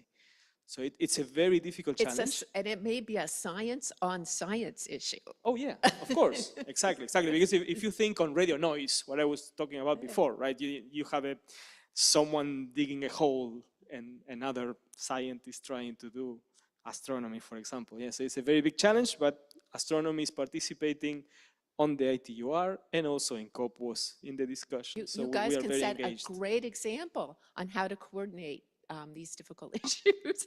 So we do have one question, and this will be our last one. Oops, unless they give me more time.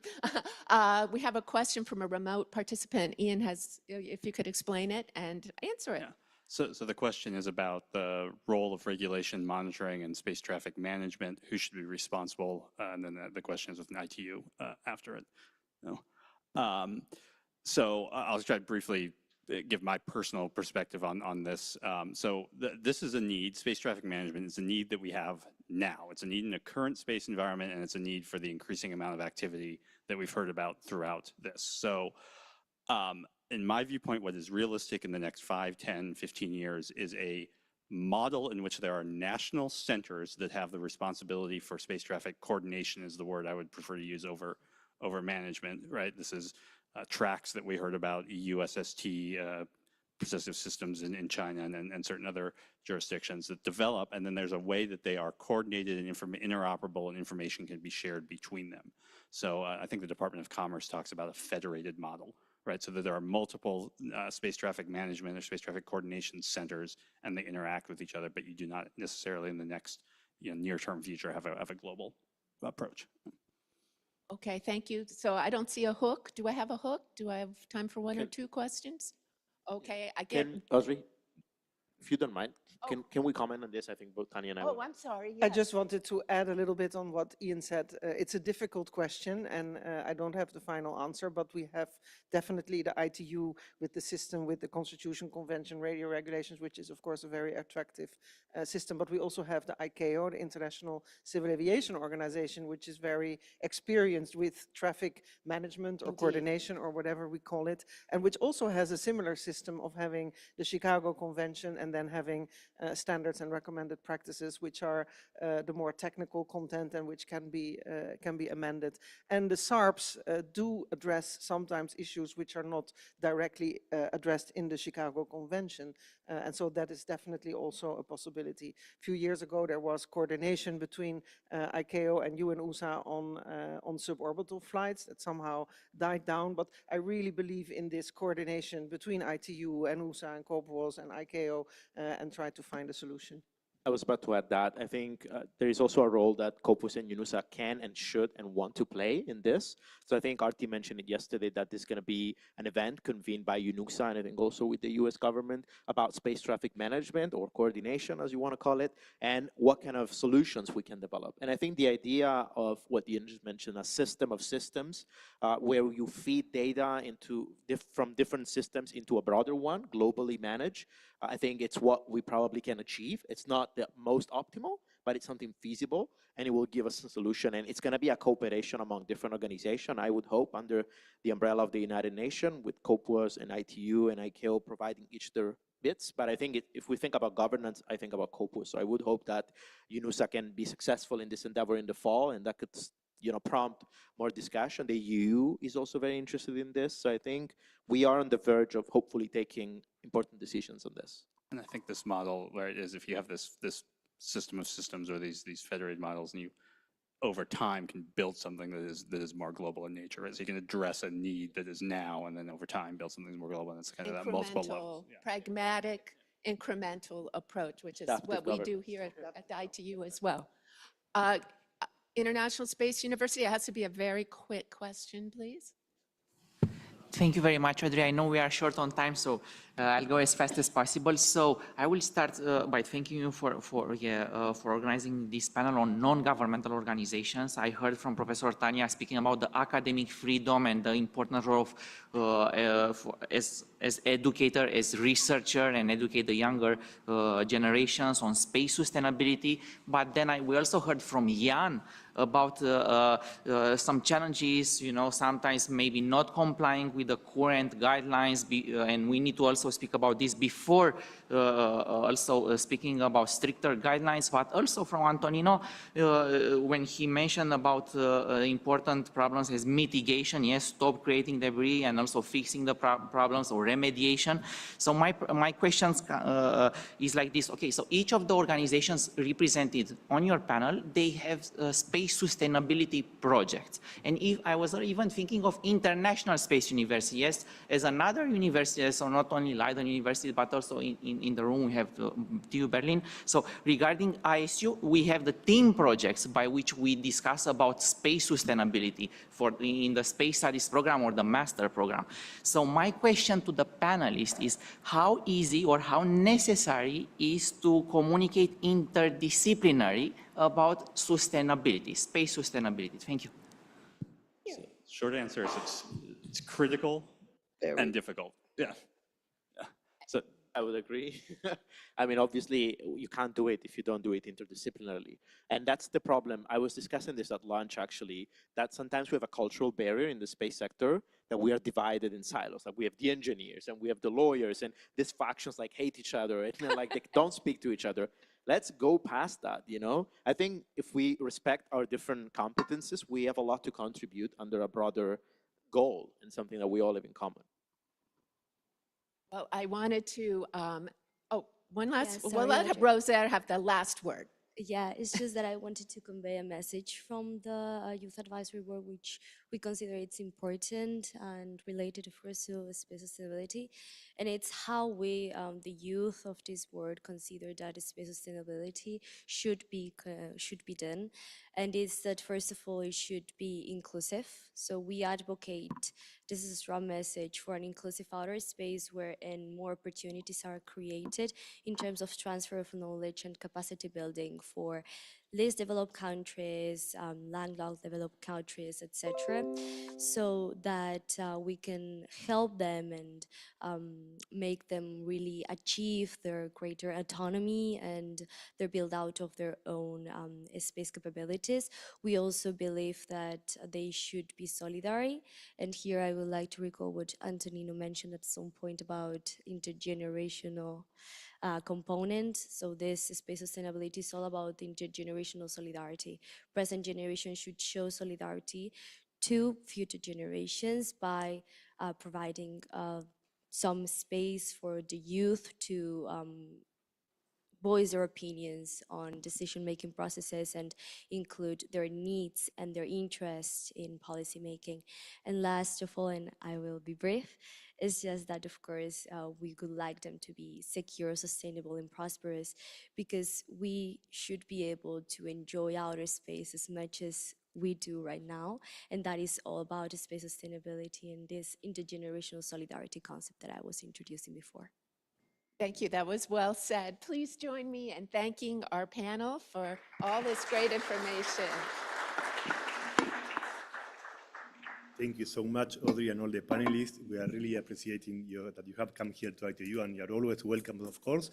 And we took due note of all your requests, in particular the heritage for you, no, for the young generations. Thank you so much. So now we are going to a break, as in the last break. This one is not sponsored by anyone, because in purpose we say, okay, this is up to you, so you prepare for the next panel. That this one we are going to see what's next, no? So as we were saying before, now there is a little bit of need of call for action. So let's come back at the quarter to 5. I don't know what time is it already. 3:45, exactly. They are all awake. Very good, very good. Thank you. See you later.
Hello again. Please take a seat. We are going to start in 1 minute, please.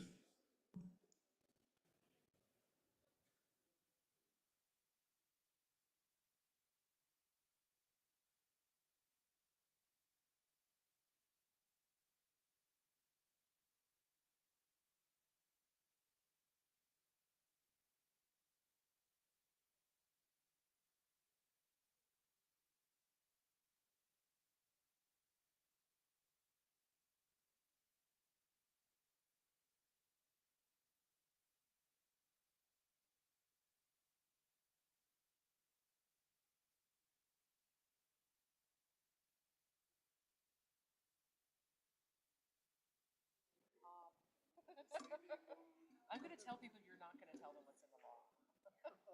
So don't even, I'm going to say, don't even ask him.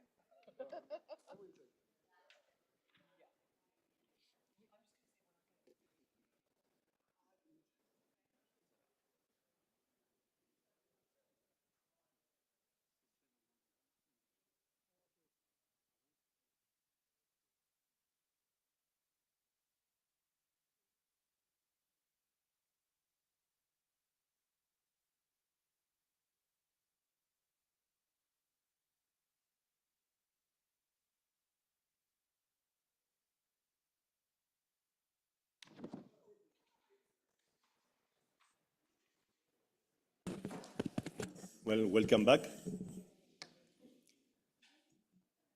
Welcome back to everyone. So we are going to start. And I'm sure you all were looking forward for this moment as well, after these 2 intensive days, and having so much information, ideas, but also proposals. And this is the moment. And for that, I would like also to start introducing. I don't know if you have had a chance to meet this person who is on my left, Patricia Cooper. Well, she was running the event here. So I will say only a few words, but what can I say? Again, she has a long curriculum, which I say, okay, it's too long. It will take we'll run out of time. So I just pick up the last one I see. I remember, in SpaceX as vice president, and also now advising ITU. And well, she was really working hard, passionate for work, I would say, I would define, and hard worker, and she was helping us to also set up this.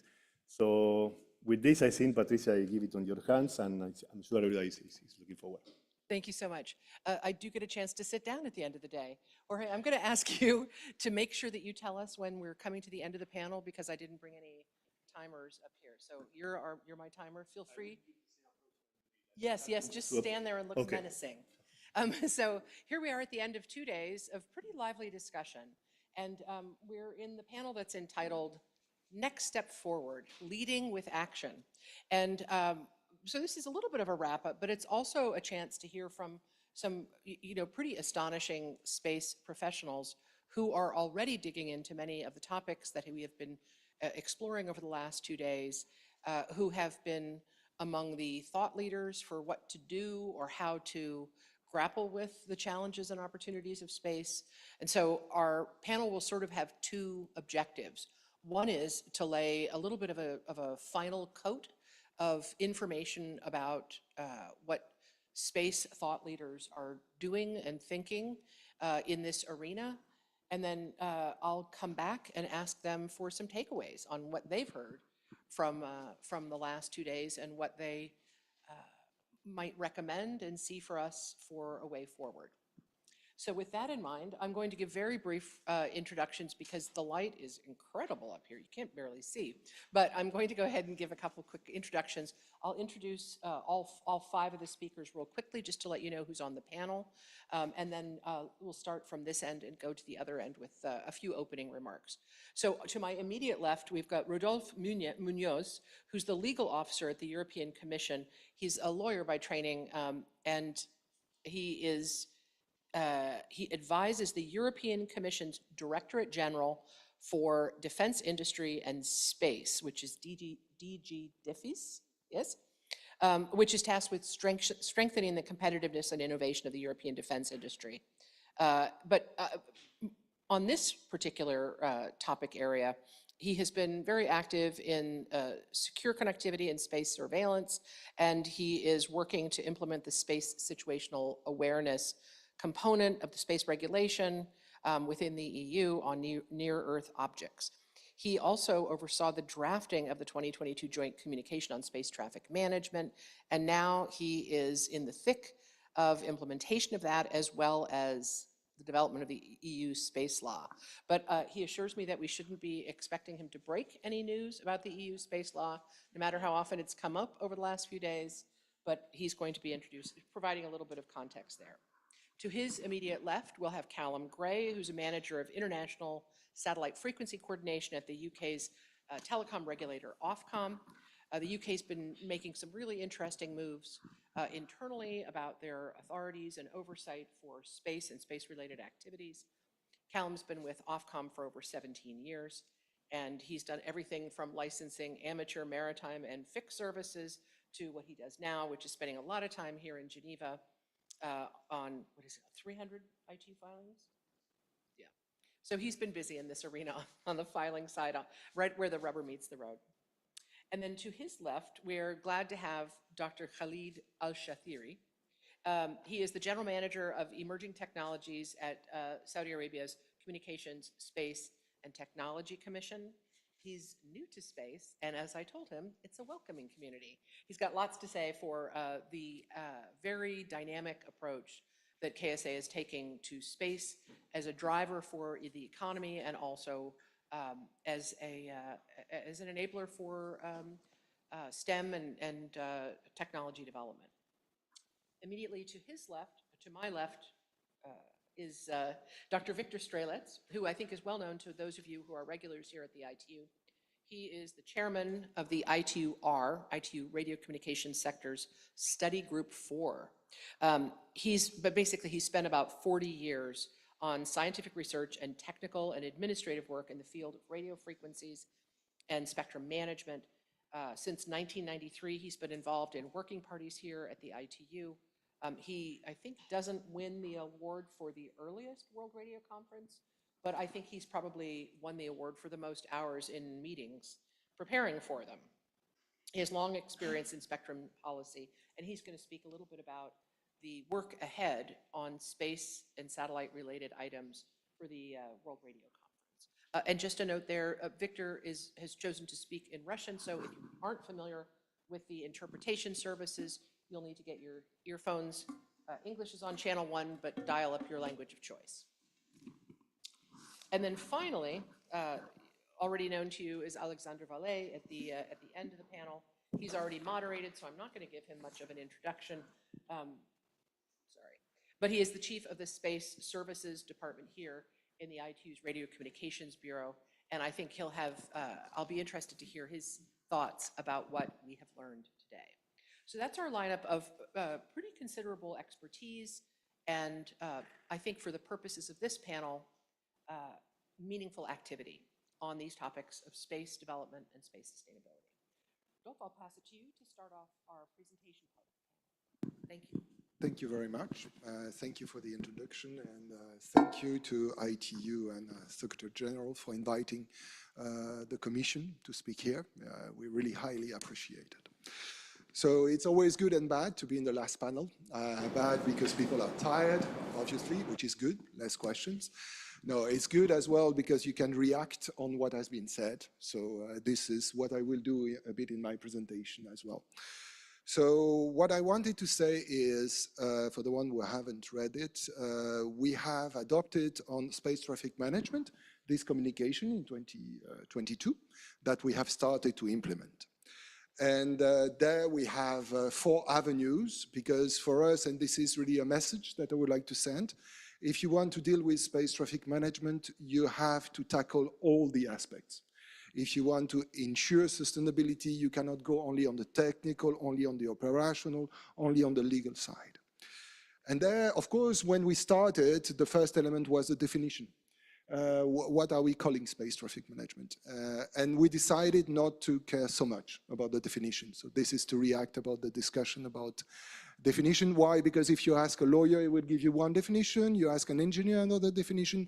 A diplomat, another definition. So we said, okay, we have one, but it might change. Then the first pillar is really to develop what we call civil and military requirements.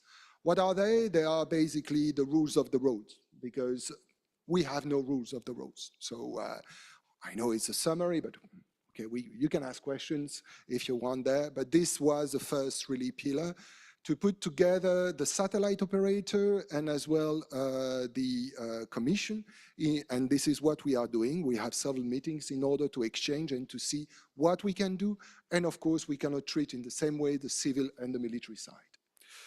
Then the second point is the operational point, because if you want to do some space traffic management, you need to know what's happening there.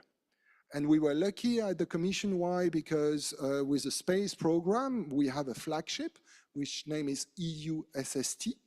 And this EU SST, what it is, it's a group of 15 EU member states, which is organized and supervised by the Commission, with USPA as well involved. And what are they doing? They are providing collision avoidance services 24/7 to 500 satellites.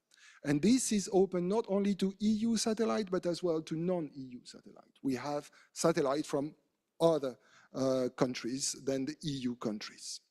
And for that, we are using nearly 100 sensors.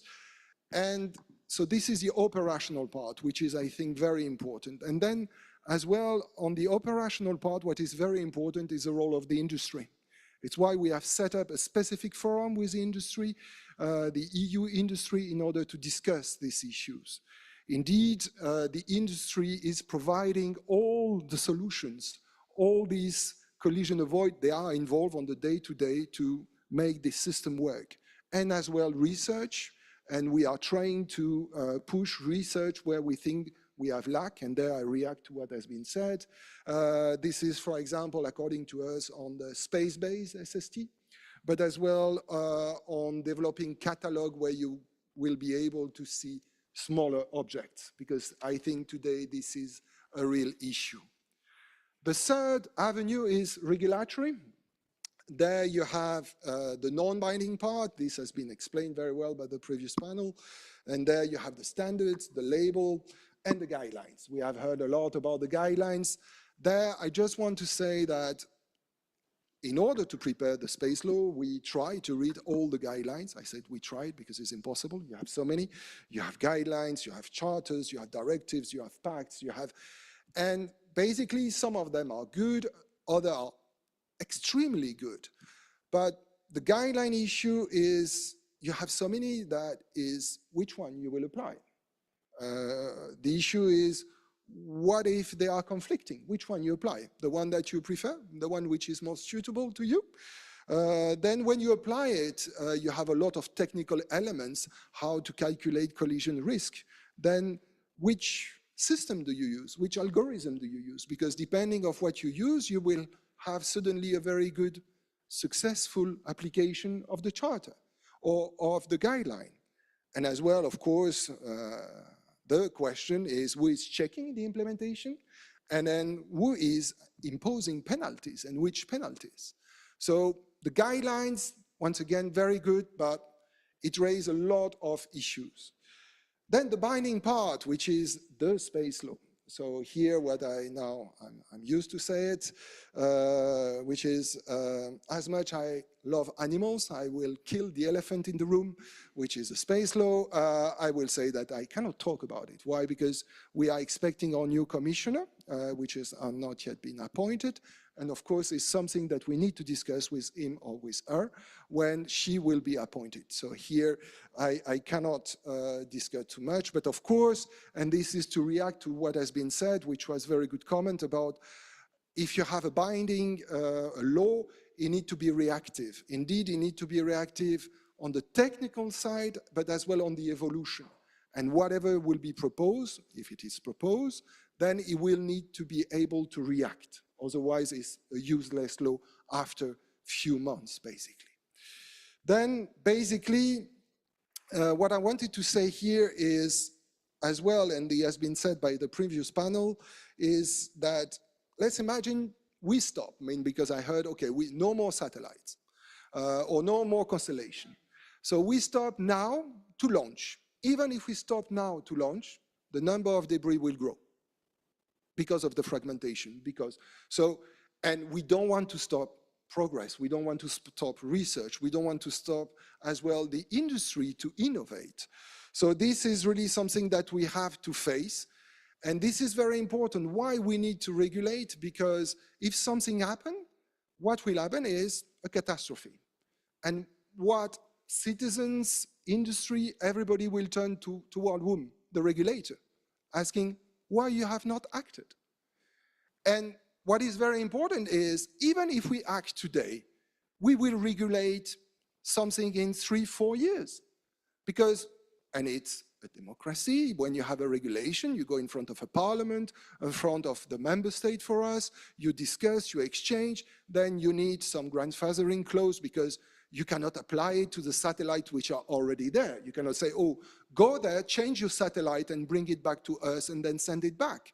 So this is really something important there. Finally, the fourth avenue, and I will stop there, is the international part. Indeed, if you discuss this topic, you need to include the international part. It's where we are acting very actively with our colleague from the European Action Service. This is our colleague from the Commission dealing about the international part, where we are very active on COPUOS part, where we are very active as well in trying to engage with the other states. Because this is very important. We have our operational system, but we are eager to learn from the other. We want to learn about what you are doing, what is done, in order to develop a better system. And I will stop there now. Rudolf, you've given us much to think about, and I think have picked up on a number of themes of the day and of yesterday, kind of the tension between a top-down, the consistency, the certainty of having rules and regulations codified, but the time it takes and the bloody battles that happen to try and to create that kind of level of oversight. And then the imperfection of the bottom up, which is that it's not binding, it's not consistent, and a little bit confusing. So this is the conundrum we find ourselves in. And we'll come back and ask the panel a little bit of questions about that after they've had a chance to make other provocative remarks. Callum, I'm going to turn it to you. How is the UK approaching this? Great, thank you very much, Patricia. And thank you very much to the ITU for extending the invitation to participate. It really is a double-edged sword participating in the last session. On one hand, I've got to hear all of the distinguished speakers before me. However, on the other hand, they've set the bar so high. So here we go. Over the last 2 days, we've heard a lot of comments, and I think it's clear to everyone that work needs to be done with regards to sustainability. And it's great to see a number of companies already taking those steps into their business model. However, a number of companies or one country cannot solve this alone. This requires an international effort to be carried out through the appropriate organizations. As we've heard, space is now considered as an extension of Earth. We need to ensure that it's going to be accessible not just for this generation, but for generations to come in future. Within the UK, there are 2 main regulators when it comes to space missions. We have the Civil Aviation Authority, whose responsibility is for licensing more the physical component, so your satellite itself, spaceports and rockets, and Ofcom, who I work for, which is the notifying administration of the UK, and responsible for the satellite filings and the licensing of Earth stations. So what steps are the UK taking? In 2022, His Majesty the King announced his ambition for his Sustainable Markets Initiative to create Astra Charta, to act as a framework to inspire sustainability across space industry. We've also made significant funding into in-orbit servicing, active debris removal and clean space missions, which can pave the way for a sustainable future in space. We have a National Space Operations Centre, which consists of sensors in space and in our overseas territories. and this tracks debris and satellites in space. In the month of July, UK licensed satellite operators were warned of 1,795 potential collision risks, and this allowed them to take decisive actions about maneuvering their satellites. We are continuing to work within COPUOS and other international forums, driving sustainability guidelines and improvements to deliver leadership on safe, sustainable, and secure space environments. Thank you. Thank you so much, Callum. It's been fascinating to watch the heritage companies and countries grapple with how to adapt and become kind of a more updated version to rise to the challenge. And I think the Kingdom of Saudi Arabia has the advantage of being a relatively newcomer to the space world and free of some of the I don't know, messy legacy of longstanding laws and stakeholders, but also the challenge of building the framework in a modern way that can drive the economy and the services that you have as part of your goals. Can you give us some thoughts on that? Thank you so much, Patricia. And actually, we are glad and lucky to have you as our moderator. First of all, thank you so much, ITU, Madame Doreen, for having this great event. And it's my pleasure to join this great community, great space community. Actually, CST, which is the Communications, Space and Technology Commission, it has been mandated to oversee the space market like 2 years back. And actually, it was interesting because the journey of regulating the market started with the telecommunication market like 20 years ago, and it has been mandated to regulate the technology market like 15 years back. Now, the newcomer to Saudi Arabia and CST as well is the space market.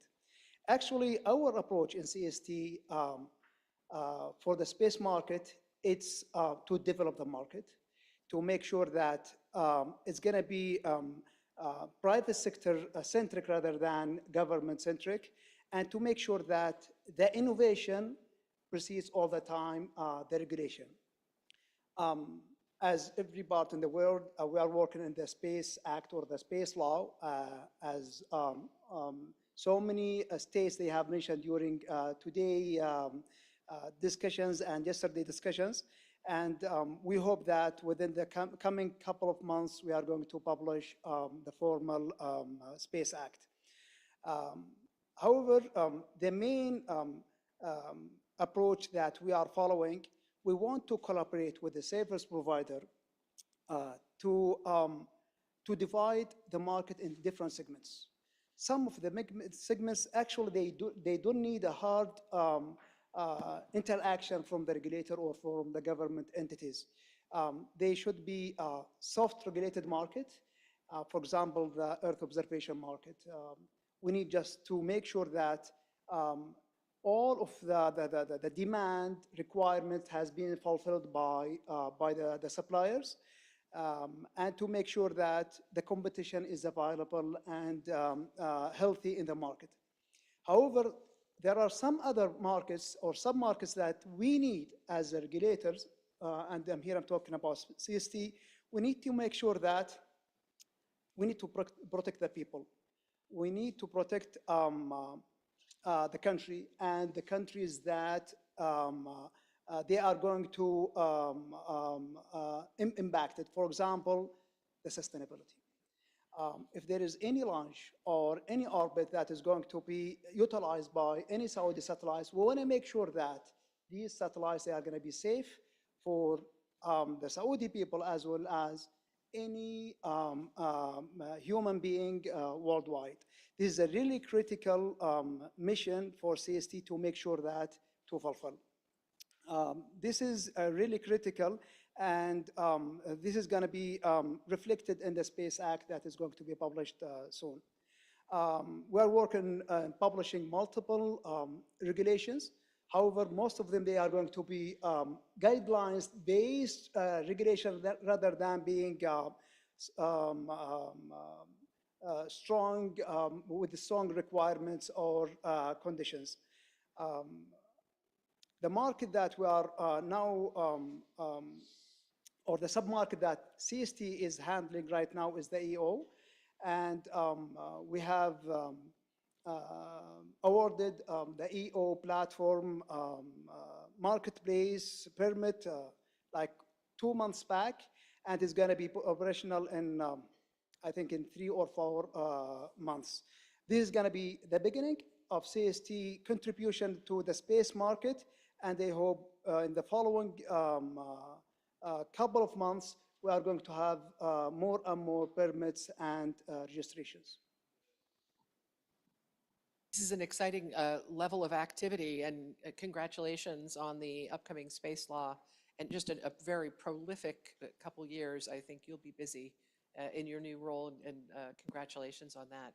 We're going to shift now from the 2 national discussions back to a regional and international focus with Victor, who has the challenging role of trying to advance. I think you heard 80% of the agenda of items for the World Radio Conference are space related. They almost all, not all, but almost all of them fall within your purview at some point or another. He's got a long history of not just ITU level, but also European level regulation, and trying to bring together disparate views for common outcomes. And I'm eager to hear your thoughts, Victor.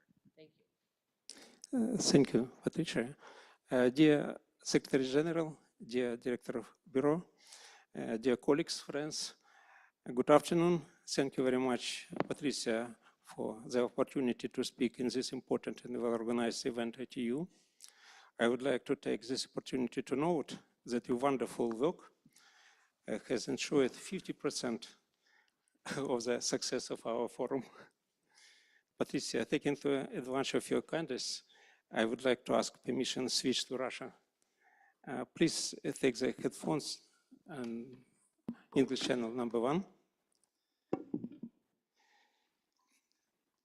Перехожу я на русский язык. Вопросы равноправного использования космического пространства всеми странами изначально были заложены в первые договора ООН о космосе и находятся во внимании уже порядка 60 лет. Мы традиционно занимаемся вопросами эффективного и равноправного использования доступа к радиочастотному ресурсу и спутниковым орбитам. Но вот законодательно теперь после пленарной полномочной конференции 2022 года и на основании резолюции Ассамблеи мы получили вот такие официальные уже поручения.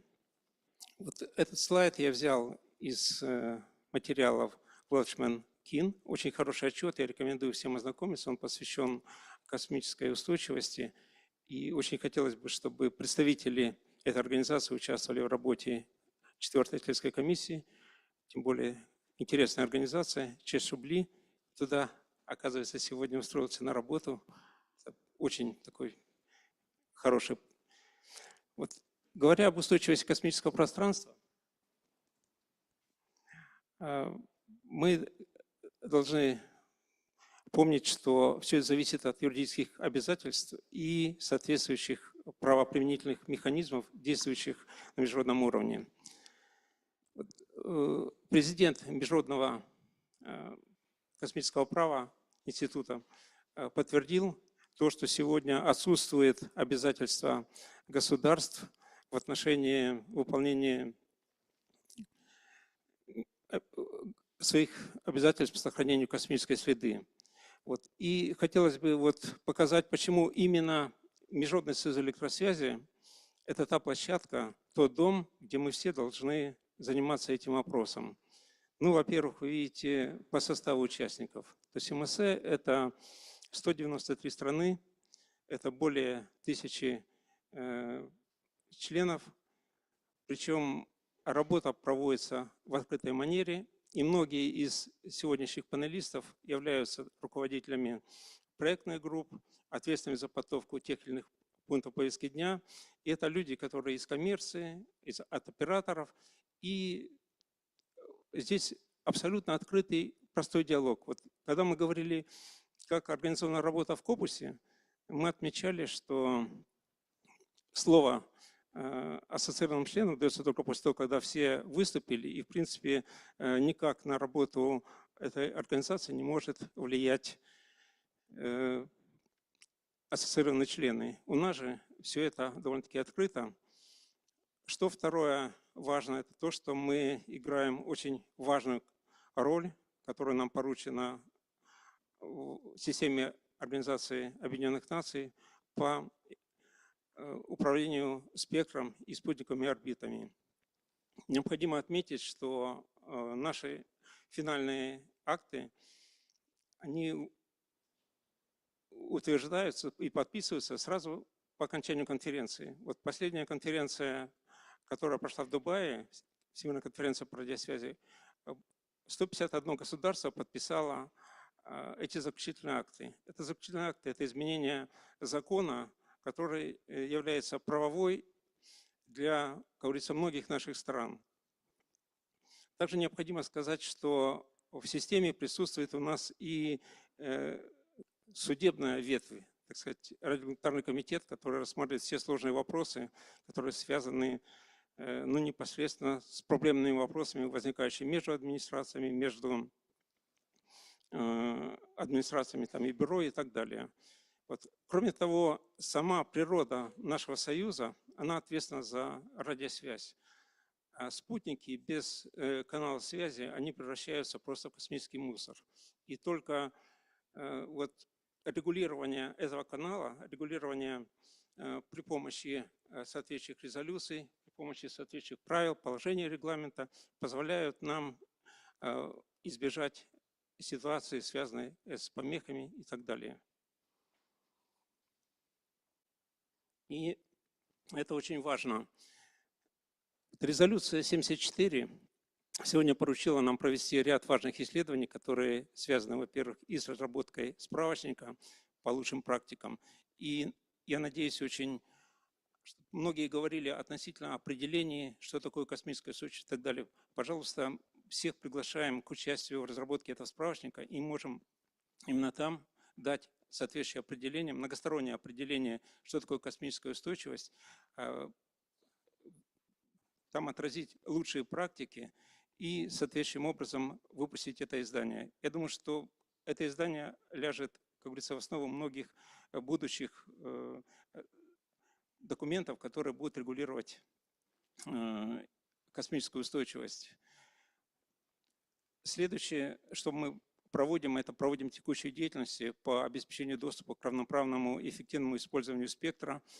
Вот. Надо отметить, что до сих пор мы занимались анализами и экспертизой каждой отдельной системы, каждой отдельной сети.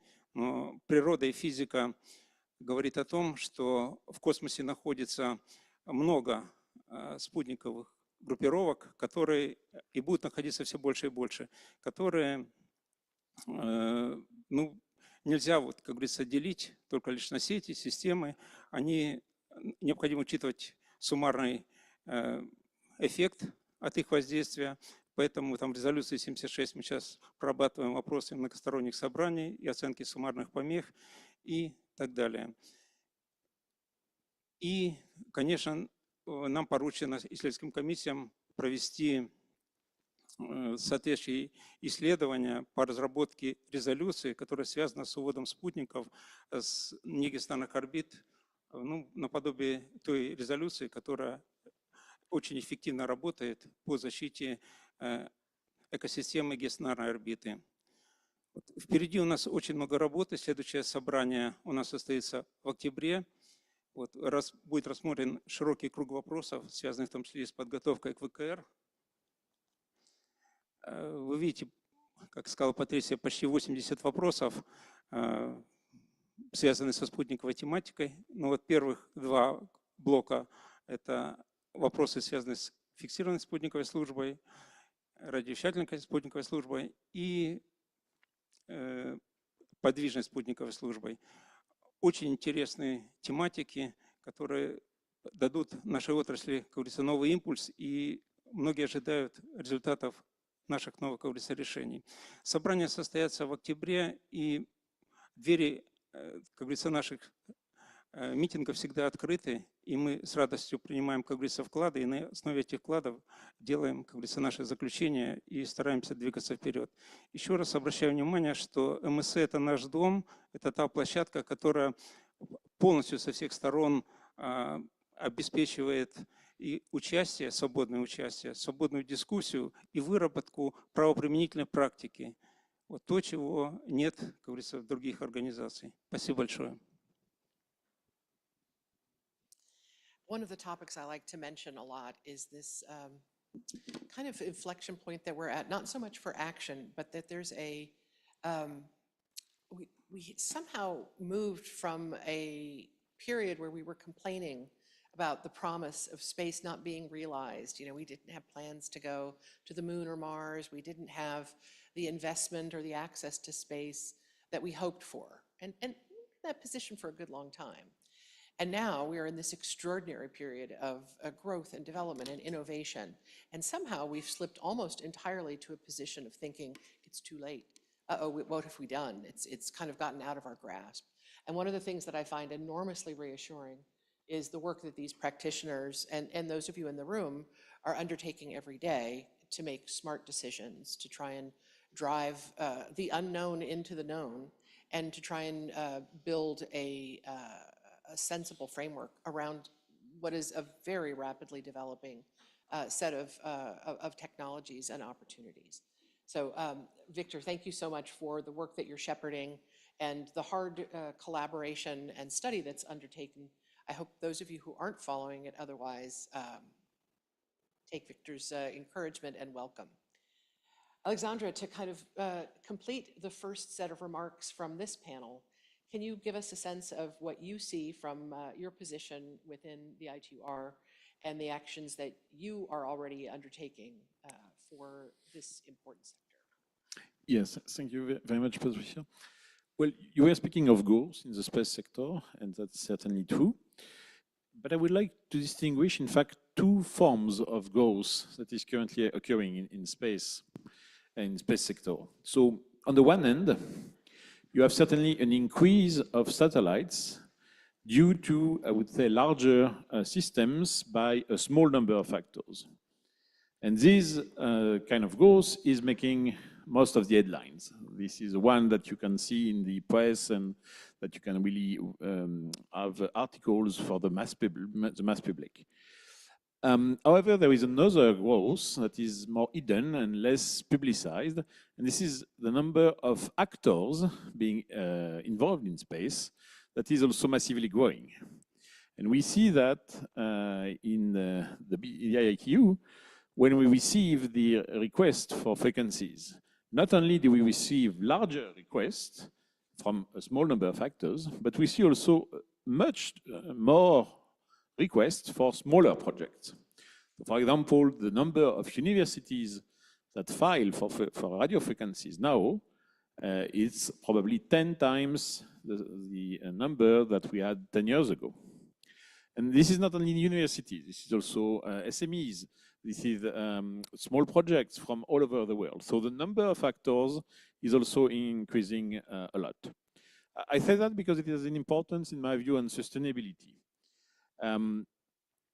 One of the things that I think is not really changing with the increase of satellites is that, yes, there are more satellites, but ultimately they are controlled by a few entities. And if these entities are acting responsibly, and if we can have a meaningful discussion with them, then we will be able to solve this part.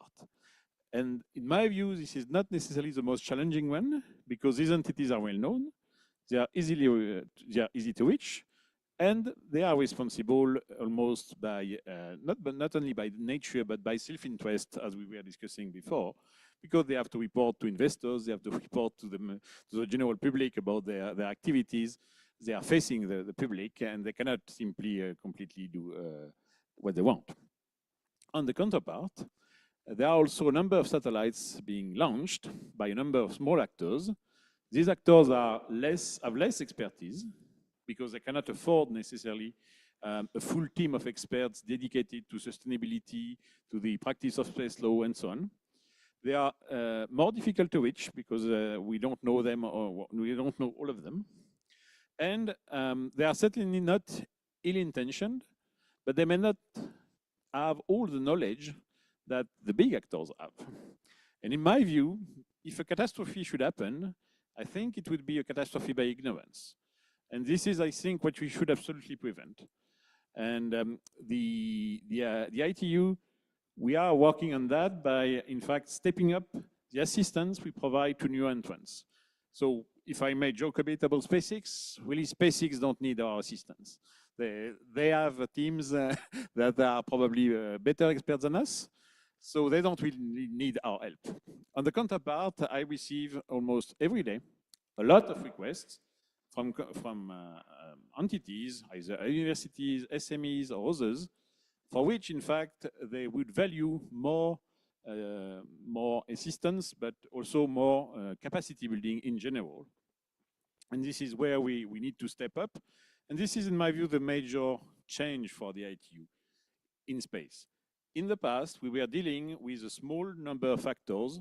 All of them were experts. So we were discussing from experts to experts. And we were discussing, oh, was this comma in the radio regulation well placed, or should it be a semicolon? No, now it's not that at all. We need to also make it more evident, more clear about what are the general framework, what need to be done. And we need to do that to a much larger number of actors. And we need to provide additional avenues for these actors to be able to learn. So I would say this is the main change and the main the main challenge that we have to deal with. And for that, we would do two things basically: increasing our capacity building offer, and also make our tools more user friendly. So we are in a process of improving all the tools that we offer to the membership so that they can use it in a more user-friendly manner. We have started with the online tools that allow to search into our database. We have a new tool called Space Explorer, which is easier to grab with less jargon and more common industry terms. So I will stop here at this time, but I really want to emphasize this point that we should not speak about space sustainability only for the big players that have big experts, but we should also reach to those that are not experts and that may not be in this room even, but that would also benefit from the activities of ITU, for example, the handbook or things like that. Thank you. That's really interesting, Alexandre, because I think it also speaks to maybe some progress on the part of the space community and the allure of space that we have drawn attention and interest and activity from more companies, from more countries, from more universities, from more experimenters in space. And I think that also creates a challenge for us to share experiences and try and bring everyone up to a level of information and access and participation for the purposes of space sustainability. So that was an excellent observation to share with us. So all of you spend a good part of your day on some aspect of space sustainability or another. And you've also spent some time here in the room listening to the conversations over the last 2 days. For me, one of the most interesting things was to bring my friends from the radio spectrum side together with my friends from the space sustainability side, together with operators and regulators and UN agencies and not-for-profits, and put us all in the same room. There are plenty of panels and fora on some aspect or another of space sustainability, but this is a unique convening of experts and stakeholders. And for me, I think this was a very rich environment to talk about these discussions, and I'm grateful to the ITU for using their powers to convene, to bring this sort of mixed bag of folks together to talk about complicated things. I wanted to ask the panelists, what stood out to you that was a surprise or a strong takeaway from these last 2 days as space sustainability practitioners? Rodolphe, do you have a thought in mind? I'm going to ask you to start. I think more than a surprise is something which is good to hear. It is the fact that everybody agree. When I started in this field nearly 10 years ago, it was not the case. You really had to fight for it. And you will look like the crazy guy in the room, or the Cassandras always saying, you will have a problem. It's why all these figures which have been mentioned is something that you can play with them, but I mean, you have, as you know, statistics, good statistic and damn lies. This is what you have. But this is something which is a very good takeaway, which is to see that all the actors, because indeed you manage to bring, or you try to gather really the non-governmental, the small, the big, the international, of course, space agencies from all over the world. And this is very good. Now, what strikes me perhaps to be a bit more provocative is to say, everybody agree that there is an issue. Now what to do? It's very difficult to organize all this because, let's be honest, we all have different agendas. I mean, we all agree about the goal, but we all have different agendas. And it's normal, it's not pejorative, it's a fact that you have to recognize. So indeed, this is, according to me, what is missing. And this is what we are trying only at the EU level today with this really holistic approach. So this will be what is missing, what strikes me, if you want, is find how to do it. It's true. It is, we shouldn't gloss over the commonality that this is an important subject that matters and that it is worth spending time on, even if we obviously don't have all worked out a common view of what the outcome is or how we get there. And I think that's the work ahead. Callum, what have you taken away from these last 2 days? What struck you? I think when we look at the figures, you know, there's been mention of how many potential satellites may be deployed in space, how there's significant growth in the amount of filings. I mean, firsthand for myself working in a regulator, early 2000s, we only managed under 50 satellite filings on behalf of a handful of satellite operators. Now today, we currently manage 320 satellite filings on behalf of 40 satellite operators.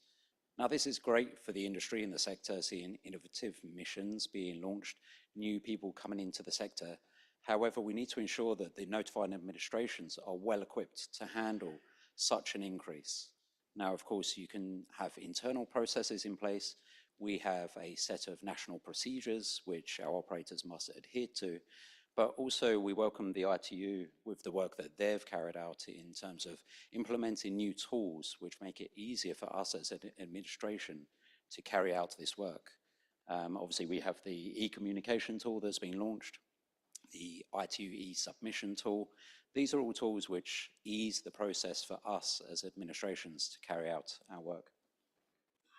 It's a good call for the work that we're doing to remember that our part of the outcome is meant to assist national regulators and policymakers that are grappling with this every day, and if nothing else, provide a way to access the trial and errors of others, and where we can find some guidelines or best practices, all these other variations of sort of bottom up. Khalid, can you share your thoughts with us? It seems really interesting during the today's sessions and yesterday that now we have more and more awareness about the space sustainability, how important it is. I completely agree with my colleagues here. I think the countries now, they are now progressing, they are working, however, on standalone basis. We need to make sure that all the countries, they are collaborating with each other to advance the sustainability agenda. I think ITU, they had a great job in the spectrum, in the ITUR, to make sure that all radio regulations, they are going to be in collaboration between all the countries. And I can see that the countries now they can see the importance of making sure that no one country is moving ahead with its own decisions. In the space era, we need to make sure that we are going to follow the same approach. All the countries, they need to agree on the approach that how to make sure that the space is going to be utilized for the current and future generations, for the good of the humanity and for the good of our kids and our grandchildren. That's very insightful, Khalid. And it makes me think a little bit about the experience of telecommunications. We've been talking about telecommunications at the ITU for, what is it, hundreds of years now, I think. But we have a lot of value in exploring where there should be common approaches, but also a great deal of value comparing disparate legal backgrounds, competition approaches, marketplaces. I would challenge you to find two countries with the same telecommunications environment and regulatory frameworks, despite all the commonality that we have from this core of the ITU. And that allows, I think, a lot of national latitude. It also allows us to have those countries who have different experiences, some to lead and some to benefit from that pathfinding. So I think this is an interesting exchange for us to have at the beginning of what I think has, we maybe have examples in other fields like telecommunications. We're not going to end up with everyone having the same rule or the same approach, but I think there's a great deal we can learn from some both comparative and commonality discussions. Victor, what have you taken away from the last 2 days? You're used to spending time in this building. Спасибо большое. Первое, что я хотел бы сказать, что кнопка паники, о которой вчера мы говорили, конечно же, она неприемлема в этом случае. Но кнопка тревога, нам надо ее нажать уже. Действительно, есть тревога за будущее наше, и поэтому необходимо предпринять все усилия с тем, чтобы доступ равноправный к космосу был обеспечен для будущих поколений. Второе, что я хотел отметить, что это проблема, которая равнозначна для всех. Либо все выиграют, либо все проиграют. Здесь не будет такого, что кто-то выиграет, а кто-то проиграет. И вот это нас объединит. Понимаете, любая страна боится тех последствий. Мы с вами в переписке говорили, что устойчивость – это стул на 4 ножках, и равноправный доступ к спектру, и экологические вопросы, и международно-правовые, и перегрузка. И любая ножка, если она пошатнется, стул упадет. Вот. Поэтому нам необходимо объяснить государствам, вот и справочник, который мы разработаем. Кстати, мы еще один справочник очень интересный запустили, справочник по спутниковой связи. Предыдущий справочник был 2003 года. То есть сейчас будет новый справочник. Доктор Абади согласился быть редактором, мы уже определили контуры, поэтому, опять же, приглашаю всех к участию. Это тоже то, что нас будет, как говорится, объединять. Вот мы четко, как говорится, разберемся, что такое спутниковая связь, какие, как говорится, есть системы, принципы и так далее. И здесь, может быть, мы тоже найдем общую площадку для взаимодействия. Спасибо.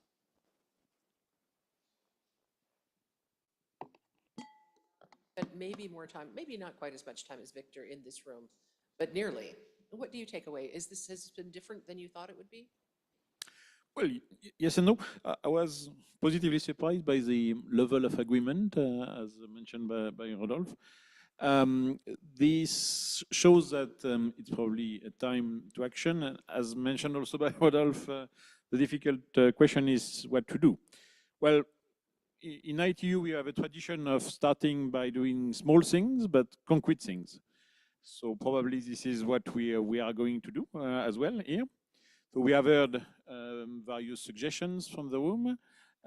Kimbo has made a very very big call. So, and you may have heard, Kim, that Doreen has answered your call yesterday in the reception already. So we are going to implement these yellow pages of operator, this repertory of operators. Of course, the ITU is here to help the community, to assist you by providing tools, but the information comes from you, the community. We are not inventing the information, of course, because it would not be reliable, but we also need for your feedback and your inputs to have good tools. So this is what we have done in the past with frequencies. I think we have good tools thanks to your valuable data. We will need to continue that and to build that, but we be sure that we will calling upon you to provide this information so that we can build an efficient tool. Starting from there, I have received also some other suggestions about all about improving communication between actors and using our role as an international organization to provide a kind of trusted third party. Again, making sure that people can communicate, even if there are some difficult or strenuous situation around the world. But we, as you said, we are quite old as an organization. Next year we will celebrate our 160th anniversary. So we have lived through 2 world wars, the Cold War, and during all this time, our membership continued to cooperate. So we don't think it will stop. It will continue, and we'll use this ability to do these small things. And by doing so incrementally, we hope to help and to assist in the solution. Thanks.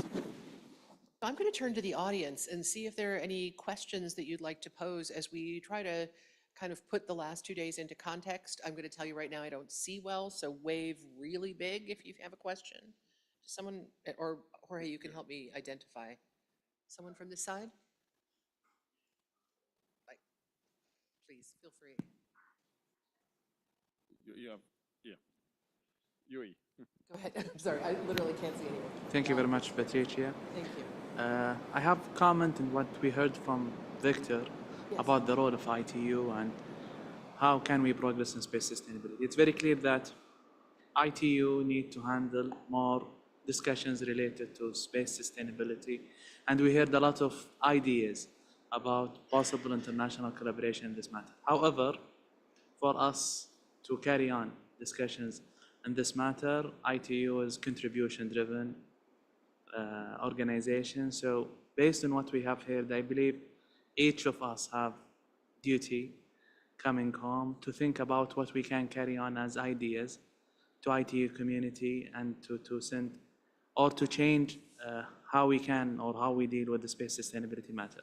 There are different arenas in the ITU. We have World Radio Conference, which topic mainly about radio and orbital slots as a resource, how we can manage them properly, and the link between this and space sustainability topics. There is probably, if we need some constitutional changes or updates or support to space sustainability matters, plenipotentiary is the arena for us. But I believe we need to take actions together as international community, because when it's coming to international work, the cycle of activity is, you all know, it's not that fast. We need to agree, to discuss, to carry out, then to study, but we need to start. ITU's, I believe, ARMS is very open to us. They hosted this workshops or this arena for us to discuss such a topic. Now it is ours, a duty to think about what we can add to this topic and what we can start together internationally to challenge or to solve such an issue. It's very clear from what we heard that we all agree that there are something need to be done, and those things that need to be done will not be done alone on a national level. There are a big need for international arrangement between all of us, and also there is a need from, I could say, international organizational background for us to agree to carry out the decisions, directions, resolutions, whatsoever, discussions or way of decisions that we need to take. So it's our duty. I believe all of us need to think more what we can contribute to ITU to carry out such a topic. Thank you so much. Thank you so much for that call to action. I hope that all of us in the room feel that. I also know that the ITU and those of us who are moving forward on this space sustainability agenda won't be shy about hitting you up to participate, to contribute, to share your ideas. Please.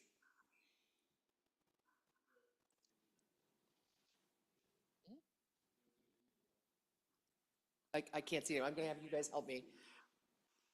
Go ahead, please. Have you given me the floor? Yes, I am. Okay, thank you very much. As I said, I can't see thank you. anyone, Thank you so very much. but yes. Once again, thanks everybody. I think we need to look at what is the next step. The first thing is dissemination of information from this forum to the others. I discussed with some distinguished colleagues that perhaps it would be possible to extract highlight of these 2 days discussions and put the highlights in a circular and send it to membership and others, not only membership, sector members, to the whatever possible, and so on and so forth. Capacity building that Mr. Valle mentioned, small users. In order small users to understand the language of big users, we need either to have interpretation, but not interpretation like this, but having a simplified handbook to explain them what is the problem.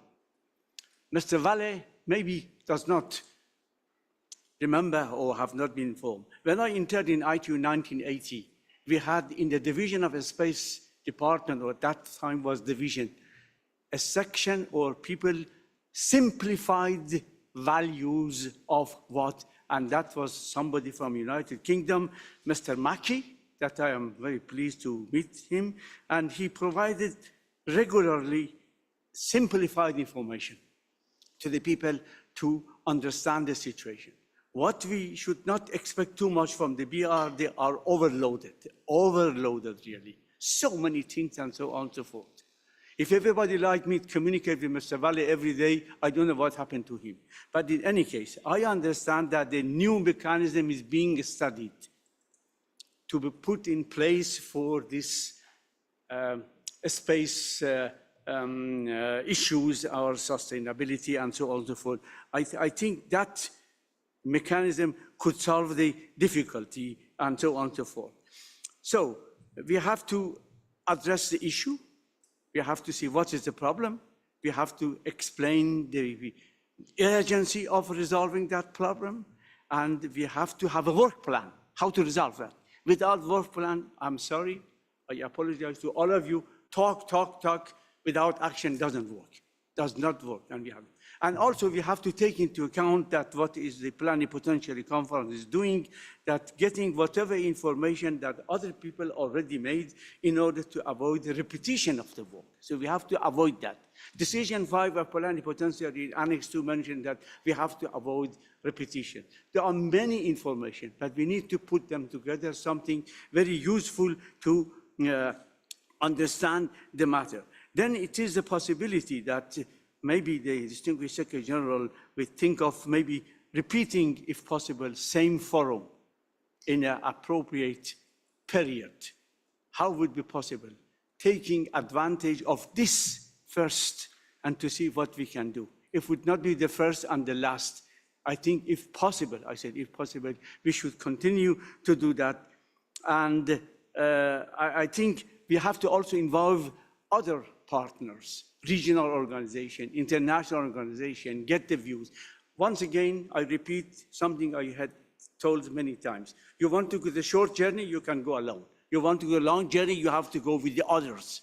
We are not savior of the world. Other people, they have many good ideas, whether young or not young, and so on and so forth. So that is that collaboration, and we should not forget the bottom-top process is important. And thank you very much. Thank you very much for that encouragement for us to simplify and sort of capture what we've been talking about here, and also the reflection that this is a good start, but we have more to do to include all the right stakeholders in the work that we have ahead. Victor, did you want to respond just quickly? And then we have one last question in the back. Да, спасибо большое. Спасибо большое господину Росте. Поднял он важную тему. Вот мы действительно на полномочной конференции говорим, что у нас единый МСЭ, у нас есть голова, мудрая голова, умная голова, это генеральный секретариат. Вот. Но у нас еще есть сердце. Сердце – это бюро радиосвязи. Вот это сектор радиосвязи. Вот. И если мы будем бесконечно перегружать наше сердце, оно начнет сбоить. Если оно остановится, умрет весь организм. Поэтому нам надо просто думать, как надо усилить наше бюро, потому что и много незаполненных клеток. И вот вопрос, который мы подняли, космической устойчивости, ведь бюро тоже необходимо сегодня думать об этом. Ведь бюро должно давать ответ администрациям. И, может быть, действительно нужен штат под это.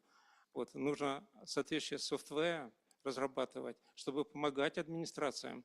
Может быть, тоже подумать в этом направлении и попросить вот генерального секретаря подумать о том, как можно усилить вот эти меры. Мы были бы очень благодарны, если бы в этом направлении мы подумали тоже. Спасибо. Thank you so much, Victor. We have one final question from the back.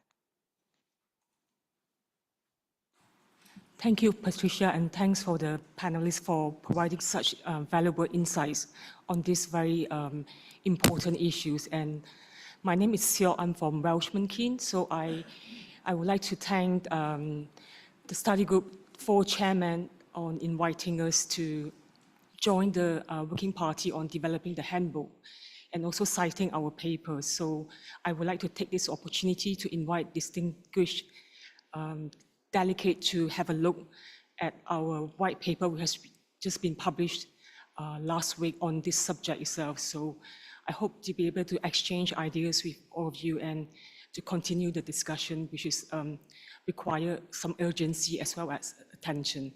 Thank you so much. Thank you.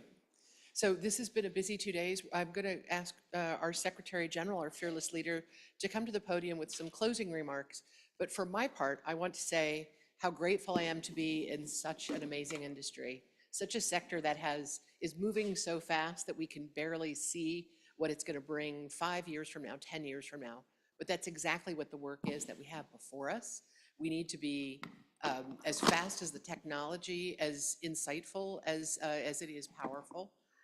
Someone once told me when I was overwhelmed by this wave coming at me, to sure appreciate that there was a wave coming at me, but take gratitude for the smart people in the boat with me and paddle hard.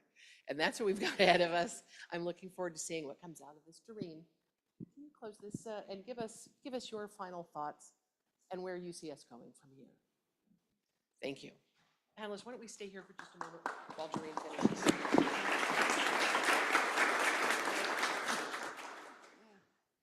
Well, thank you. Thank you so much, Patricia. Ladies and gentlemen, I think I'm going to say, unfortunately, this brings us to a close because it's been fascinating, and I feel I don't want it to end. And so I'm going to say from the start, this is not the end. This is the beginning. We have actually had some 91 countries, I'm told by Jorge, that joined us, which is terrific.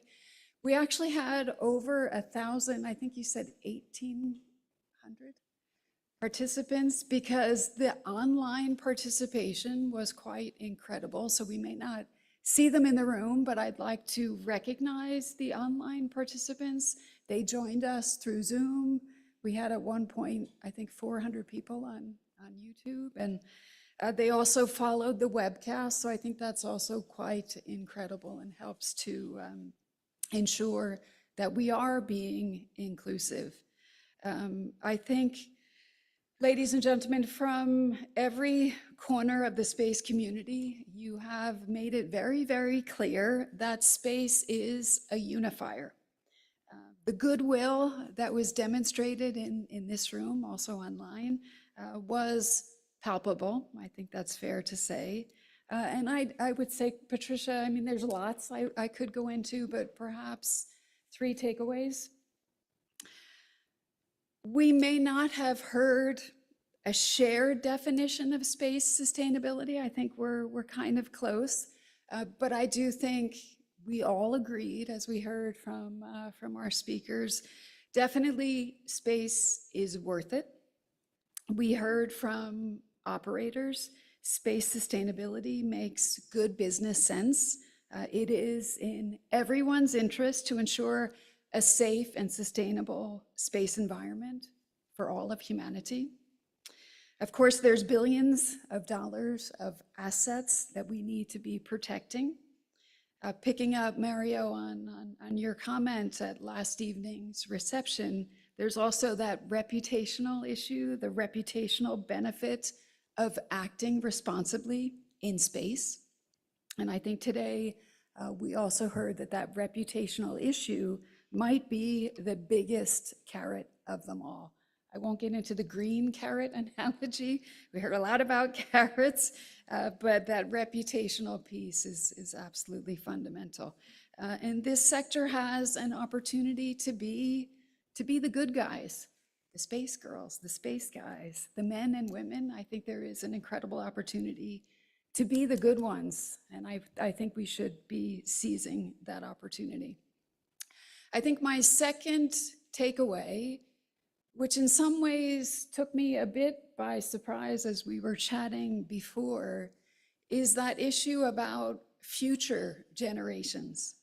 Young people, of course, young people being the lifeblood of the work that we're doing, and the importance of sustainability for young people, for future generations. And as we know, sustainability actually attracts talent, so let's leverage that. And I think collectively, we have to make sure that we're inspiring young people to join this exciting community. This is something that I look forward to continuing to discussing in our Youth Advisory Board. And I guess my last takeaway would be that sense of urgency and also that incredible opportunity that's in front of us. And we can come together and act as one. Because as Ivan, I don't know if he's still in the room, as he said so well this morning, the future is now.